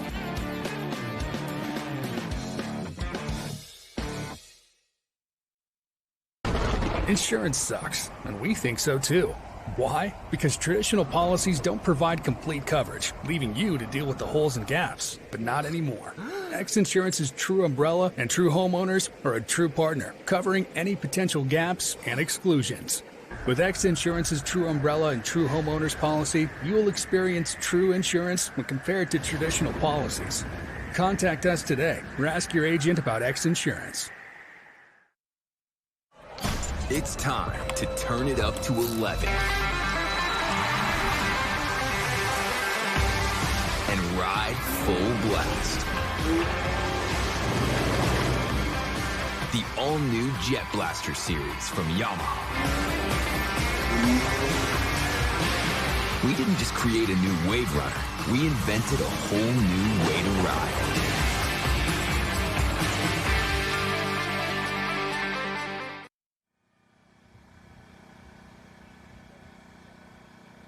Welcome back to Sheboygan, Wisconsin for the Midwest Challenge, coming to you live from Lake Michigan. We have wrapped up Factory 450 stock. We have wrapped up Super Stock, and I actually was just on Facebook for a couple of minutes there, and there's some pretty significant damage to that steel boat as they did make contact with JS Racing tit for tat. Put some holes in the side of the boat, damaged the engine cowling just a little bit, so there was some contact there. But it appears that everybody is okay. We've wrapped up Super Stock as well. Celsius led that entire race and then got passed by Coco's Monkey with one lap to go, and then unfortunately Celsius went over. Coco's Monkey, your unofficial winner in Super Stock. Your unofficial winner in Factory 450 stock is Hank's Saloon Racing. And coming up next, we have Class 1. We have the Team Defalco on the pole. We've got Monster Energy MCon in second, DF Young Goodboy Vodka in third, and XINSURANCE in fourth. And I look for a good race out of this. I'm interested to see what Defalco is going to do. They set down an impressive qualifying time compared to the rest of the fleet. Yeah, we've got two victory boats going against one MTI and one skater. So two victory boats. You know, Mystic, Victory, pardon me, Skater, MTI. Sorry, John Kosker, I called your boat a victory. I apologize for that. There's one person you were going to not do something right with. It's probably him. He's probably like the most nicest understanding guy in the world. As we're going now back to the overtake for the lead in Factory 450 stock as the kids enjoy the beautiful water here. Mead Family Racing, it looked like Caleb and Sean just left the door open a little bit too much, and Hank's Saloon was just looking to the inside just for that opportunity, and they got it. With 1 lap left, they were able to take the lead and go on and win unofficially in Factory 450 stock. And look at the beautiful crowd here on the beach of Sheboygan, Wisconsin. Beautiful day. Not too bad if you're out in the sun. In the shade, it tends to be a little bit cooler. We've got one more event to bring you, and that will be the first race of the day, or the first race of Class 1, rather. That'll be 35 minutes plus 1 lap. And, Matt, we always do this with the races. Who are we picking for Class 1 today? You know, I'm going to let you pick first this time, Mike, because I'm going to put the pressure on you that way. I'm going to go with Defalco. I think Defalco has shown their hand. I think Billy is very confident. I think Mike is very confident, and I think that they know what they have going into this race. But to me, there have been some significant weather changes. Not in a bad way. I just don't think it's as windy as it was before. So it'll be interesting to see how that changes their setup of the boat. Yeah, I think I'm going to have to go with Monster Energy MCon, just because they've had such a good, strong boat this season. They've learned so much. You could have just left it at just because. No, I mean just because. Well, just because then. Just because, right. But no, I mean, you're exactly right. I mean, they're definitely the most consistent team out here. They've put in the work. I think they took their first win of the year last year, too, here, didn't they? They did. I thought so. There were a lot of first-time winners at the Mercury Racing Midwest Challenge. I remember that pretty distinctly, and I remember that was one of them. They struggled with that boat a lot last year. Once they got the setup figured out, they went over to the Mercury Racing number 6 drives. It really worked out in their favor, and they're definitely pouring the speed on. Of course, we're missing 2 of our top competitors. We are. Husky Ice Spritz is not racing this year, nor is 222 Offshore not racing in Class 1. So only 4 boats, but as I mentioned earlier in our broadcast, there are a lot more boats out there. There's 3 more boats out there I know could run Class 1 right now. If they were able to get the teams together and get them to come out. Well, and in terms of boats that are actually running right now. And now we're looking at a replay of the 151 Express team, Ian Morgan and Nick Imprescia, hitting that buoy. And what it is, it's a buoy, and then around the buoy is a sponsored monster banner that's wrapped around it, and it's a separate piece of it. And I guess by happenstance, they popped the buoy, and then they caught that Monster Energy banner up and flew it around the race course for the fans here in Sheboygan. But definitely not the day that Nick and Ian wanted to have inside of the boat, because there will be an infraction for hitting the buoy. Yeah, and it's a shame for as good a race as they ran most of the race that they end up clipping a buoy and taking a banner around the course for a little bit of a tour. But they had a good, strong race, and it's their most consistent performance yet in this class. Exactly right. It looks like it'll be a monetary fine and possibly a time fine as well for hitting the buoy, but we will let the race officials of P1 making that decision. Oh, look at this. I figured he'd be listening from home. BT. Hello, Bob Teague, listening from home. He says, I'm going with MCon because of the water conditions. Have gotten calmer. Okay, fair enough. I agree. I agree. I think they've gotten calmer. There's still some whitecaps out, but there were whitecaps much closer to shore than there were before. Or before they were much closer to shore than they are now, so maybe not get as much of an effect. Although it did look like the wind was blowing the Factory 450 stock boats around quite a bit, running north here towards the Blue Harbor Inn. Well, that's no fun. So if Bob Teague is going to pull out and take MCon, I'm going to switch over to DF Young. Can't do that now. I can't? No. You've said it. It's on the internet. Well, everything's true on the internet. Everything's true on the internet. You're right. Right. But good to hear from BT. Tell the family we said hi. Hope you're doing good out there in California. Look forward to listening to Bob Teague for the shootout coming up in just a couple of weeks out at Lake of the Ozarks, Missouri. Always does the broadcast out there with that team. So listen to Bob and the group. That's cover correct. the shootout. I know. Are you going to the shootout this year? I will be there for a couple days early, and then I am off to the UK to cover Cows 4K Cows. Sounds like a good time. Doesn't suck to be Matt Trulio sometimes. No, it's not the worst thing you could be. I'm a little jealous occasionally, but that's okay. As we look at the beautiful beaches here, again, this is a pretty big surfing community when the conditions are right. And it's just such a great beach, nice sand. A lot of people here in the water in beautiful Sheboygan. Did our block party downtown last night. Had a great turnout for that. Got the fans to see the boats up close. I know like Mottlick was giving out T-shirts last night. A lot of teams had giveaways. The military, the Army, and the Marines were there, rather. And we have to give a shout-out to all of our military branches between Coast Guard, Army, Navy, Marines, and Air Force. We wouldn't be able to do this without the support and love of our armed forces. We get to do this on the weekends because they protect this great country that we live in. Of course, all the local municipalities, the fire department, the police department, EMS, the local governments, the mayor, who we met last year here in Sheboygan, so supportive here. It's their imperative in bringing this race here because of the support that we get.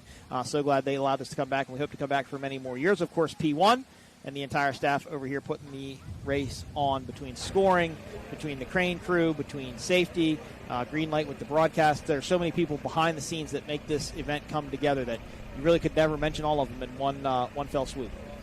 No, that's the truth, Mike, and you say it every broadcast, and it matters every broadcast. So I'm always glad you salute our service people. Yep, I have to do it as we continue to bring you live coverage of the Midwest Challenge, coming to you from Sheboygan, Wisconsin.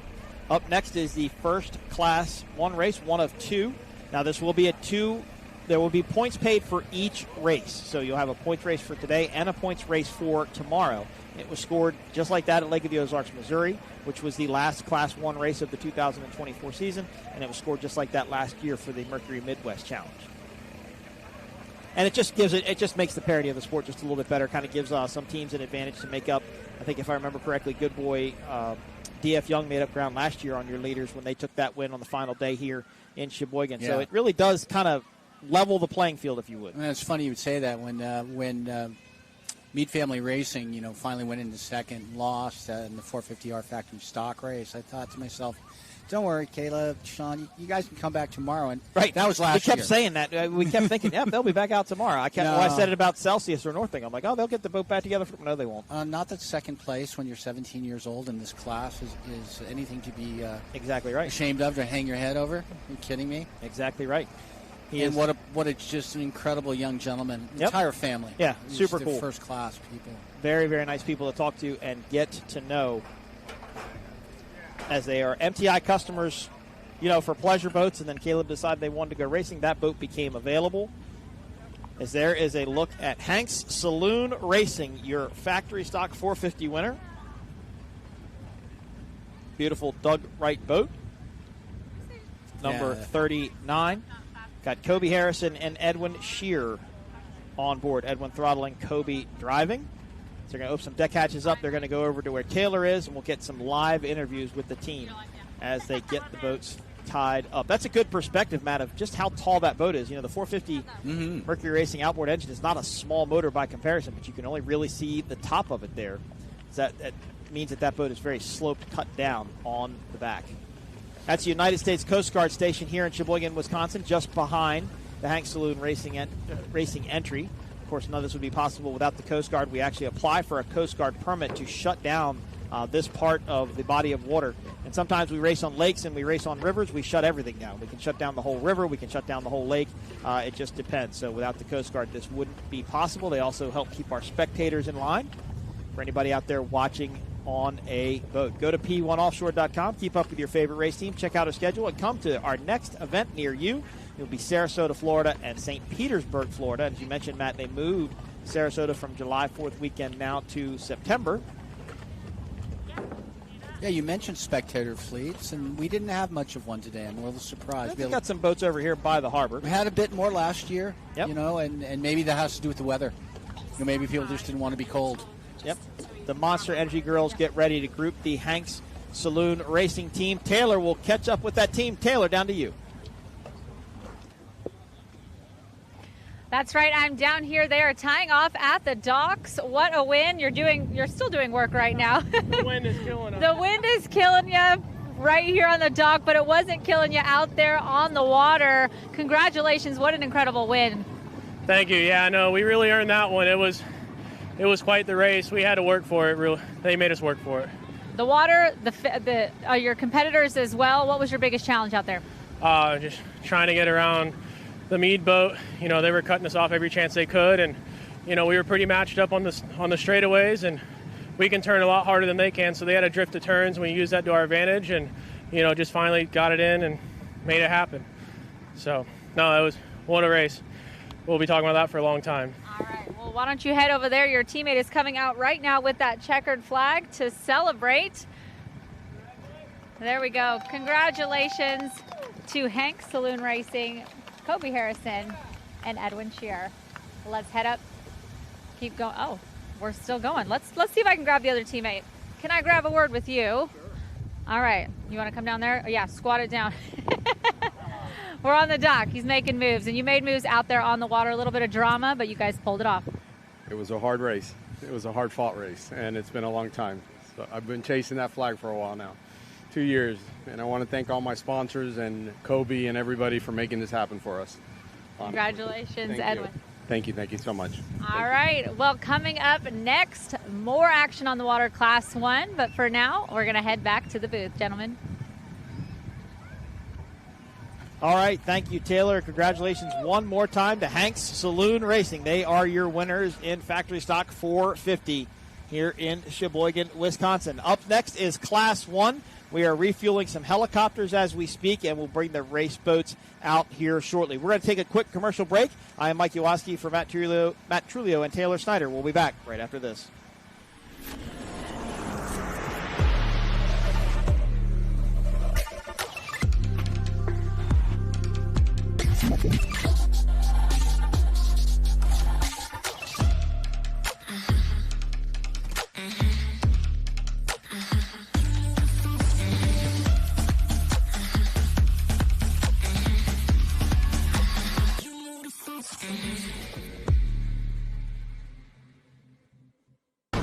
Insurance sucks, and we think so too. Why? Because traditional policies don't provide complete coverage, leaving you to deal with the holes and gaps. But not anymore. XINSURANCE's true umbrella and true homeowners are a true partner, covering any potential gaps and exclusions. With XINSURANCE's true umbrella and true homeowners policy, you will experience true insurance when compared to traditional policies. Contact us today or ask your agent about XINSURANCE.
Here's a look at the track that we'll be competing on here today. The opposite direction that we went in Cocoa Beach, also significantly shorter, but we still have the Monster Mile, as you see highlighted in green there.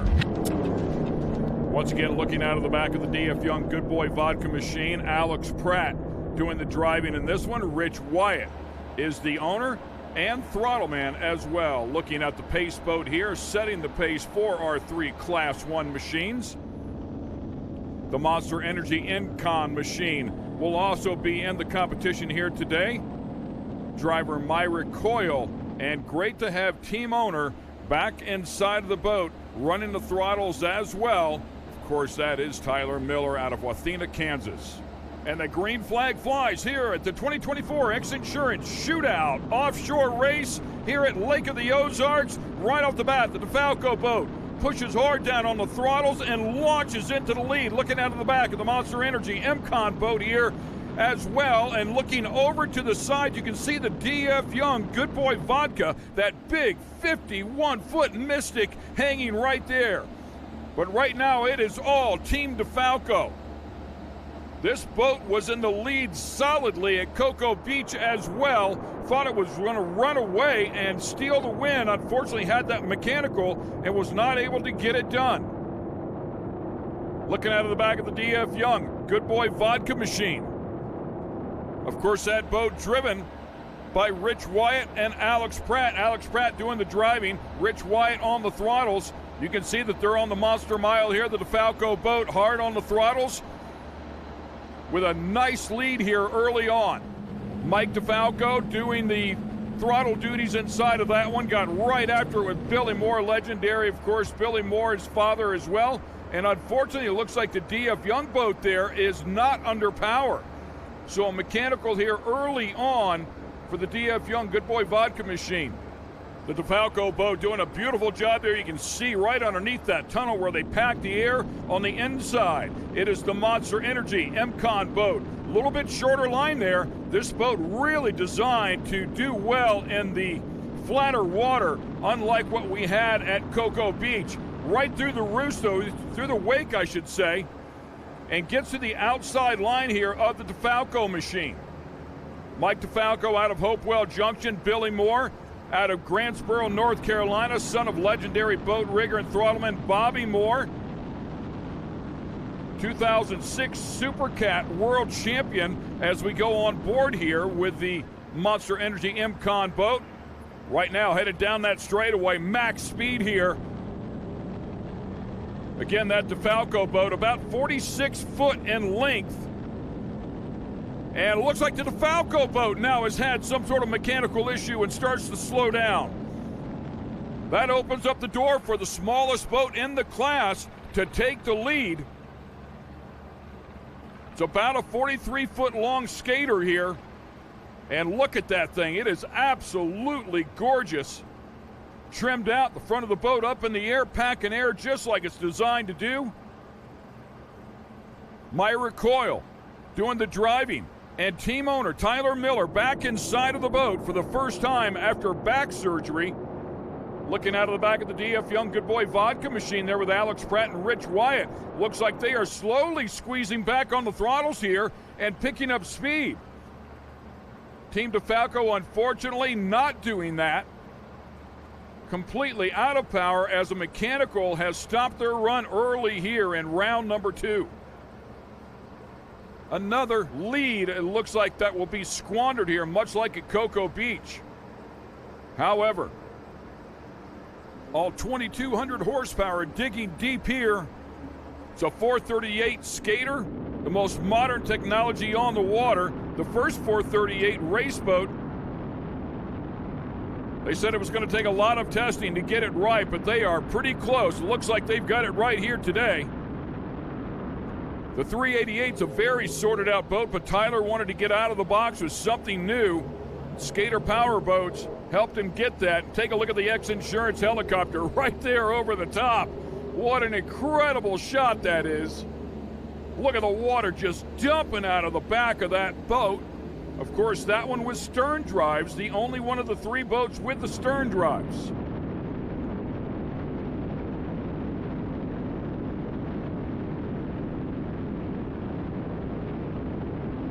Another beautiful shot here, and this race so important to both of these competitors inside the boat. Myrick Coyle here, lived here since 2000 at Lake of the Ozarks. Fell in love with boat racing right here, as did Tyler Miller. Better part of 10 years ago, he came out here to this race and fell in love with it, as once again we go back on board with the DF Young Goodboy Vodka machine. And again, as you can see, they have pulled the power back on this one. We'll see if we can find out what happened here. We heard before they did have an issue. They felt like they had it fixed. I believe it was the sea strainer lid that had come off. Thought they'd put it back on, but when that happens, they take on a fair amount of water, so maybe something damaged in the meantime. Checkered flag is going to fly here. Congratulations to the 06 boat, the Monster Energy M-Con machine, grabbing their first win here with that machine in the Class 1 category. It's going to be a special day for them. They've got another race yet to go, though. As we take a look at the final results here, the DF Young Goodboy Vodka machine down by 7 laps, and unfortunately, Team Defalco once again suffering a mechanical that takes them out before the checkered flag. This is your home waters. How did it feel taking the win here at Ozarks? It felt great, to be in front of our hometown crowd, shootout offshore, P1, Monster Energy. Couldn't.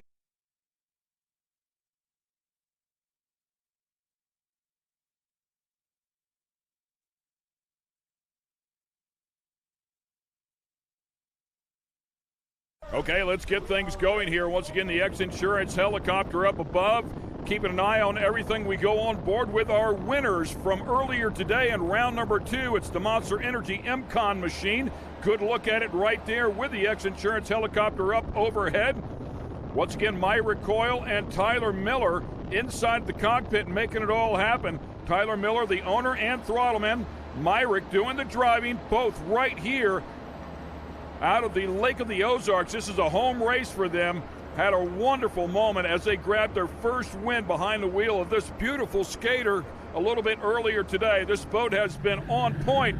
Unfortunately, the DF Young Goodboy Vodka, the winners, by the way, at Cocoa Beach, had a mechanical earlier in the race. They did end up finishing in second place, but unfortunately, it looks like they've had another mechanical here, quite possibly an extension of what happened a little bit earlier today. Once again, we go back and take a look at the Monster Energy M-Con machine. I love the story of Myrick Coyle, as I talked about before, moved here in 2000 and then fell in love, had a friend take him out to the legendary, of course, shootout here at Lake of the Ozarks, and fell in love with the sport. Went to a vocational school, won a national championship, and eventually got hooked up with Dave Scott's fleet and worked his way up to crew chief. Won a lot of world titles, national titles, and eventually Dave got older and started putting him in the boat with Johnny Tomlinson. And of course, he's going to get a lot of experience with somebody like that. 2015, they won the Top Gun Award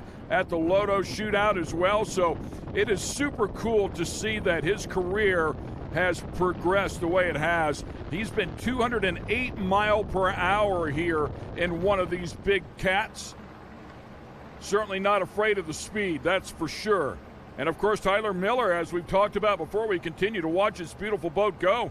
The owner and throttleman also in the Super Cat class as well with the M-Con offshore racing team. His family has a history of playing in the dirt, really. The 41-year-old racer of the M-Con has an underground utility installation company, and he and his father, his grandfather, all spent the better part of their adult lifetimes in the same line of work.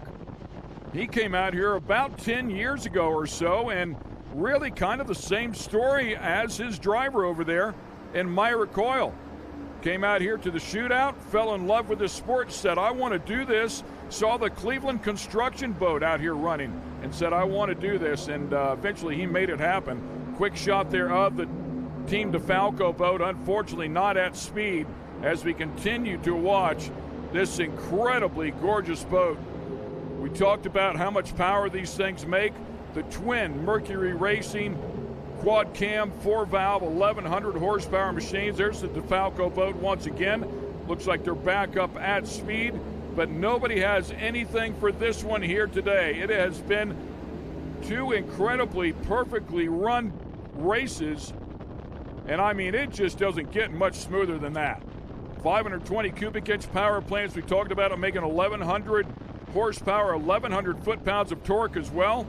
Stern drives on the back of that one. The boat's a little bit different than the other boats, but certainly paying dividends here today. And again, it looks like the Team Defalco boat is off the throttle a bit, just hanging on, trying to secure second place. It's all about the points. We should let you know that this boat finished third at the season opener in Cocoa Beach, so that first place finish a little bit earlier today certainly helped them out on the points, and looking to back that up with back-to-back wins here at Lake of the Ozarks will certainly change the point structure. And again, unfortunately, it looks like the Team Defalco boat is just not at full steam here today. They are taking a hit.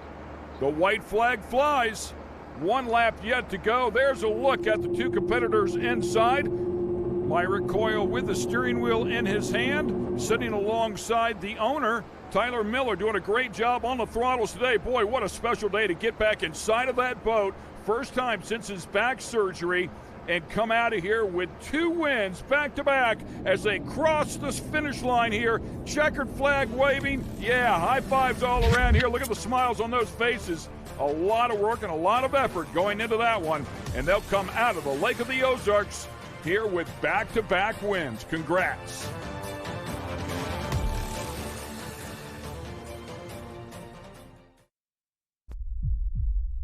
Rated M for mature. Who are you counting on? Hey. Who are you leaning on? Who are you counting on? Hey. Hey, so. Whoa. Hey, they tryna block all my blessings. They thought I lost the stepping. I bet on me and my team. ISO is what I'm rapping. Who are you?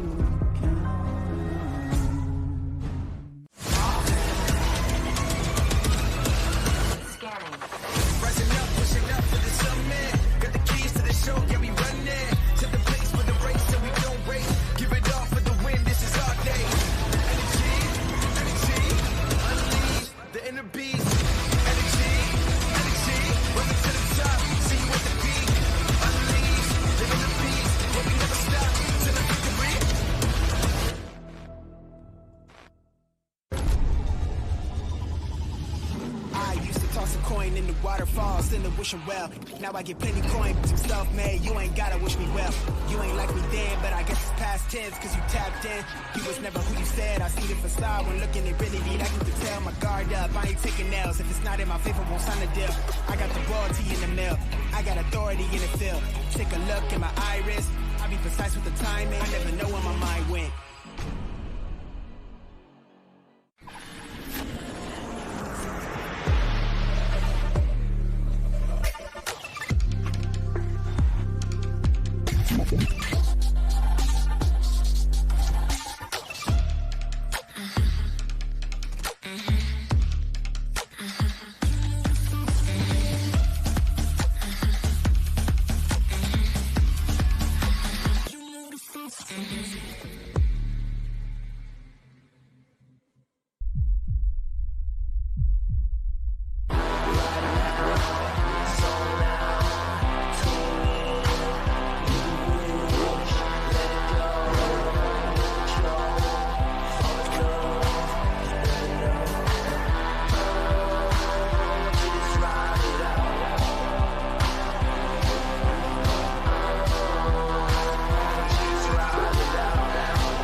Mercury Racing was forged in the heat of competition.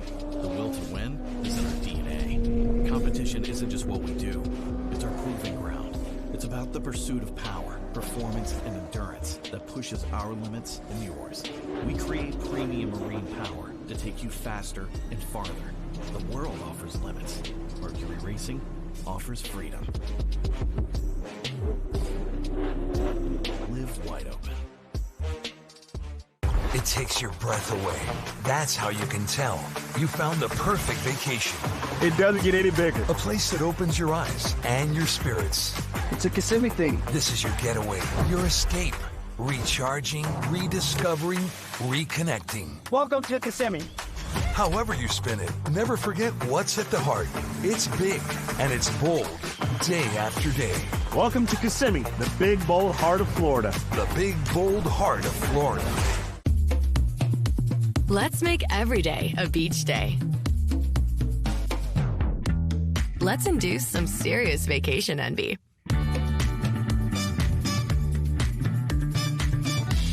Let's make it look like we've done this before. Let's reconnect.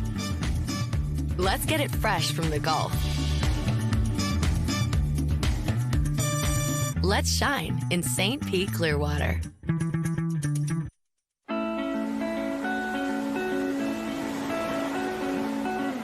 She won't remember her first word.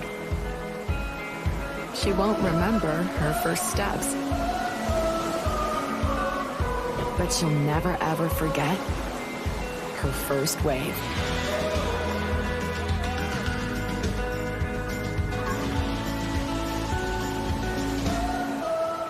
Plan your trip at DaytonaBeach.com. For over 60 years, ICOM has been your trusted companion, keeping you connected on the water, in the air, and on the ground. Whether you need a two-way radio for your cruiser, center console, personal watercraft, or anything in between, ICOM has you covered with the most innovative marine, amateur, aviation, land mobile, LTE, and satellite network products.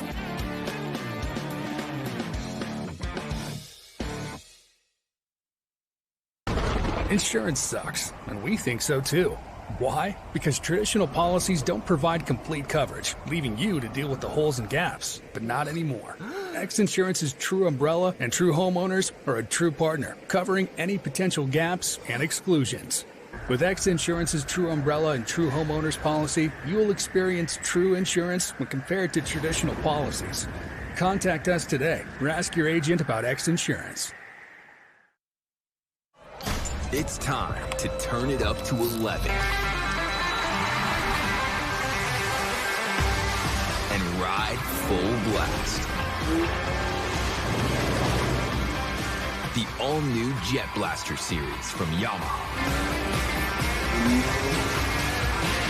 We didn't just create a new wave runner, we invented a whole new way to ride.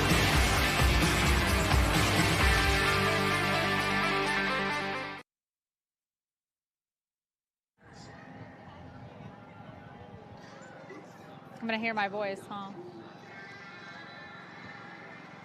Welcome back to Sheboygan, and I am here in the fan zone for the Sheboygan Midwest Challenge, and we're going to take a little walk through the fan village. Obviously, it's been a very, very crowded day, despite the high winds, despite that weather. Fans are still out here enjoying. So as you can see, we already passed by Monster Energy. Some fans getting their Monster Energy on, feeling the energy. Good morning. Hello. We're passing by Goodboy Vodka.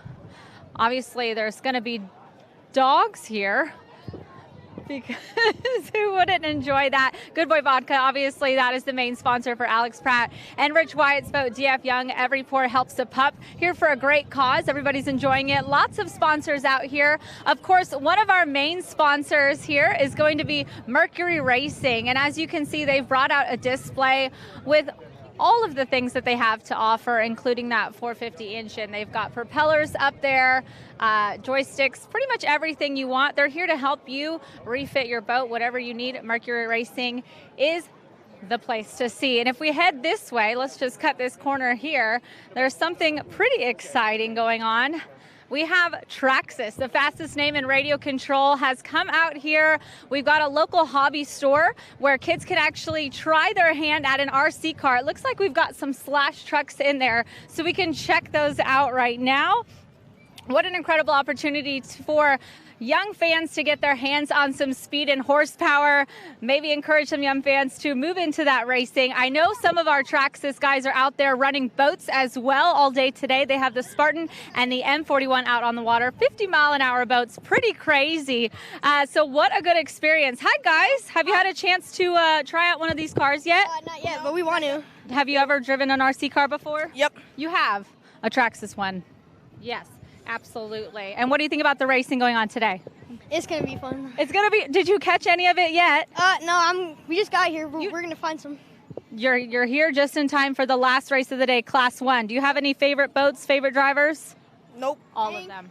Oh, Hank Saloon. Hank Saloon. We just caught our winner. So these guys have got some they've got some knowledge already, huh? Yep. Yes? All right. Well, y'all have fun here. Try these cars out. Let's head on down. I see some more race fans. Hi guys. Can I catch you for a word? Yeah, come on. Come over here. Are you chasing RC cars? Is that what you're doing? Are you here with Team Allen Lawn Care Boat? Yes. Yes. Are you having fun? That's all we got to know. Yeah? Yeah. Yeah, he's having fun. He's going to go chase that Bronco there. All right, let's talk to some more fans. How are you guys doing? Are you winning? Is this a race? No. Not really. Is this more like Demolition Derby happening? Yes. Yeah, Yes. Basically, yes. So if you guys had control of a race boat, it would not be good. Oh, no, I would win. It would be horrible.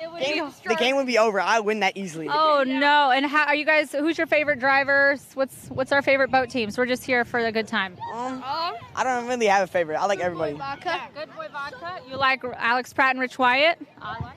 Goodboy Vodka. Goodboy Vodka and DF Young. We've got some fans out here. How are you guys doing? Are you enjoying the race day? Yes. Absolutely. Favorite part? Are you enjoying the boats on the water? Yes. Yes. And the food, right?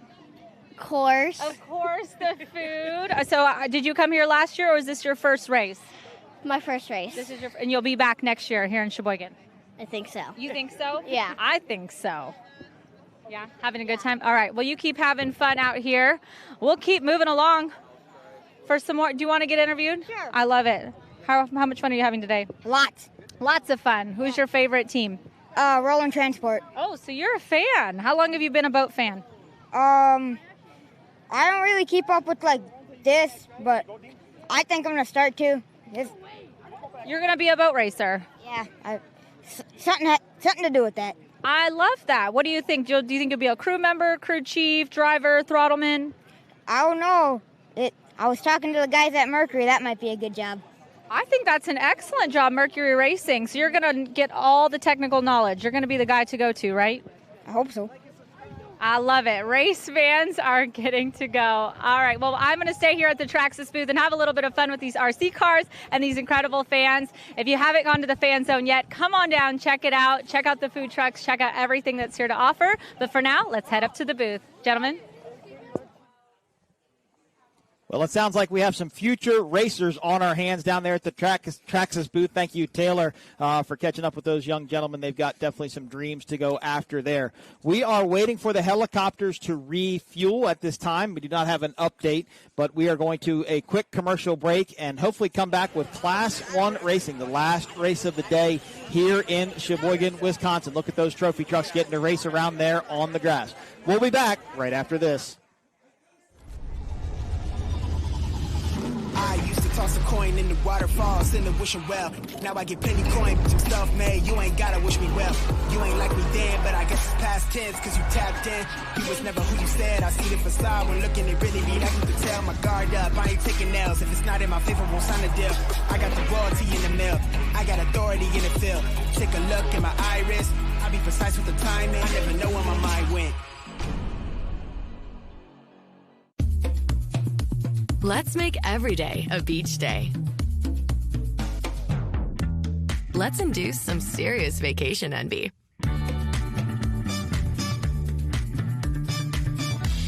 Let's make it look like we've done this before. Let's reconnect.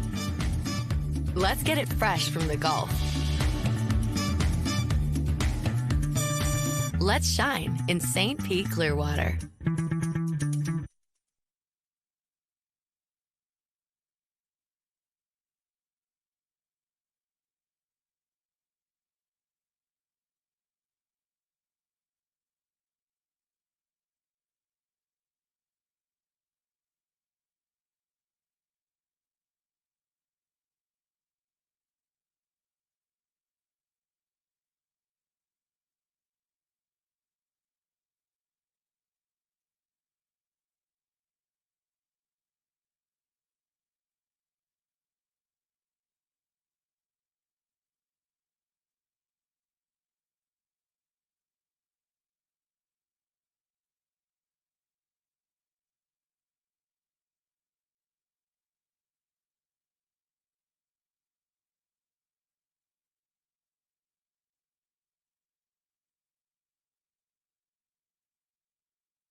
Well, we are about to head into racing, but before we do, I caught the man himself, Azam Ragunwala. We're down here in the VIP zone, and I've just taken a walk through these pits, and what an incredible day so far. The fans have turned out. It's quite the weekend here in Sheboygan. Yeah, I mean, what an amazing place. You know, it's our second year here. I mean, we love it. Look at this place. What can you be complaining about at this weekend? And racing's been amazing so far. You know, we had a really very interesting, let's say, super stock race. 450 was great too, and now it's the big boys, Class 1 coming out. What more can you ask for today? Absolutely, and this is our first time here with P1 as a whole. So what are our expectations moving into further years as we go?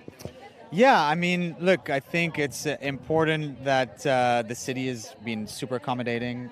They love it. The people in this town have been super receptive to everything. I mean, they love the noise. The block party was insane last night. If you went there, it was packed. So, yeah, I think year after year, this event is just going to keep growing.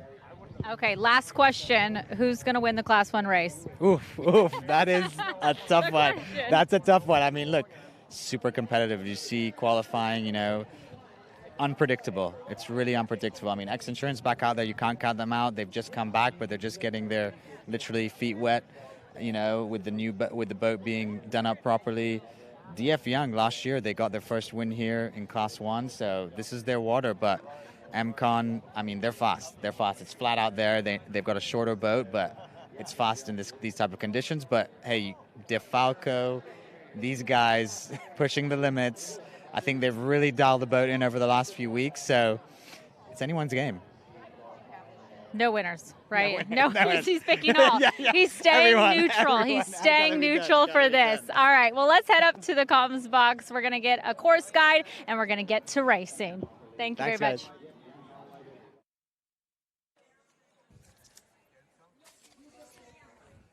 Well, to me, Azam was playing the completely political role there and not picking a winner. He didn't want to show favoritism. Yeah, so everybody's going to go home with a checkered flag, right, Oz? But if you picked up some words that he was saying, he kind of had somebody in his head, I think. Yeah, I think he did too. I'm not going to say who, but it could be, I don't know. We'll let that one go. We will. All right, we are waiting for the Class 1 teams to come out, but let's look at the tech specs for these class boats one more time. They can be up to 50 feet in length, catamaran-style hull.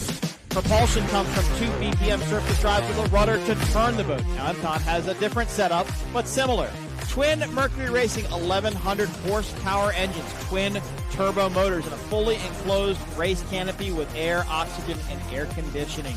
That makes up a Class 1 boat with a speed of unlimited capabilities, about 150 to 160 miles an hour in the right conditions. And the conditions have completely changed here in Sheboygan. The wind has almost gone away as we take a lap around this track here. 8 buoys, the Monster Mile along the beach, and then the finish line. This course has proven to be very exciting, especially 6, 7, and 8 earlier on in the day. That's where North Wing and Celsius both had their issues. But it has leveled off. It has flattened out. The wind has laid down, and it has gotten a lot calmer. And the setup now, if these Class 1 teams aren't in the water and aren't moving yet, and they see these conditions, they might be scrambling to make some changes, because this is not what they qualified in earlier. We are waiting for the helicopters to get refueled, and then we will go racing live in Class 1. Let's go to a quick commercial break. We will come back. We will do a lineup. We will talk about the race and get into Class 1. We'll be back right after this.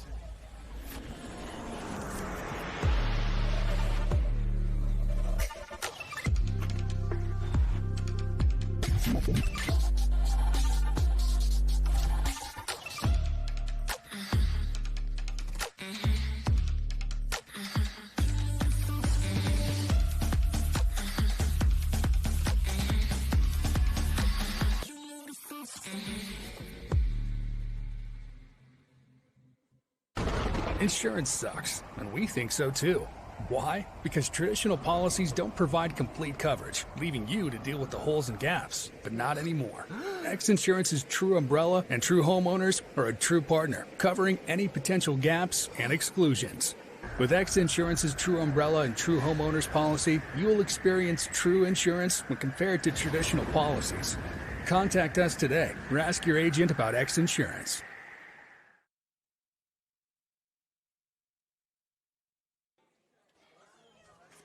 Back live in Sheboygan, Wisconsin, the Midwest Challenge coming to you from the beautiful shores along Lake Michigan. Mike Uoski along with Matt Trulio. Beautiful day here. Breeze is laid down, but the sun finally came out, and that really warmed things up. Qualifying earlier today, Matt, things were pretty exciting in qualifying, and there was a team that I didn't think was going to run that type of lap, but they did it, and they got it done. That was Defalco. That was Defalco. XINSURANCE qualified in number 4. Randy Kent, Brent Lilly. This was their first time qualifying in the MCI hull, and I think they were maybe a little bit more hesitant than what they wanted to be. Monster Energy MCon, though, the team that everybody's looking to kind of beat, they went out there and laid down a pretty fast lap on their first time around, but they were unable to hold on to that pole position. DF Young, Goodboy Vodka, your winner here last year for the Mercury Racing Midwest Challenge. A little bit bigger of a boat in the breeze. And you heard Rich Wyatt say in his interview they knew what they needed to change for the setup. This boat, however, though, was on the gas. Defalco, boat number 18, Billy Moore, Mike Defalco, your pole sitter for the Class 1 race.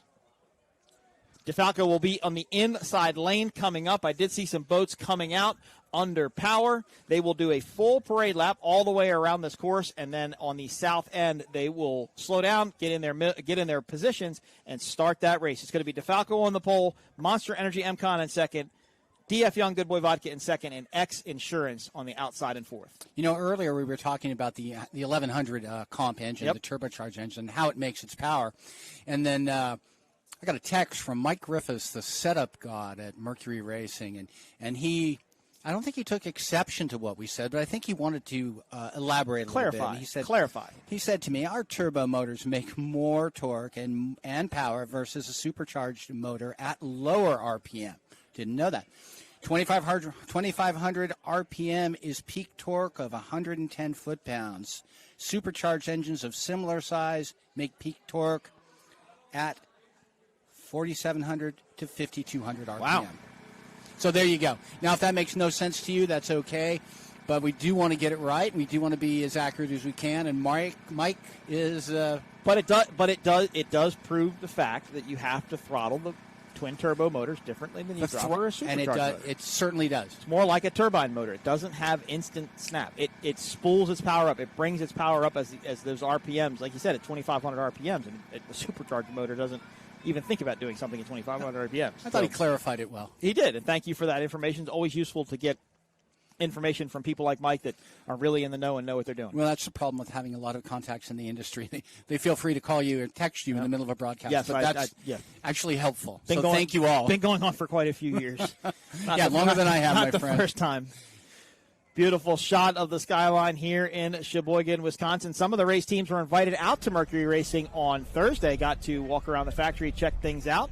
And I know they spoke to the 1100s just a little bit. There is Defalco, boat number 18. Billy Moore on the throttles. Mike Falco, your driver.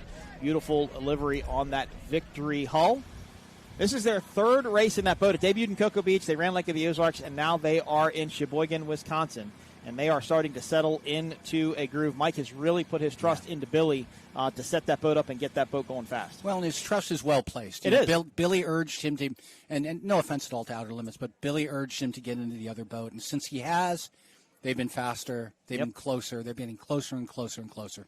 Yep, and he was able to sell the Outer Limits and get away from it, so that just makes everything just a little bit easier. Win-win. Yeah, I think for sure. There's the XINSURANCE MTI.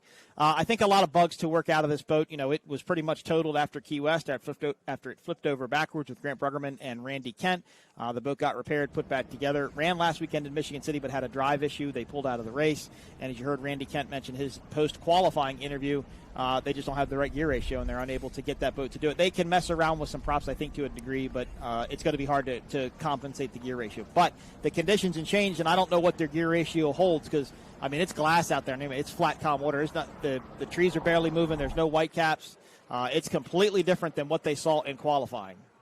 Yeah, you're absolutely right, Mike. It's gone. If the wind is half what it was before, I'd be surprised. It's laid down quite a bit. So we have all four boats out for Class 1. They will do their full site parade lap, and then on their way southbound back down the course, they will line up and start the race. Defalco is going to be on the inside. Monster Energy MCon in second. DF Young, Goodboy Vodka in third. And XINSURANCE in fourth. And I know you changed your pick, and you went with DF Young, Goodboy Vodka for the win today. And I think you have pretty good reason to believe so. Rich Wyatt talked during his interview. He said that he felt very confident in knowing what they needed to change to be able to go back out there and run. Yeah, he does want bigger water because he's a bigger boat, but it sounded like he had an idea of what needed to change. I did change my pick, and it wasn't just because Mr. Bob Teague chose Monster Energy MCon, which was a great pick, of course, and I'd already picked him. But I figured we should make it sporting. Plus, I have a hunch. The hunch is. I like Defalco. I'm not going with them because of qualifying. I like Defalco. I think they've earned their way to this point. I think they're going to be hard to beat.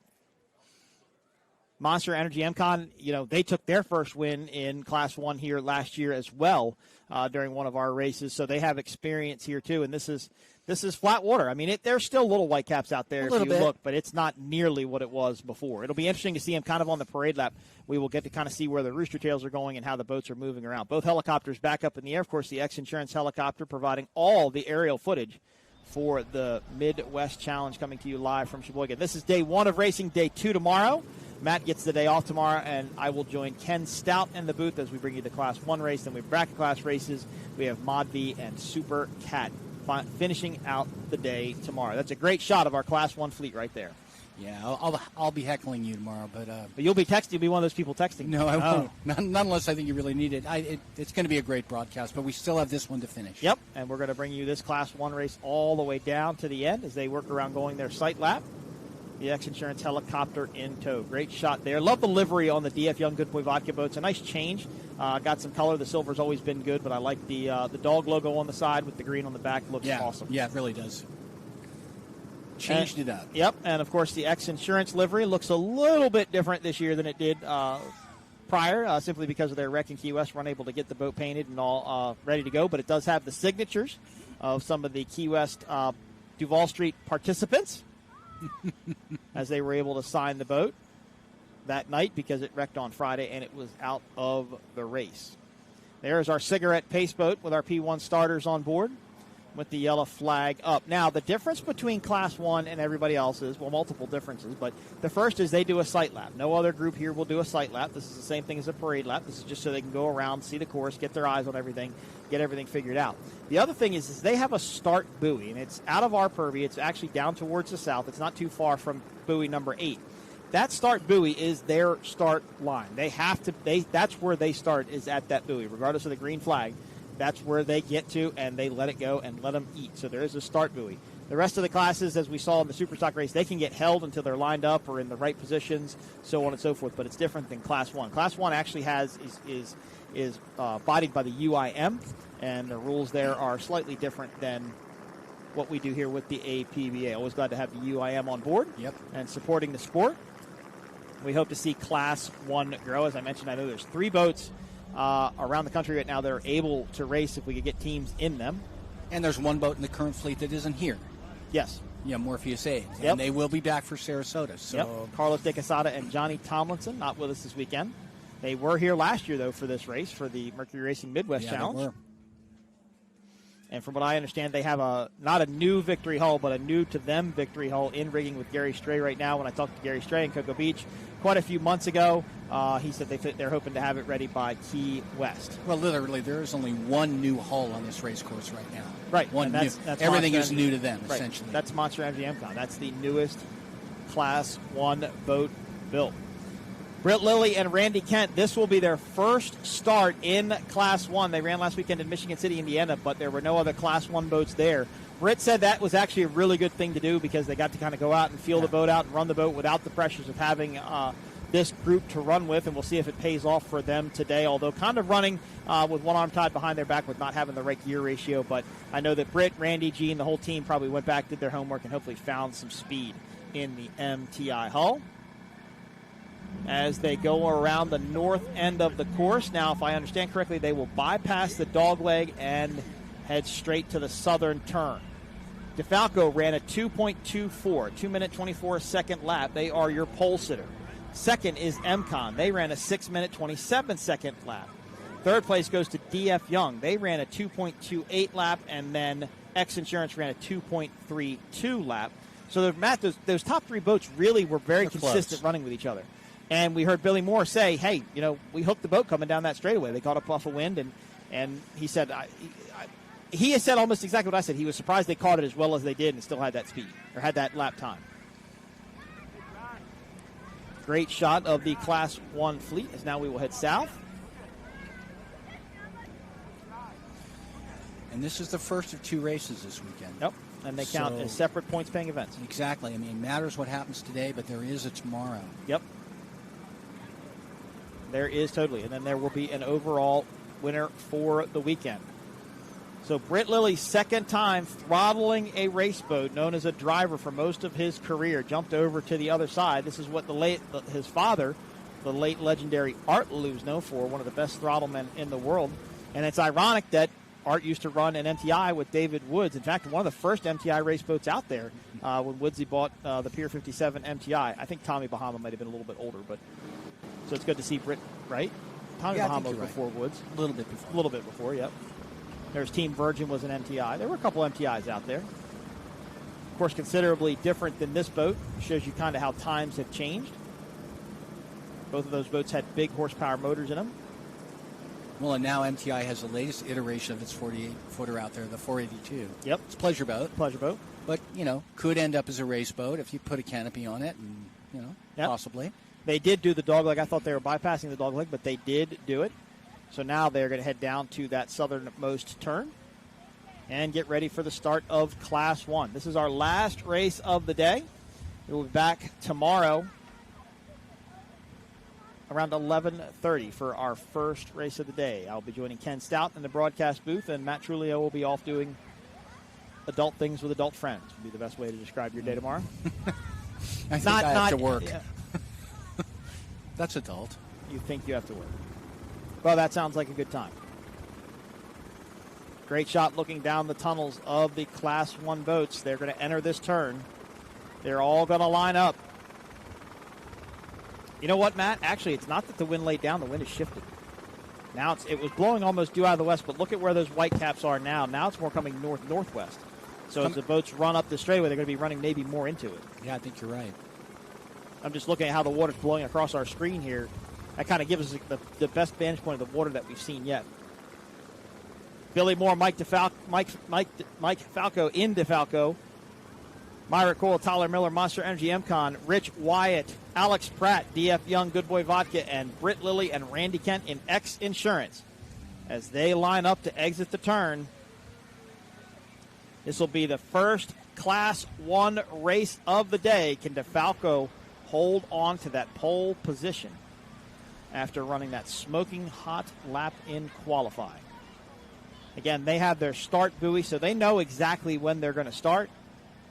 There was all this talk this morning about, could you slingshot start, so on and so forth, and you can't. It's very hard to time that to be able to make it work. DF Young back just a little bit from this group. Defalco on the pole. Monster Energy MCon second. DF Young third, and X Insurance fourth. I said that thing about holding back, and look what DF Young, Goodboy Vodka did. They did stay back a little bit further than everybody else.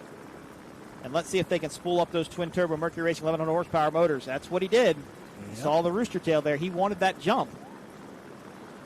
As we are waiting to start, and I believe we do have a start. Rooster tails are up, boats are flying. We're going racing Class 1 style in Sheboygan, Wisconsin.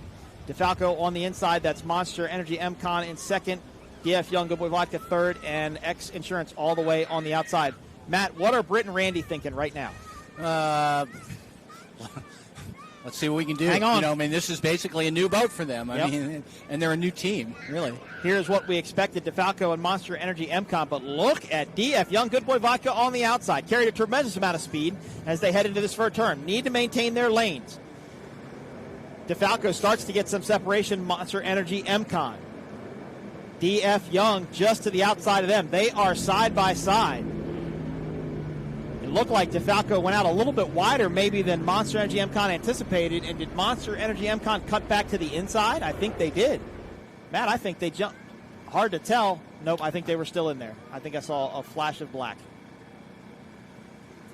So Mike and Billy right out front. Yep, picking up where they left off from qualifying just out of our camera view should be Monster Energy MCon. And DF Young, Goodboy Vodka, Matt, your pick, was making a really strong run on the outside. Look at that battle there for second. The Mystic versus the Skater. my. You could almost say that's David versus Goliath a little bit. No, they're On both size. Goliaths in their own way. Yep, you're right. They're both, old school boat builders to a certain degree. John is not quite as old school as Pete, but he is in his own way. He is.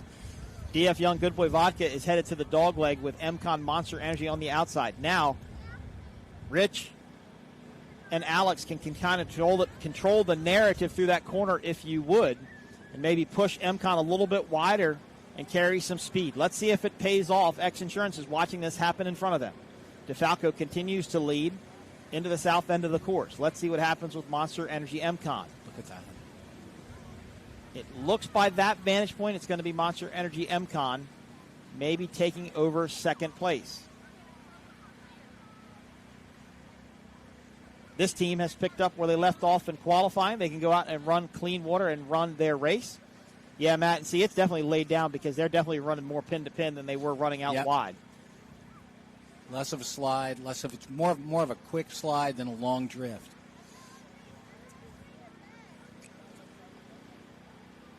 So as we watch Defalco come across and complete lap number 1, they are your leaders. Now look at Monster Energy MCon. They're the boat all the way to the right-hand side of your screen. That's DF Young Goodboy Vodka all the way to the inside. Wonder what caused that to go down as it did. Now, DF Young, see, they're kind of running to me what looks to be like a middle of the course line. Maybe they like that area with the wind and the breeze. Let's see what happens with second place, so that's going to be the battle to watch. I think it's going to be MCon, Monster Energy MCon. I don't know, Matt. They're kind of really close to each other. I don't know if they're going to leave a whole bunch of room there. Not a lot. They did, though, it looks like. They left just enough room to eke on the inside of that rooster tail. And sometimes you don't have, Matt, sometimes you don't have to pinch them off. Sometimes you just make them go slow enough. Yeah. You don't have to take their line away. If they scrub off more speed going through the corner, that allows you to pull away from them just a little bit. Now they're going to go into pin. And I expect to see Goodboy Vodka, DF Young, jump back to the outside. They had no place to go there. Myrick ran it right to that orange buoy. So now they've got some separation between 1, 2, and 3. Defalco is your leader. Monster Energy MCon now in second. DF Young Goodboy Vodka in third. And X Insurance in fourth. Now, remember, Matt, in Cocoa Beach, Florida, Defalco, for their first ever race, led the vast majority of that race and then went out with a mechanical issue. Do you think that's coming into their head now? I hope not. It's just something that is part of racing, right? Yep. But maybe it creeps in. Let's go back and watch a replay of now what would be the pass for second. Monster Energy MCon left just enough room going into the turn, but as they exited the turn, they pinched down on them and took the line away right about there. You can see Myrick just turned right down, went to the pin, and DF Young had nowhere to go, had to hump back to the outside, and that unfortunately scrubs all speed, whether they get roosted down or not. It's just the different conditions of water. So that has put this boat into second place. Monster Energy MCon. Of course, Speed on the Water did a great video about this boat being built. Speed on the Water and Scrapyard Media.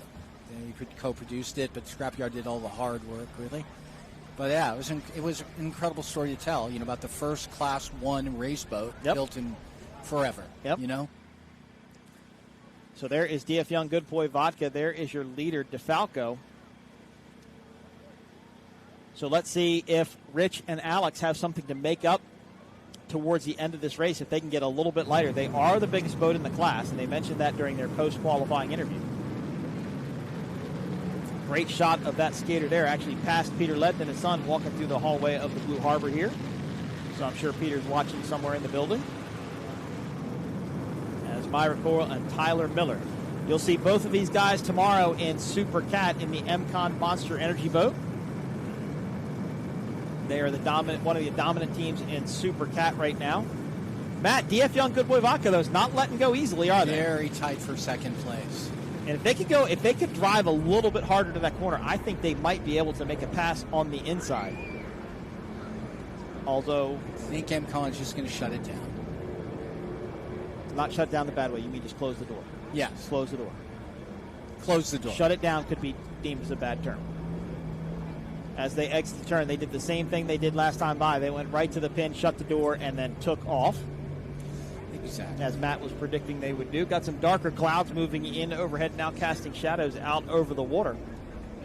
DF Young, Goodboy Vodka, it's still, they're not letting go, in my opinion. They're running up there with them. With the X Insurance helicopter right behind them. Always a great image. Speak of the devil. Yep, you get some background noise there, hearing those Mercury Racing 1100 horsepower engines run. Now, to transform this boat, Matt, from BPM surface drives to number 6 drives, that could have been a whole nother speed on the water scrapyard documentary. It could have. Because they basically cut the back of the boat off. Yeah, I have the pictures of it, but we did it in print. It was a big job. You don't just switch out transoms easily and drives, and the engines had different placement. It was a huge project, and they got it done. Now, this race is 30 minutes plus 1 lap. We're at the 22, just under the 23-minute mark. As Defalco continues to lead, Monster Energy MCon in second, DF Young, Goodboy Vodka in third, and X Insurance in fourth. Now, you have to finish to win it in offshore powerboat racing. That is the name of the game.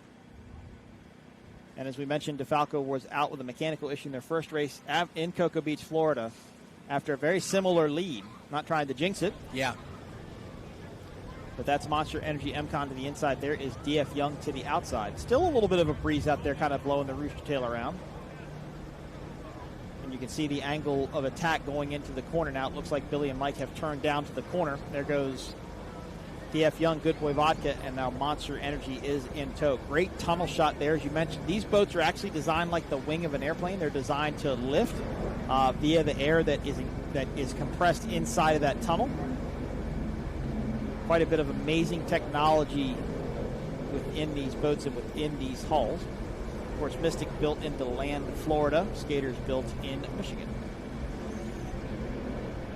And Victory boats are built over in UAE. And MTIs are built in Wentzville, Missouri.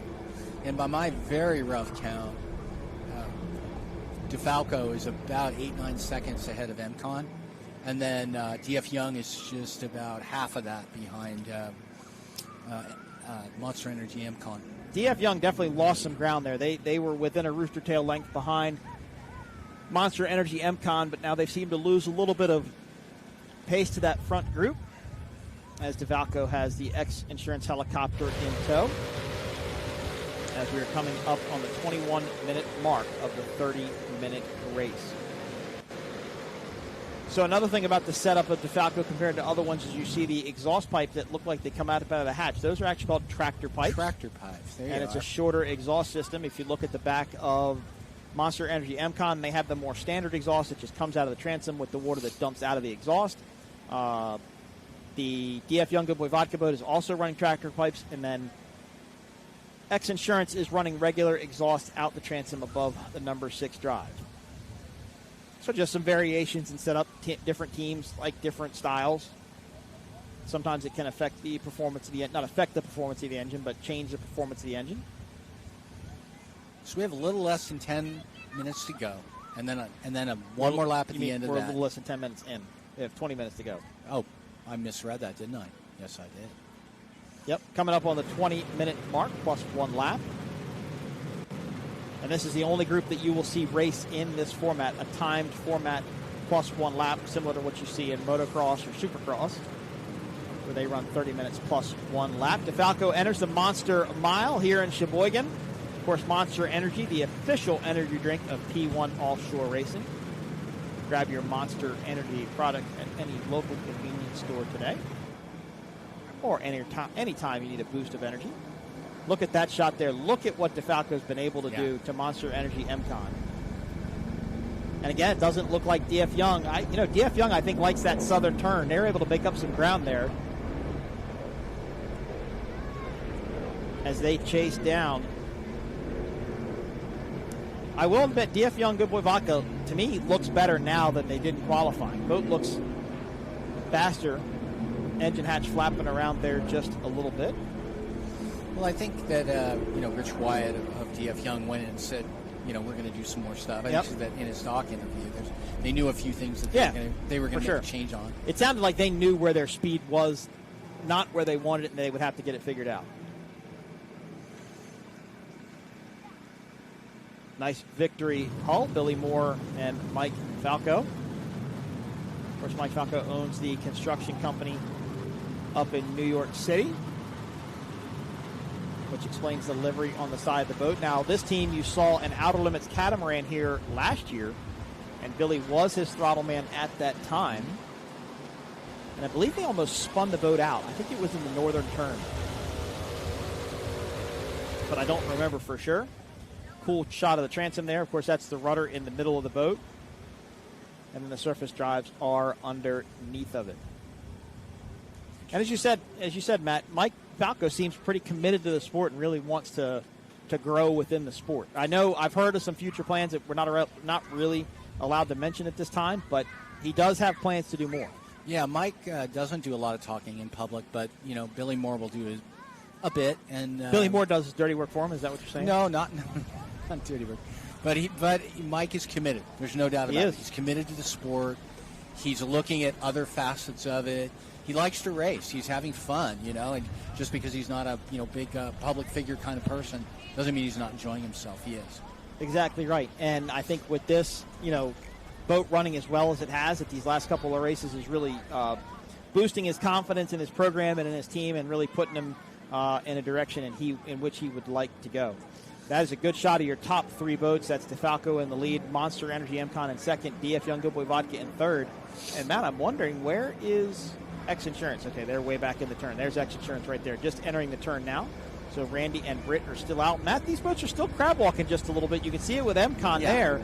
Yeah. Myrick's having to drive into the wind just a bit. Now, if they don't pick up on that, and let's say Monster Energy DF Young Goodboy Vodka does, that will be a good way to make up some ground. As you heard, this boat just didn't quite handle the breeze the way that Myrick and Tyler thought it would. Yeah, they felt it was a little loose. It doesn't look at all loose now. No. But they have to be careful if they went too conservative. Yeah. And the boat gets too light, or any number of factors could have an effect on how this race plays out. Coming up on almost the 16-minute mark, so just about to the halfway point of this first Class 1 race. Second Class 1 race will be the first race that we do tomorrow morning. Then we do bracket class racing, Mod V racing, and then Super Cat. Super Cat, I think, is going to be very, very exciting, as there are two teams in particular that have something to prove. Not that all the teams don't have something to prove, but there are two teams that are vying after each other, and they have swapped paint back and forth quite a few times this year, and I expect them to duke it out pretty hard tomorrow. But you've got your first-time winners in Wicked. Of course, Jax Muller is not here this weekend. Chris Hopgood is hopping in the boat with Chase to drive it, while Chase will throttle it in Wicked, and they're coming off their first win in Michigan City, so that's a big confidence boost to them, Matt, and could lead to good things here. And, of course, the two boats we're talking about duking it out are going to be MCon, Monster Energy, and Dirty Money. Yeah, they're both ferocious competitors. There's a lot of talent. There's a lot of budget. I mean, they're working hard. They want to win. They are. They want to win a national championship. They want to win a world championship.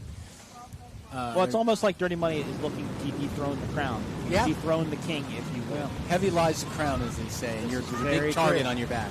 Right now, the target, though, has got to be on Defalco. For sure, and in Class 1, for sure. The boat just looks awesome. It's kicking that little spray out of the front there, just perfectly well balanced. It really is. This is a boat that Billy knows very well. When this boat raced in Key West, it was actually had Sterling twin tow row engines in it, bigger horsepower motors, but that's when Unlimited class was still around. And Billy actually had some Class 1 experience. He did. Something about the other. I think it was in the early 2000s. Yep, he did. So he knows these boats. He does, and he knows the Class 1 rules and how to run these things. Of course, his dad, Bobby Moore, started the throttle man position way back in the day. Billy Moore from North Carolina. As they head into the turn. There is DF Young. See, it's still pretty windy. It's deceiving. While it's flatter here, it's definitely still blowing pretty good out there. That's a good shot of the rudder down the tunnel of DF Young Goodboy Vodka. I'll be enjoying a Goodboy Vodka product later. Every pour helps a pup. That's the company's motto. Alex Pratt. Alex Pratt, of course, got a lot of pleasure boats too. Just built a brand new MTI center console. Oh yeah, he's collected pleasure boats at a high rate of speed. Not as much as he gets rid of them, not as too. much as Ron Zolak. That's a completely different. No, Ron animal. Zolak's in a league of his own. Surprised you didn't get to ask to run a boat with him in Lake of the Ozarks. I won't be there. I'll be in Cows. I'll be in Lake of the Ozarks for 2 days. He asked and you, then though, I'm didn't gone. he? Did he ask you? No, he did not. Passing the halfway point now, the Class 1 race coming up on the third, or just past the 13.5-minute mark, plus 1 lap. There's the X Insurance MTI. Britt and Randy, you know, Matt, we say this all the time, to go out and just finish it would be considered to be a victory. And they didn't finish in Michigan City, so I think if they can go out there and finish this race, finish their 30 minutes plus 1 lap, it'll be a good boost for the team. Oh, very much so. I mean, look what Tyler Miller and Myra Coyle did in their first season, you know, with that boat. And, you know, people were saying, oh, it's going to take 4 years before they figure this out. No, it didn't. Nope. But every time they got in the boat, they learned something. And Randy Kent is a seasoned racer. Britt Lilly is a seasoned racer, but they're still learning about this boat. And they will learn more. Well, and this boat, while this boat was a Class 1 boat overseas, the Class 1 boat, though at that time the rules were different than they are over here, so that boat wasn't necessarily set up to run this package. So, you know, they got the boat last year, they got it in the water, they got it running, they were starting to get it figured out. Of course, then they had the wreck in Key West, which really set them back, and set them back quite a bit, if you would. You know, just making it that much harder to get that boat figured out and get it to go fast. Yeah, it changed a lot of things. I mean, the cockpit crew changed. Yep. And it wasn't necessarily because of the wreck, but that was sort of the beginning of a wholesale change for that team. Yep. Coming up on the 12-minute mark of the 30-minute race, plus 1 lap, Monster Energy MCon. They have kind of really separated themselves from DF Young Goodboy Vodka. But, man, just Defalco looks like to be a model of perfection to me right now. There's nothing that you can see that's wrong with what Mike and Billy are doing. If you had told me last season that Defalco would check out on anyone, I would have politely disagreed. Yep. But they have checked out on this fleet as of right now. And let's hope they can stay that way again in Cocoa Beach. They did have a mechanical issue and took them out after leading a good portion of that race. The Victory Hull Mercury Racing powered entry. Beautiful day out here on the beach. As we said, we got some cloud cover now moving in, taking the sun away, but a great amount of spectators down here on the beach, Matt. Good people just lining the beach all the way from north to south. Of course, Ken Stout was talking to us. He was telling us about the VIP area. Sounds like everybody had a good day down in the VIP hospitality area. You can go to p1offshore.com. You can probably still get hospitality tickets for tomorrow, or you can join us in Sarasota or St. Petersburg, Florida, for our last 2 races of the year. And it'll be good for you and Ken tomorrow. He's such a veteran motorsports broadcaster. Yep. He takes all of it, and he researches it. He does his homework. That'll be a great broadcast. Yep, looking forward to it. As Defalco heads into the south end of the course. That is Monster Energy MCon, the second Rooster Tail you see, and then the third one is DF Young Goodboy Vodka. And X Insurance has just left our view of the broadcast booth, so they continue to run in fourth. They're turning that boat pretty hard there. They squared it up pretty good. They're not really afraid to whip it in there. Yeah, they stuck it right in there. And if you look up from our screen, you can kind of see how they're running this wind and this breeze. But get a good little earshot of the transom pipes as we come up on the 10-minute mark. And what do you imagine the top speed down the straight is right now, Mike? It's hard to say. It's probably, I would figure, in 120s, maybe 130s. Yeah. It's the breeze. I think the breeze is still scrubbing off more speed than what they would have liked. Well, and keep in mind, these boats have big But it can't be power. that bad because they're not sailing all the way out to the wide like they were and letting it push them back down. They're definitely running a tighter course than what they did in qualifying earlier. And I was saying, they have big power, but they don't have extreme class power, 1650s, 1700s. Right. They are still limited as to what they can do. Not like the CMS Bob Bull days, when they were running the 1650 Mercuries that were probably truly almost like 2,000 horsepower by the time you were said and done. I have no comment. Defalco goes through turn number 1. That's buoys 1, 2, 3, and 4. They are your leaders. Monster Energy MCon in second. DF Young Goodboy Vodka in third. X Insurance in fifth. Coming up on the 9-minute mark. 9 minutes remaining plus 1 lap. I believe that's Chris Grant walking down to the beach there from Graydell. He'll be racing tomorrow in Super Cat. So I don't remember. Did we do picks for Super Cat? I don't think we did. Well, I'll do mine at the end. You'll do yours. Yeah. Well, we Yeah. can just do it before the Supercat race if that's the case. I won't be here. I'll text you. Oh, this is true. You can text me. I will. Be interesting to see it. Yeah. I think it's going to be interesting. I think there are a lot of teams here that want to prove something, and not just Dirty Money and not just MCon, but you've got Vinny Diorio and Matt Skaminski in the Austin Holmes boat with their it's a new sponsor, sponsorship. and they want it. And this is Vinny's home water. You know, they want he to go lives out in Wisconsin. Yep, they want to go out and do something and make that team look good. Of course, you've got Billy Moff and Jay Muller, who got beat by the Youngbloods last week in Michigan City, so they're going to have a bone to pick. And of course, Chris Grant and Billy Moore running Graydell. Billy Moore will be pulling double duty along with Britt Lilly. A beautiful shot of MCon coming into the frame. Yep. And this team will also be pulling double duty tomorrow as they will run their Class 1 boat and their Super Cat entry. Defalco whips it out of that corner again one more time. He turns that boat hard. He does, right at the very last second. And to me, that means they're comfortable with their acceleration. They're comfortable with how that boat's set up because they know they can get back up to their speed quickly. They're not scrubbing, they're not scrubbing a lot of it off. Yeah, exit speed is incredibly important in this kind of racing. Yeah, all kinds of racing, actually. All motorsports.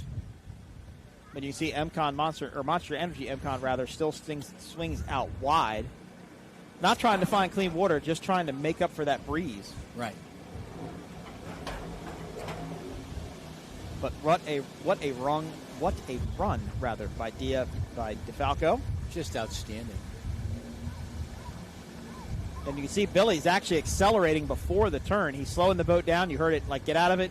Then you heard the acceleration pick back up. So what he did there was he set the boat to let Mike get into the turn and get the boat where he wanted, and Billy would start to accelerate. And he's carrying speed the whole way around the corner, not really lifting at any point.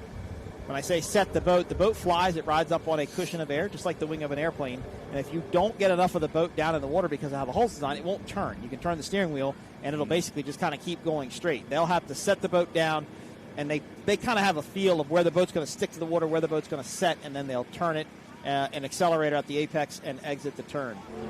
But it is kind of rare to see an acceleration going into the corner. It's rare to see Billy lift it, set it, and then continue to accelerate. But it's a big, wide sweeping turn. It's a big, wide sweeper.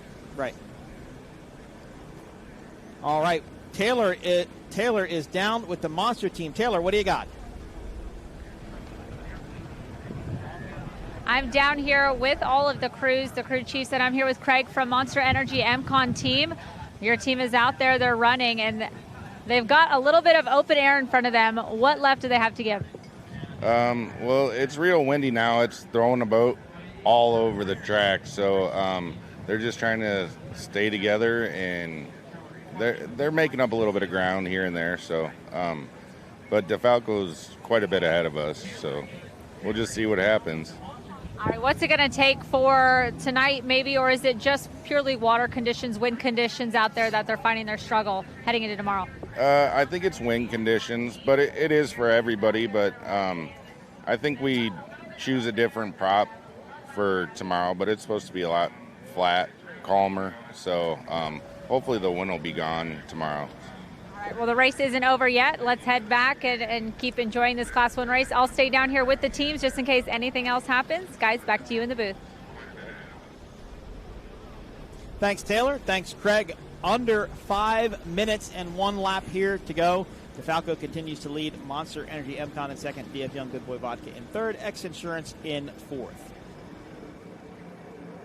And it was interesting, Matt, to hear what Craig said. I mean, maybe that wind did lay down for that 450 race and then picked back up for this race. They may have, and he was saying they're picking up a little bit bits and pieces here and there, but they're really not picking up much that's going to significantly change the outcome unless something dramatically happens with Defalco. Yeah. I don't think they're losing ground per se, but they're definitely not making a whole bunch of it up. Gotta love a skater, though. The sleek line, not as cut down as some of the other boats, especially like the Victory Hull. That line across where the hull meets the deck tends to be a little bit more level. Doesn't cut down nearly as much, but just a legendary look. Of course, all of skaters. Or the Mystic, for that. Or the for that Mystic, matter. right? Now, all the skater boats, the decks are actually still handcrafted by Peter Ledden himself. The hulls are a mold, and they pour the hull, but when they go to put the deck on, it's all done by hand, and that's an incredibly time-consuming task. And people always ask, why do these boats cost so much money? Well, it's because they're built by hand. There's no automation to build a Victory hull or a Mystic hull or a Skater hull. It takes a ton of man hours just to do the fiberglass work, the vacuum bag work, of course, materials. Just any number of things can lead to the cost of these boats. Billy Moore and Mike Falco continue to lead as they go down the back straightaway between 4, 5, and 6. Yeah, they're literally not hand built, they're hand sculpted. Yep. At least from the deck, to the shear line right there. They're bent, bent laminate and sanded and shaped, and it's almost old school boat building on the order of like a Van Dam boat. So it's pretty and they're unusual. They're artists. I tried to fix a artists. little Pro Marine RC boat, which had just a couple of cracks in it, and it came out looking horrible. And I've determined that I can do mechanical things and be great, but I am just not good at fiberglass work. Yeah, I gave up at the Revell model stage, Mike. So you're better off. So than every time I look at one of these project boats at home and says, "Oh, it needs transom or it needs knees," I can do that, and I'm good. No way. Under 3 minutes to go here in Class 1 plus 1 lap. Defalco continues to lead. Monster Energy MCon in second. DF Young, Goodboy Vodka in third. As we race down this Monster Mile one more time. Of course, Monster Energy Drink, the official energy drink partner of P1 Offshore Racing. We didn't check with Ken, but I'm sure there are Monsters being handed out left and right in the VIP hospitality area. So we are wrapping up the final race of the first day here in Sheboygan, Wisconsin. We will bring you more racing action tomorrow. We'll have a Class 1 race first, then we're doing some bracket class racing, then Mod B, and then Super Cat. First race should start around 11 o'clock tomorrow morning. Under 2 minutes now, Matt. And we'll see how this shakes out. I think that this will be the last lap by the time Defalco gets around to the finish line, rather. That should be the white flag lap for them. Now, what are Mike and Billy thinking right now? Oh, well, you'd have to guess that they're just keep doing what we're doing. Unless there's something that they're looking at in the gauges or feeling something, they're going to hold their line. Yep. I mean, they're not going to try to turn their fastest lap ever, but they're not going to give it up. They don't need to. No, but they're also not just going to slow down and take care of things and go into survival mode. They don't have to do that. Right, because it's going to be, you can't do that to Myrick and Tyler. They're entirely too fast and good at their jobs in order to be able to just say, well, we're just going to speed check them and go around. They need to continue to run their race and do what they've done all along. Well, that's also, since you've been running this one rhythm for so long, you change up your rhythm, you could make a mistake. And if you make a mistake, Tyler and Myrick are going to be right on you. They're going to pounce on it, for sure, 100%. They're not wearing on them, per se, like some of the other races we saw today, but they are running a race to where the fact that if a mistake is made, they're going to be there to capitalize on it. Yeah, the Monster Energy MCon team came into this race in first place. Mm-hmm. DF Young was holding second. When they, after this first race, they're still going to be in first place, even if they're going to finish second. Now, remember, too, this is the first day of racing. Tomorrow, get another one. We do another one again, and it is not combined points for the weekend. It's an individual point payout for both days, and then an overall winner for the weekend. 5, 4, 3, 2, 1, and this will be the white flag lap, this time by Ford Defalco. Hold your breath for one more lap, boys, and see if you can get it done here in Sheboygan. What a great day for this victory team. They came out, they laid down the fastest lap in qualifying, and right from the start, they picked it up, and they have led in this victory hall. Billy Moore and Mike Falco doing their thing in Sheboygan.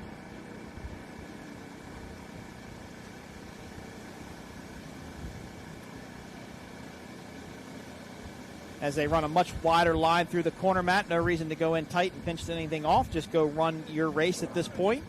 I'm sure their land-based crew is filling them in on what's going on.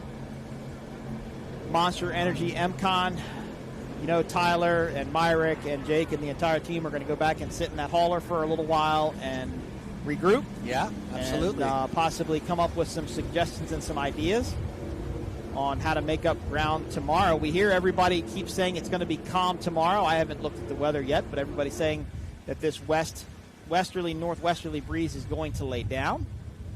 Remember, last year, that's kind of the opposite. Last year, Sunday here in Sheboygan, it got really rough. It was sloppy. Lots of big holes out here jumping around. You know, every one of these teams has been in this position where it's got at one time or another in its racing career, you know, where it's had a big lead ahead of number 2. I have to think it gets awfully quiet in that cockpit. You know, you're listening to what could be going wrong. You're looking at your gauges. You're like, okay, 3/4, here we go.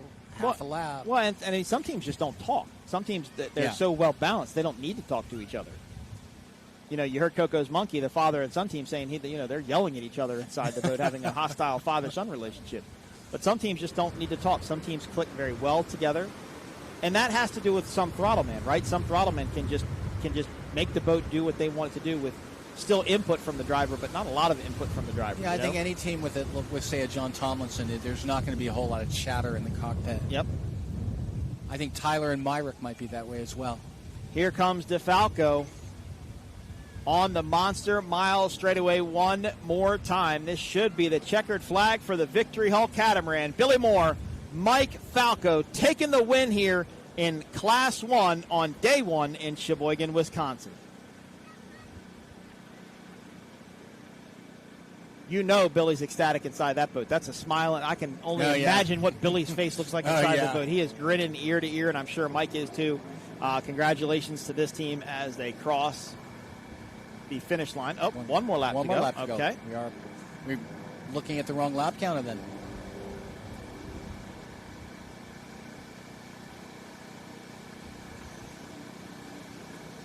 All right, one more lap to go, so apologize. We a little prematurely called the winner there. So maybe he didn't cross the finish line before we got to that 0 mark. I thought that he did, but I guess he didn't. So Monster Energy MCON will have one more shot at chasing down Defalco. Defalco enters the turn, exits the turn rather, while Monster Energy MCON is about halfway through it. And a good shot of the transom there and of the exhaust. With that water dumping out of the exhaust of the Mercury Racing 1100. It's got the tugboat just in the background there as well. It's hard to imagine how big this lake is, though. This is a big, big body of water. It's an ocean. Yeah, it is. I mean, that's just how it That's feels. what my kid said. My kid said, are we at the ocean? I said, why? Because you can't see the other side? He said, yep. I've spent a lot of time on this lake recently, in fact, and it's just so big and so unpredictable. Mm-hmm. You can get beat up here as bad as you can get beat up anywhere, or you can end up on a day where it looks like you could wakeboard across the thing. It's like Boyne Thunder in that one year. Remember, it was real rough coming out of Boyne Thunder and Pete Bowden. Is Pete in town this weekend, by the way?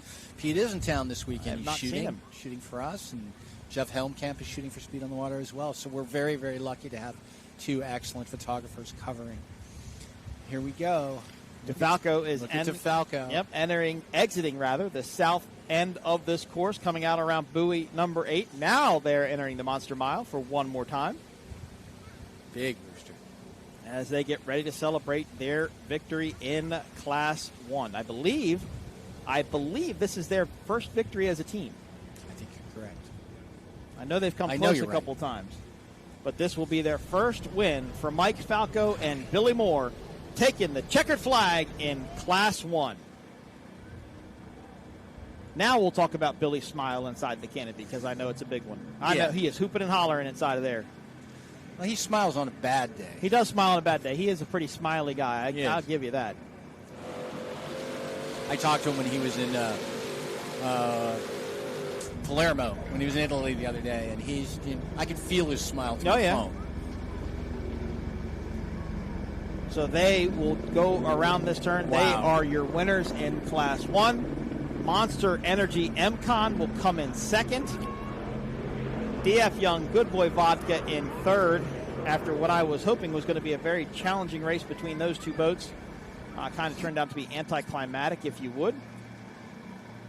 And XINSURANCE is going to come around in fourth. So again, while it's not a great run for that XINSURANCE team, I definitely think it's a showing. I think they went out there, they were able to finish it, get the bugs worked out. As you said, Monster Energy MCON worked very hard to get to this point, to run in second even behind Defalco. And it's a cliche, it's seat time, but there is some value to it in that, not only are they learning the boat, which has been rebuilt, but they're learning each other. Yep. Randy Kent and Britt Lilly don't have an extensive racing career together. No, and they're not. I wouldn't say they're opposite people, but there's a big age difference there. I mean, they're not. It's not like they're similar in age or anything like that. They come from different parts of the country. They're kind of, if you will, two different people that have to learn how to run with each other and trust each other inside a somewhat violent environment at times. Maybe not today, but it can get pretty scary inside the cockpit of these boats. I think this is is it the result they wanted? Of course it isn't. But is it a good result, in the fact that they're finishing the race? Yep. Yeah, it's a good result. I expect DF Young, Goodboy Vodka to go back and do more homework tonight. Of course, if it is going to flatten out tomorrow like everybody continues to say it will, that's not going to be in favor of this team. They want it to be a little bit rougher. Yeah, Matt, I don't mean to cut you off, but that's an interesting shot there because you can look down the tunnel of XINSURANCE, and they're just not lifting as high as everybody else. There's not as much light underneath the tunnel of that boat, and that makes me wonder, are they carrying enough speed? Are they packing as much air? Are they that far off with that gear ratio set up? Do they have that much to figure out? But they'll work on it. They'll get it figured out and get it done and improve as the year moves on. Oh, they have to be happy. That's fantastic. Defalco, your unofficial winner in Class 1, the number 18 Victory Hull boat based out of New York. Of course, the boat now lives in North Carolina with Billy Moore. They did a program change with that once Billy signed on with them, and especially when they got the Victory Hull, Billy said, it needs to come to my shop. I want my guys to re-rig it and take care of it, and that's what was done, and that has paid off dividends for these teams. Yep. This team has struggled, and to get this result here, it's, Billy is a friend of both of ours, and Mike is a nice guy, and it's just nice to see their hard work rewarded a little bit. Well, and we say this when we see first-time winners in like Supercat or any other class. These guys that invest so much money and time and effort in the sport, you want them to go out and win. You don't want to give them the victory, but you want them to go out and win. And the reason is because you want them to continue to be here. You continue to beat up on somebody or deflate them or they just don't run as good. It takes the wind out of their sails, and guys that make this monetary investment into the sport, they want to be able to continue running. Yeah. Let's look at some highlights from this Class 1 race. It was a battle between DF Young and Goodboy Vodka and Monster Energy MCon at the start. Kind of thought DF Young had a good run for him, but they ended up losing some ground. Defalco, though, picked up right where they left off in qualifying, checked out to the early lead, and never looked back. This was the moment that kind of put Monster Energy MCon in second as they closed that door on DF Young Goodboy Vodka. Defalco taking the win. Monster Energy MCon coming in second. Goodboy Vodka, DF Young coming in third, and XINSURANCE coming in fourth. Congratulations to Billy Moore and Mike Falco on the victory today. And there they are. I anticipate seeing Mike get up on the deck rather, and get his well-earned checkered flag. Great run for all four boats in Class 1. We look forward to these teams coming back out tomorrow on Lake Michigan and doing it one more time. Well, Matt, you will be out of the booth tomorrow. We will be joined by, I will join Ken Stout, as we will call the Class 1 race. We'll do bracket class racing, we'll do Mod V, and we'll do Super Cat tomorrow. All of those races are going to be proved to be very, very exciting. And all, except for Class 1, all boats have never raced here before. Oh, yeah. Well, I'm going to look forward to listening to you guys, not watching you tomorrow unless it's raining. It's been a while since you I want just to get listened. outside. Yeah. No, it's good to You used to text me when you listened before. I did. I'm sure I helped. There's the checkered flag for Mike Falco. There we go. That is a well-earned flag right really there. Is. And they will head back into the pits and hook up with Taylor, I'm sure. And we'll try to get a post-race interview. You saw the tugboat go behind there as they are getting ready to tow something back into port. Got to give a shout-out to Fast Response Towing and Salvage. They had two flips they had to contend with today, and they, as always, did a professional job and got the boats taken care of. Thank you to the entire P1 staff, the safety team, race control, the tech inspectors, all the people behind this that makes it go. It takes an army to be able to do this, to be able to make this happen. It really takes a large group of people that work well together. Glad to be a part of it. Thank you for having me and having Matt and letting us be a part of it. Thanks to Greenlight, Laura, and the entire Greenlight staff for doing a great job on the production. Well done today. And, of course, the P1 jet ski guys, they are kind of like the warriors. They spend all day out there on those jet skis, and this wasn't exactly warm weather to do that in today, if you would. They had to replace at least one buoy. Two. Two buoys. There you go. Two. They had to replace the dogleg, and they had to replace the one that 151 Express took out. I don't know about you, but I feel like I'm going to leave here with one of those big old Billy Moore smiles on my face. I do kind of want to go find him. I do. I do want to go find him. All right, while Defalco makes it back into the pits, we will take a quick commercial break, and hopefully by that time, Taylor will get back to us with a live interview with the first-time winners, Mike Falco and Billy Moore. We'll be back right after this.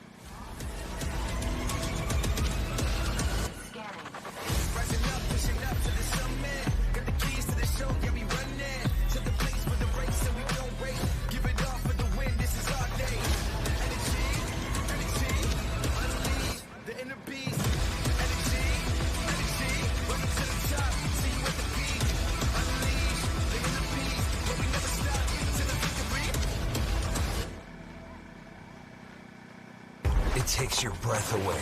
That's how you can tell you found the perfect vacation. It doesn't get any bigger. A place that opens your eyes and your spirits. It's a Kissimmee thing. This is your getaway, your escape. Recharging, rediscovering, reconnecting. Welcome to Kissimmee. However you spin it, never forget what's at the heart. It's big and it's bold, day after day. Welcome to Kissimmee, the big, bold heart of Florida. The big, bold heart of Florida.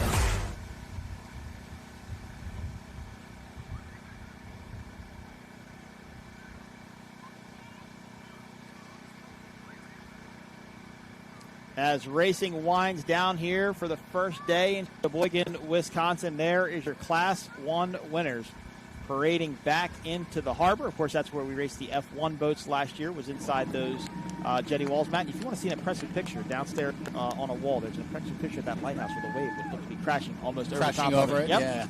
It is like Michigan. Never forget that. This is true. The Monster Girls are welcoming their team back to the docks. They are your second place finishers today in Class 1. A good run for this team, but I guarantee they're going to go back and want to do some homework tonight and get some speed out of that skater hull, because they're going to have to step it up, if you would, if they're going to go try and catch Defalco. That is Myra Coyle, the driver, and Tyler Miller will hop out of the canopy here shortly, and Taylor will grab a word with this Monster Energy team. But, Matt, they're earning it. They're getting to the point where they feel comfortable.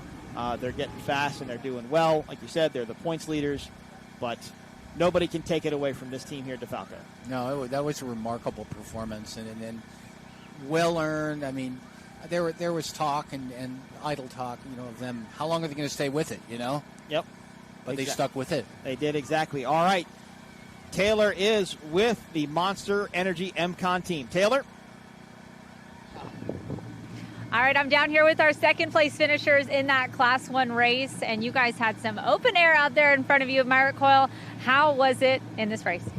It was tough. I mean, I was driving it all over the place. Tyler was telling me I was doing a good job, and I was telling him he was doing a good job. But, yeah, hats off to Defalco.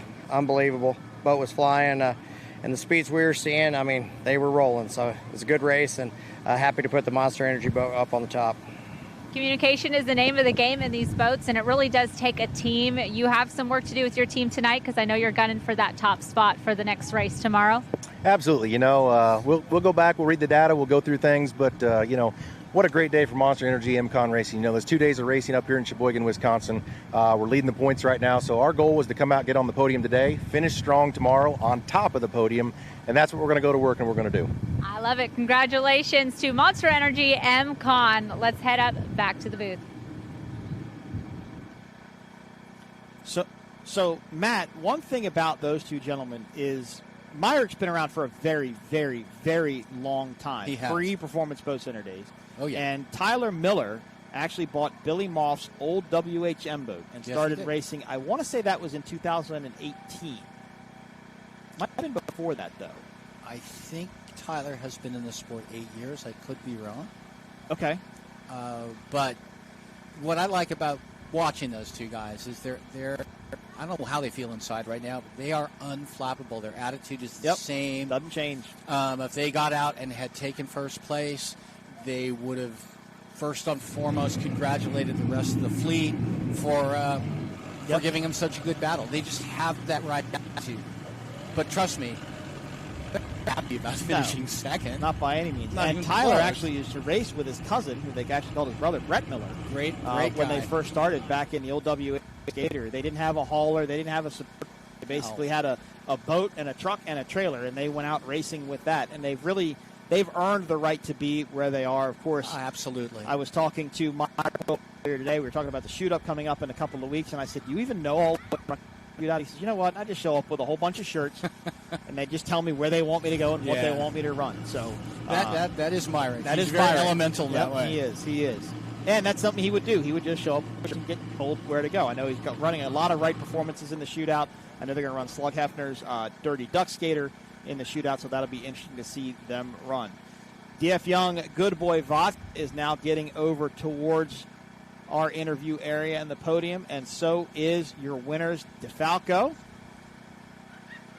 And I think Taylor is going to be down with that DF Young Goodboy Vodka team. Let's shoot it down to Taylor. DF Young, Goodboy Vodka. All right, I'm down here with Alex Pratt of DF Young Goodboy Vodka Boat. A little bit of slower spirits coming off of that race. You had some time to make up. What was missing out here? I think we just got the setup wrong today. I mean, it's everything with these boats is the right speed, and we were on the limiter a lot of the race. And so when we got light, the boat started getting quicker, and so we know what we need to do tomorrow. And nobody likes third place, but we're on the podium, and we're still having a good time out here, and we're happy to do this. I love it. Is Rich behind me? Rich took off. Obviously, he's going for that setup. Nope, still not here. All right, well, we have got our winners here. What have you got for them tomorrow? We hope it's a little bumpy. We do well in the bump, and we'll get the setup right, and we'll go back out there. Okay, thank you, Alex. All right, let's go up to the box, and then coming back next, we'll meet up with Team Defalco. Alex Pratt, always a gentleman as well, remains completely calm, just level-headed, mellow. Sounds like they know what they need to do.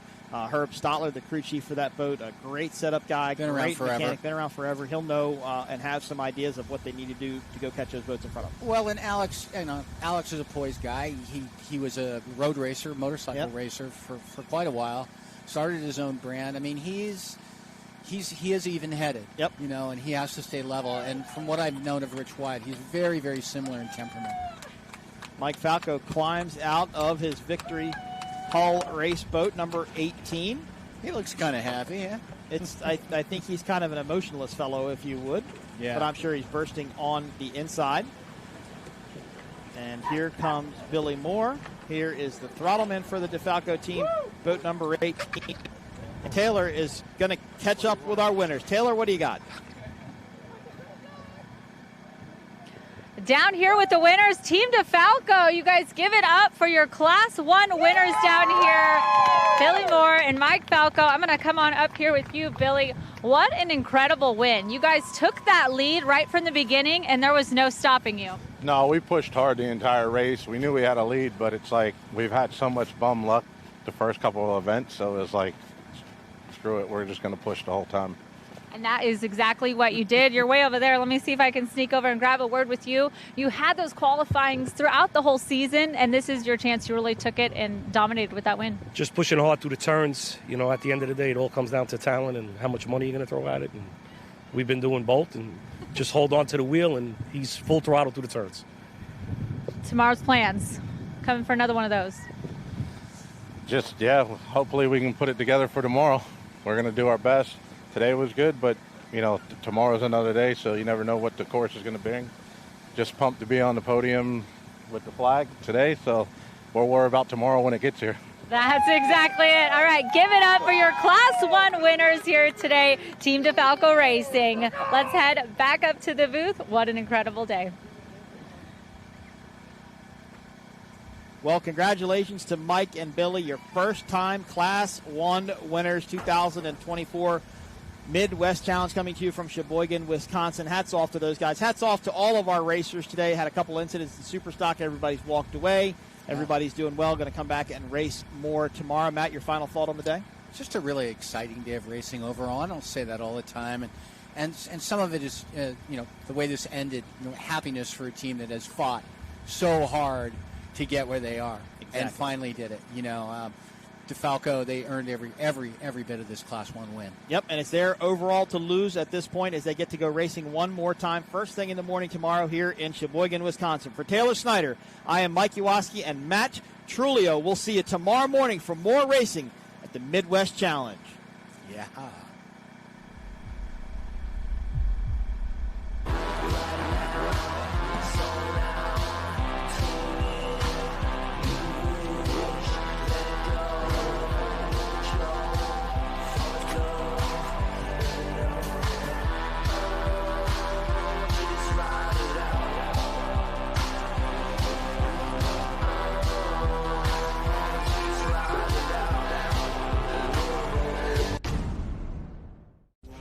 Mercury Racing was forged in the heat of competition. The will to win is in our DNA. Competition isn't just what we do, it's our proving ground.